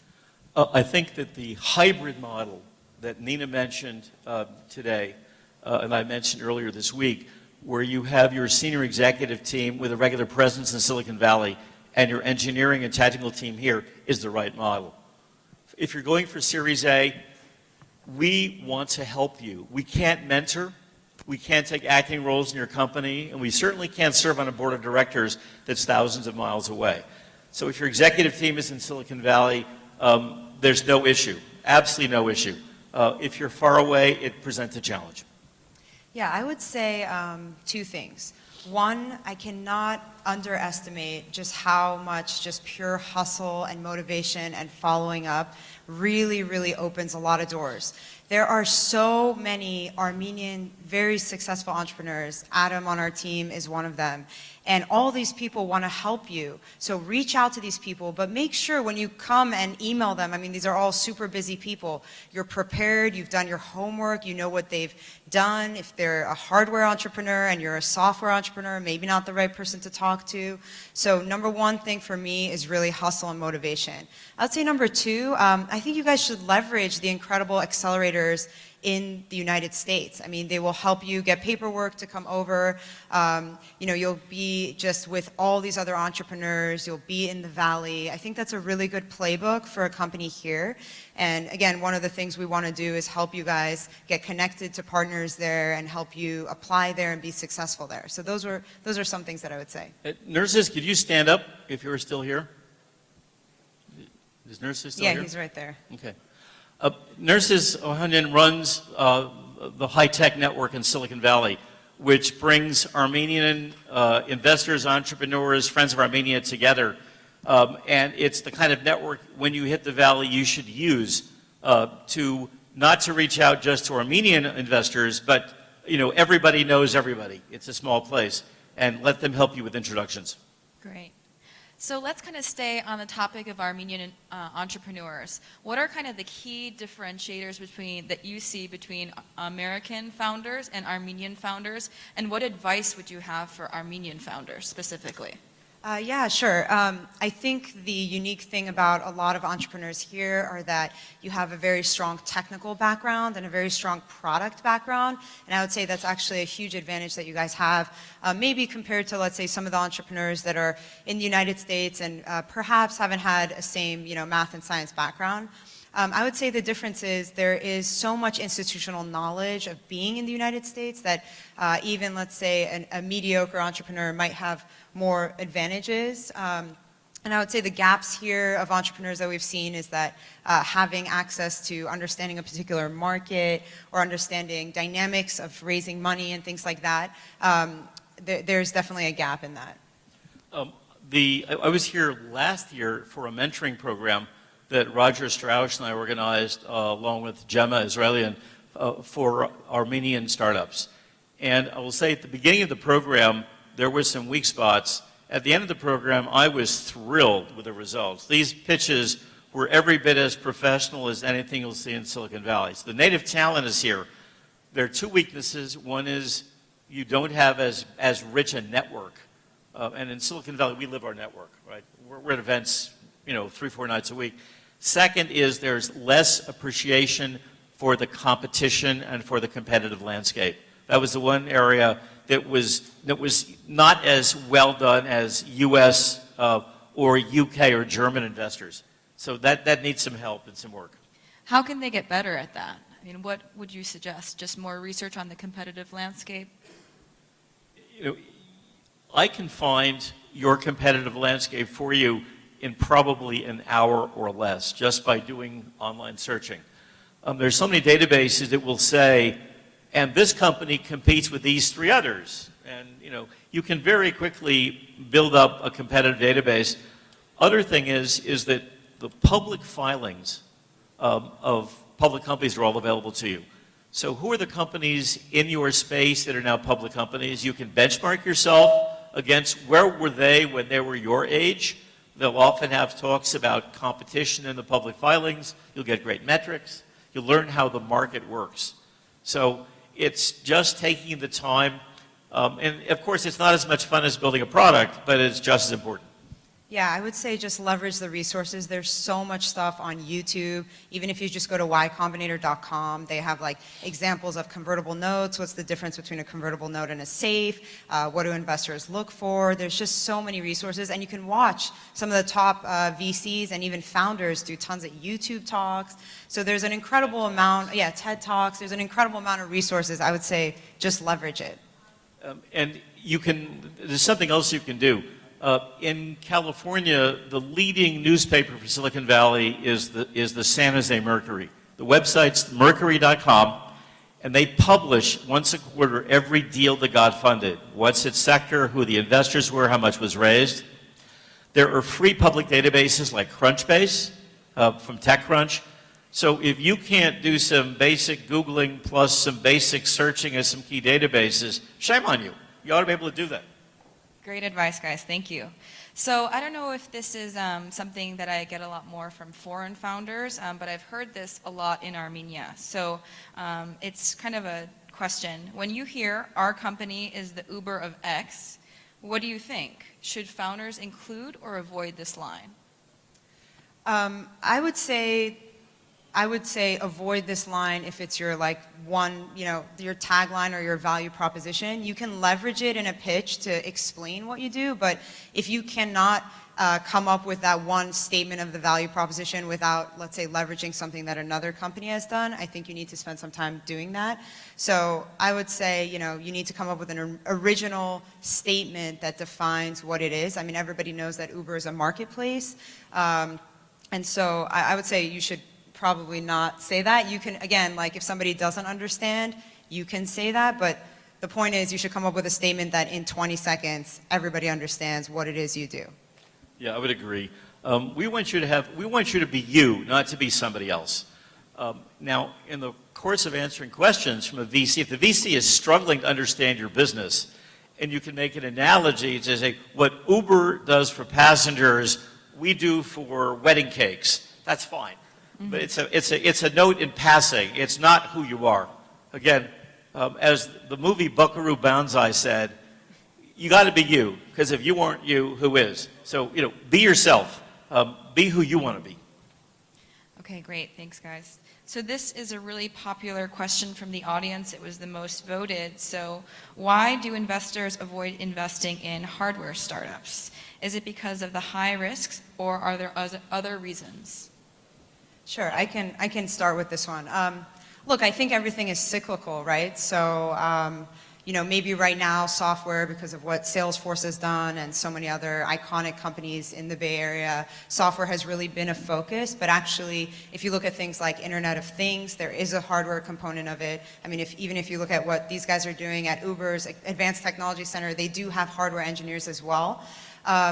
I think people understand that there's a higher capital requirement with hardware, and people also want to understand, quality assurance, the manufacturing and supply chain. I think there's just a lot more things to consider. I would not categorize Silicon Valley investors as avoiding investing in hardware startups. But I think people are attracted to investing in software because it's scalable and there's a very low barrier to entry, and you can have growth on very little capital. So there's all kinds of hardware startups being invested right now. Anything for autonomous cars, anything in robotics, drones are all very, very hot. But in general, it takes way more capital. It takes a much bigger, more complicated team, because you're looking at manufacturing, as Nina said, supply chain. Lots of things can go wrong, and the gross margin of hardware companies is a fraction of the gross margin of software companies. A software company's gross margin is 85 to 90%. A hardware company can be 35, 40, maybe 50% if they're really good. So it takes a lot more sales to grow money that can be plowed back into the company. Okay, I think this is a really unique question, especially coming from Hive. We have a huge focus on people. So the question is, when it comes to finding an investor, is personal branding that important? If so, what are do's and don'ts that you could share? If you're Steve Jobs or Bill Gates and you walk into a boardroom asking for money, you'll get funded. But by and large, personal brands communicate very important message. This person has huge ego issues. If your personal brand comes from great things you've done and you're not trying to promote your brand, that's fine. But if you have ego issues, that's a really bad match for the ego-crazy a venture capitalist. We would rather have people who are honest, genuine, are not spinning. We don't want people who are spinning with us all the time. We want the honest truth. And people with personal brands tend to talk their version of the truth. So we want people who are genuine, real people, not people who have a PR firm behind them. Yeah, I totally agree. I mean, at the end of the day, again, I cannot iterate enough how much VC money, especially at the early stage, is a bet on people.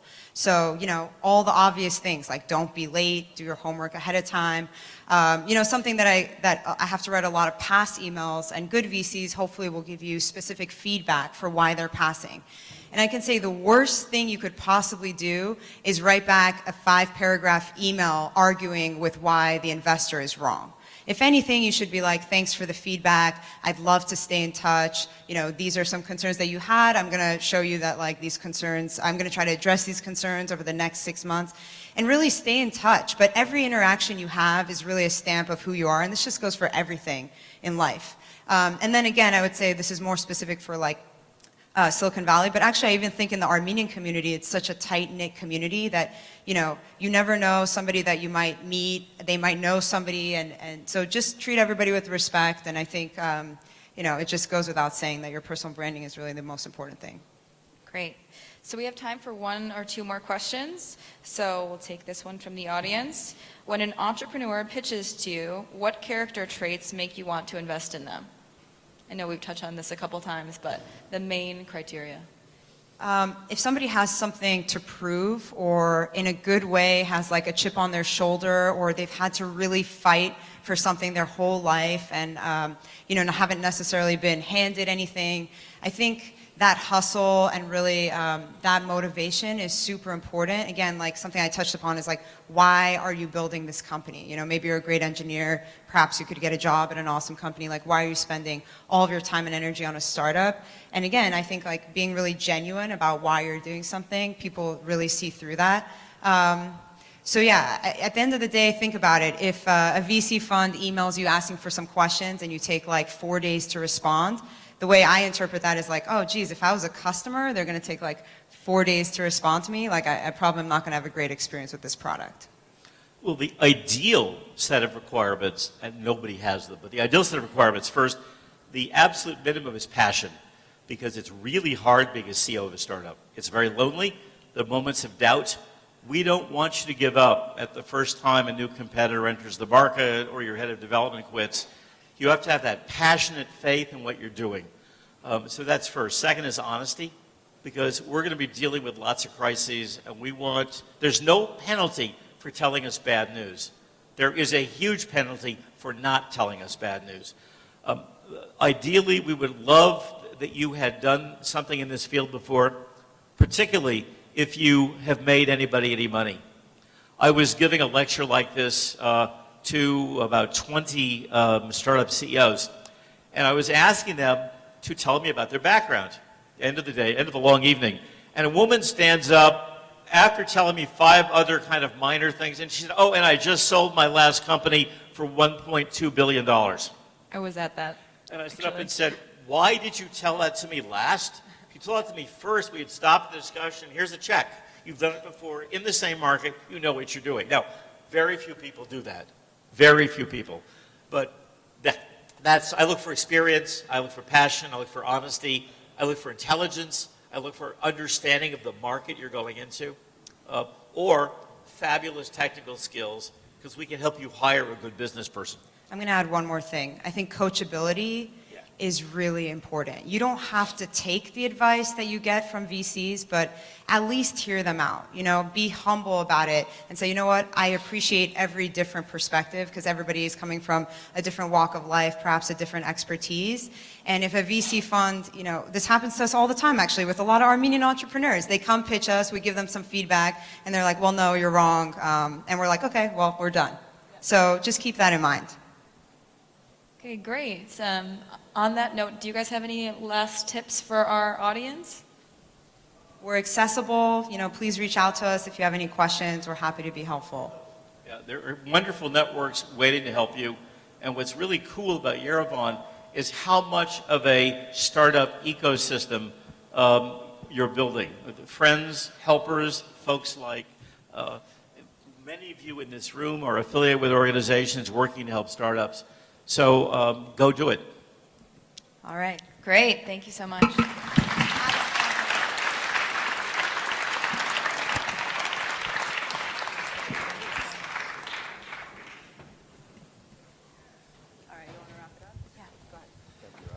Thank you so much today. We really had a phenomenal time. This has really been an extension of Hive's mission, connecting the dots between Silicon Valley and Armenia. It was truly a meeting of the minds today. So I'm going to pass it over to Nina. Yeah, and special thanks to all our speakers, you guys. These guys took vacation time to come out and be here, took like, you know, 4 a.m. flights and everything, and they've just been awesome, and I think this is hugely impactful. I hope it's been helpful.